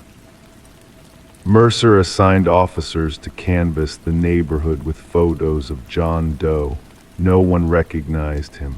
No missing persons reports matched his description. His fingerprints weren't in any database. It was as if he existed solely within the confines of that coffee shop. During her investigation, Mercer noticed something odd about the security footage. Each morning when John entered the shop, the time stamp on the camera would flicker momentarily. The tech specialist dismissed it as a system glitch, but Mercer wasn't convinced. She returned to the coffee shop and sat at his table. From this vantage point, she could see both the entrance and the hallway leading to the restrooms. Between them hung an antique mirror, its frame ornately carved with symbols similar to those in John's notebook. When the shop owner arrived, Mercer questioned him about the mirror. That thing been here longer than I have, came with the building. Heavy as sin takes 2 men to move it. Has it ever been moved for cleaning or redecorating? Not in my time, why? Mercer approached the mirror, studying her reflection. The glass had a slight distortion to it, making the reflection seem deeper than it should be. She placed her hand on its surface, expecting cool glass, but instead felt an unusual warmth. The forensics team arrived to examine the mirror. When they removed it from the wall, they discovered a small hollow space behind it. Inside was a stack of identical wallets, each containing a driver's license with the same photo but blank information fields. Beside them sat a leather-bound journal filled with entries dating back decades, all written in the same hand as the notebook left on the table. The final entry read, "The experiment must end. They're getting closer. The window is closing." Investigators found fingerprints throughout the hidden space, all matching John Doe. Carbon dating of the earliest wallet suggested it was approximately 50 years old, yet the photo showed the same unaged face. The journal entries described what appeared to be experiments in temporal displacement and identity transference. References to crossing back and window points were scattered throughout. One paragraph stood out to Mercer. The coffee shop serves as an anchor point, a place where realities intersect. The mirror acts as the gateway. When alignment occurs, passage becomes possible. As the investigation deepened, strange incidents began occurring around the coffee shop. Customers reported seeing their reflections move independently in the window glass. Several claimed to have spotted John Doe sitting at his usual table, though security cameras showed no one there. The break in the case came when an elderly woman contacted the police station asking about the investigation. She introduced herself as Margaret Keller, a former physicist who had worked on classified government projects. She recognized John Doe from the news reports. His name was Daniel Weston, she explained. He was a brilliant theoretical physicist who disappeared while working on an experimental project involving quantum mirror surfaces that could potentially allow matter to pass between parallel realities. Keller provided documents showing Weston had been presumed dead after a laboratory accident. The date of his disappearance matched the earliest entry in the journal found behind the mirror. He believed our reality was just one of many existing simultaneously, Keller continued. He theorized that certain locations served as weak points between these realities, places where someone could potentially cross over. Mercer returned to the coffee shop with this new information. The building, she discovered, stood on land that had once housed the very research facility where Weston had worked. The coffee shop had been built directly over the laboratory where he disappeared. The case reached its climax when Mercer, reviewing security footage alone late one night, noticed something on the recordings that previous viewings had missed. In the background, reflected in the mirror, John Doe Daniel Weston could be seen watching himself sitting at the table. Two versions of the same man existing simultaneously. When Mercer rushed to the coffee shop to re-examine the mirror, she found it shattered on the floor. Amidst the broken glass lay a final note written in the familiar handwriting: "The experiment is complete. The window is closed. Do not attempt to follow." The case of the man who didn't exist remains officially unsolved. The coffee shop closed shortly after the investigation, the building eventually demolished. Daniel Weston's body was never found. His notebooks and journals disappeared from the evidence room under mysterious circumstances. Detective Mercer resigned from the force soon after. Neighbors occasionally spot her sitting on her porch, writing frantically in a notebook identical to Weston's.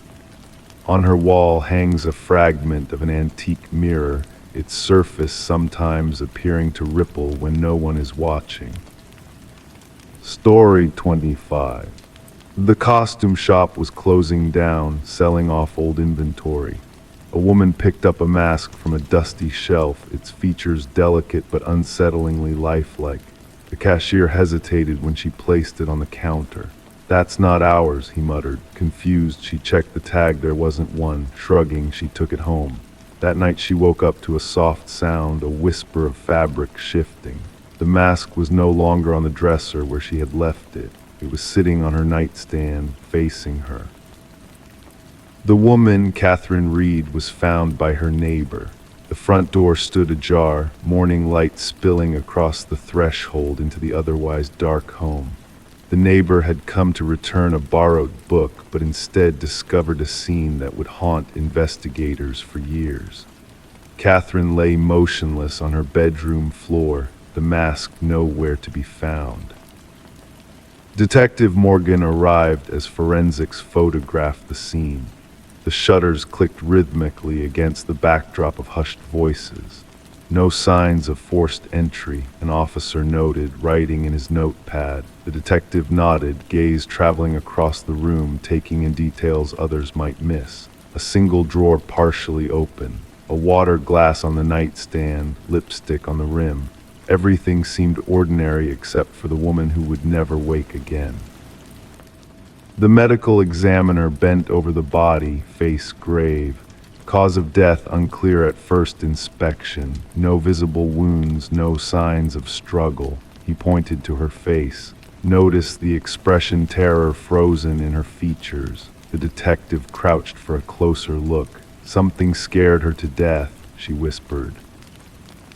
Catherine had lived a quiet life as an art appraiser. Colleagues described her as meticulous, passionate about authenticity. She could spot a forgery from across the room, her boss said during questioning. She had an eye for details that weren't right. The detective wondered if that talent had somehow led to her demise. Security footage from the costume shop revealed something odd. The cashier seemed genuinely confused by the mask. He called the owner over, who shook his head firmly. The audio was poor, but lip-reading experts later confirmed his words. We never carried anything like this. The detective visited the shop, now emptied of merchandise. The owner wrung his hands nervously. That mask appeared during our clearance sale. Nobody knows where it came from. It wasn't in our inventory. When pressed further, he admitted, things like this happened occasionally after we acquired items from the estate sale of a collector who died under strange circumstances. A breakthrough came when forensics discovered microscopic fibers embedded in Catherine's fingertips. She was clutching at something, the lab technician explained. These fibers are unusual, not modern synthetic material. They appear to be a mix of human hair and an unidentified organic substance we can't match to any database. The investigation led to records of similar deaths spanning back decades. Each victim had acquired an unusual mask shortly before their death. Each was found with an expression of pure terror. Each case remained unsolved. A retired detective who had worked on one such case agreed to meet. They sat in a dimly lit room, his hands trembling slightly as he pushed a yellowed file across the table. We found something written inside each mask, behind the interior lining, he said. Ancient symbols. A scholar we consulted believed they were tied to a ritual involving soul transference. The breakthrough came from an unexpected source. A journal was discovered hidden in Catherine's apartment behind a loose baseboard. Her final entry described feeling watched, sensing a presence in her home. She wrote about researching the mask's origins after the cashier's strange reaction. Her investigation had led her to connect it with a series of mysterious deaths. The mask moves, she had written in increasingly frantic handwriting. It watches me when I sleep. I found markings inside it, symbols matching those from unsolved cases. The collector who owned these masks died the same way. Each mask claims a life before moving on. The entity needs a new host when the mask finds its way to someone who recognizes what it truly is. The detective assembled the evidence, the strange fibers, Catherine's research, the pattern of similar deaths. The medical examiner finally determined the cause of death, cardiac arrest brought on by extreme fear. What could terrify someone so thoroughly their heart simply stopped? The case took an even more disturbing turn when surveillance footage from a neighboring house captured something the investigators had missed. A figure leaving Catherine's home in the dark, wearing what appeared to be a mask, moving with Catherine's distinctive gait, but somehow wrong, mechanical, as if someone were wearing her movements like an ill-fitting costume.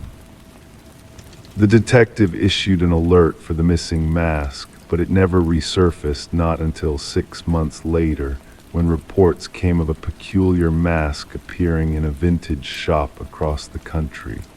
By the time investigators arrived, it had already been sold.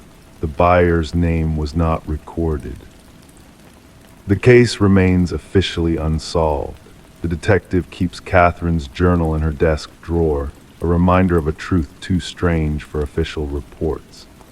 Sometimes at night, she wakes with a start, feeling watched. She checks her windows and doors, secures the locks, and tries not to think about the mask that might one day find its way to someone else who can see what it truly is, a vessel waiting to be filled, moving from victim to victim in an endless cycle that began centuries ago and continues still.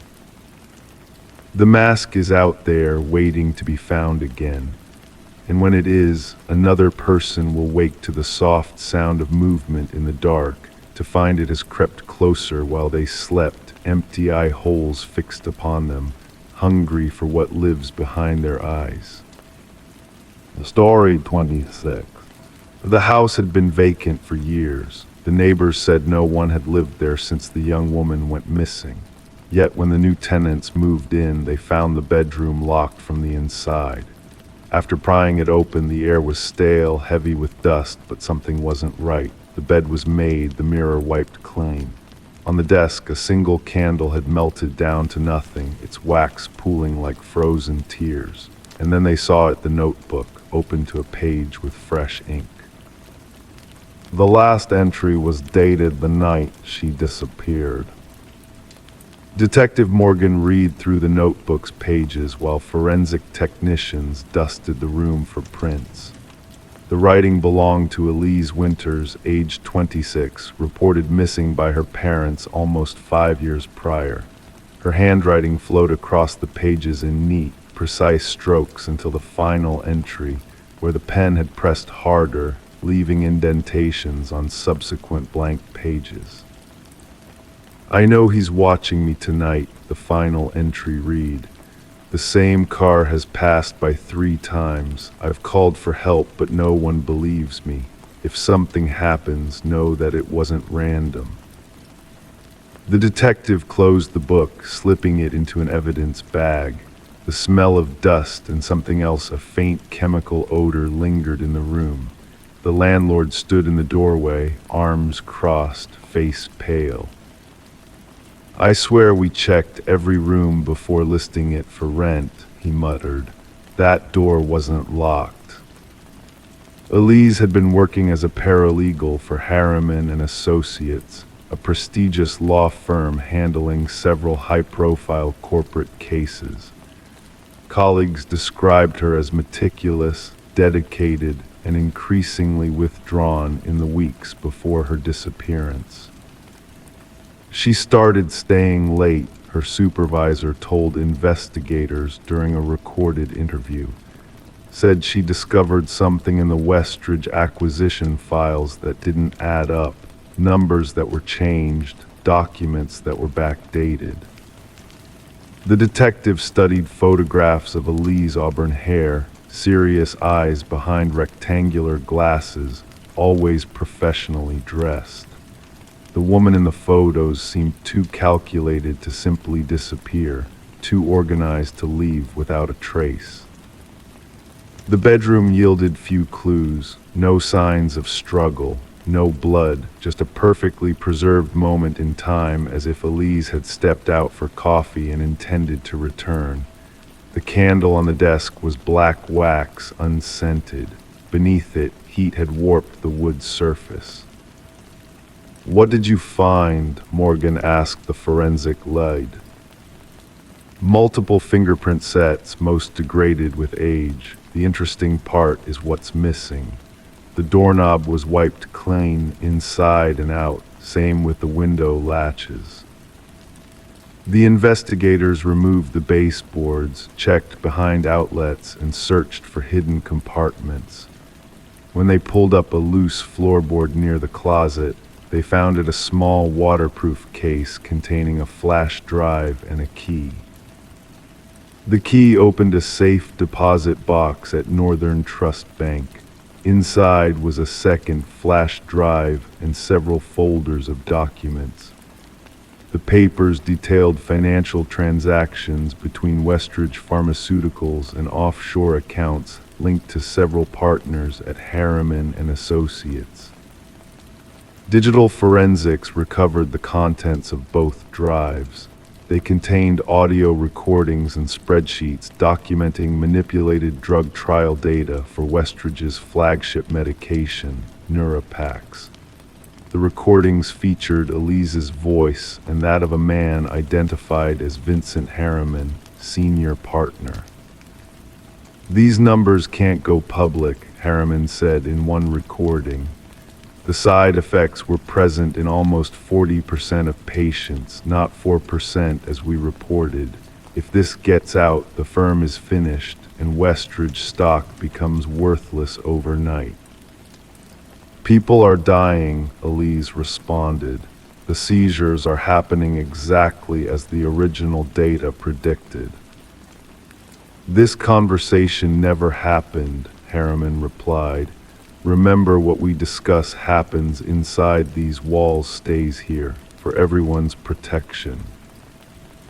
Detective Morgan connected with pharmaceutical regulators, who confirmed that Neurapax had been quietly pulled from the market after a cluster of patient deaths matched the side effects documented in Elise's hidden files. Investigators subpoenaed Harriman's personal and corporate records. They found nothing directly linking him to Elise's disappearance until they discovered charges for an industrial cleaning service at his vacation property the day after she vanished. When police searched the property, they found microscopic blood traces matching Elise's DNA profile despite the thorough cleaning. The evidence was circumstantial but damning. The mystery of the locked room remained unsolved until Morgan reviewed security footage from neighboring properties. A figure matching Harriman's build approached the house during heavy rain on the night Elise disappeared. The footage showed him entering, but never leaving through any visible exit. The detective returned to the bedroom with a structural engineer. Together they discovered a hidden passage in the back of the bedroom closet, connecting to maintenance tunnels that ran beneath several blocks of older homes in the neighborhood. The passage had been sealed with new drywall and painted to match the original wall. Vincent Harriman was arrested during a board meeting. When confronted with the evidence, he maintained his innocence, claiming Elise had been planning to leave the country with the documents. She was unstable, paranoid, he told investigators. She manufactured evidence to damage the firm after we passed her over for promotion. The jury disagreed. Footage recovered from Elise's own hidden camera, tucked inside a bookend on her shelf, showed Harriman entering her room that night. The recording ended abruptly with him approaching her desk where she sat writing. Prosecutors theorized that after killing Elise, Harriman locked the door from inside using a simple trick with string and a hook, escaping through the hidden passage. He had returned years later, before the new tenants arrived, to ensure nothing remained to implicate him. In doing so, he inadvertently preserved the scene exactly as investigators needed to find it. Harriman was convicted of first-degree murder despite no body ever being recovered. The pharmaceutical executives implicated in the fraud faced separate charges. The families of patients who died from Neurapax side effects filed a class action lawsuit that exposed systemic corruption. At the sentencing hearing, Elise's mother addressed the court. "My daughter's room remained untouched, preserving the truth she gave her life to reveal. She never left that room, not really. Her pursuit of justice remained locked inside, waiting for someone to find it." The new tenants never moved in. The house stands empty once more, its secrets exposed but not forgotten. Locals avoid walking past it after dark. Some claim to see a light in the upstairs window, the bedroom where a young woman made her final stand against powerful men who thought their crimes would stay hidden forever. Justice came for Elise Winters, not in life, but in the evidence she left behind. The room she never truly left became both her tomb and her testimony. Story 27. The Polaroid was decades old, a snapshot of a birthday long forgotten, smiling faces, candles flickering, nothing unusual. But when the daughter inherited the box of old photos, she saw it, a shape in the background behind the group, a man half hidden in shadow standing just outside the glow of the candles. He wasn't part of the family. No one remembered him being there, yet in every photo he was closer. Sarah Winters found the collection while cleaning out her mother's attic after the funeral. A cardboard box labeled simply "Memories" contained dozens of faded photographs chronicling family gatherings from her childhood. The discovery should have been comforting, a treasure trove of happier moments. Instead, it became the starting point of a nightmare. In the first photo, he was barely perceptible, a silhouette at the edge of the frame during her 7th birthday party. The dark figure stood near the sliding glass door, face obscured, watching. In the second photo, taken minutes later, he had moved inside. By the third, he stood behind her uncle. No one in the photos seemed aware of his presence. Sarah called her father, voice trembling as she described the discovery. "Dad, who is this man in the background of all these pictures?" Silence greeted her question, then a sharp intake of breath. "What man? There shouldn't be anyone but family." She took digital photos of the Polaroids and sent them to her father. He called back immediately, his voice uncharacteristically shaken. "That's not possible. We would have noticed a stranger." Detective Marcus Reed listened patiently as Sarah spread the photographs across his desk at the precinct. Rain tapped against the windows, casting shifting shadows across the evidence. The detective's weathered hands moved methodically from one photo to the next, eyes narrowing. "And no one recognized this individual?" he asked, voice neutral but interested. "No one," Sarah confirmed, "but look at the progression." She arranged the photos in sequence. The detective leaned forward, the metal chair creaking beneath his weight. What had initially seemed like paranoia suddenly took shape before his eyes. The figure moved deliberately through the party, photo by photo, inching closer to the children. In the final image, he stood directly behind Sarah's childhood self, one pale hand reaching toward her shoulder, just beyond the frame. "The photographer," Reed suggested, but his tone betrayed doubt. "My mother took all these." She set the timer and ran into the frame.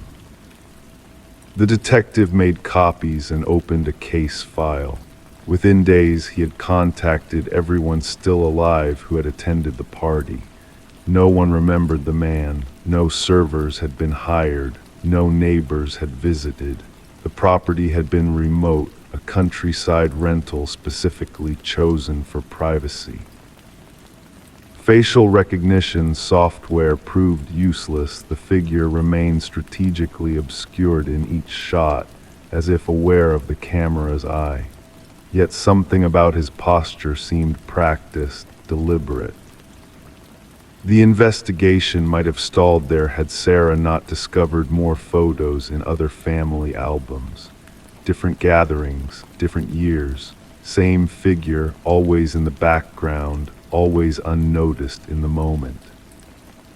A computer specialist enhanced the images, cleaning decades of degradation. Under harsh digital light, details emerged, a scar across the wrist, a distinctive ring, a partial reflection in a window showing facial features previously hidden in shadow. The breakthrough came from dental records. The teeth visible in one enhanced image matched those of Robert Keller, a maintenance worker who had disappeared after being questioned in connection with 3 child abductions across the region. Cases that had gone cold decades ago. Cases that had occurred within weeks of the gatherings documented in the photos. Records showed Keller had worked for the company that cleaned the vacation property where Sarah's birthday was held. He had master keys to several rental properties throughout the area, properties where other families had gathered, properties where children had later vanished. When authorities searched the foundations of Keller's former residence, they discovered small items buried beneath the concrete. A hair clip matching the description of one worn by a missing girl, a toy car belonging to a boy who disappeared after a family reunion, a bracelet that Sarah recognized as her own one she thought had been lost during her childhood. Sarah sat alone in her apartment, surrounded by the photos that had unraveled decades of carefully concealed horrors.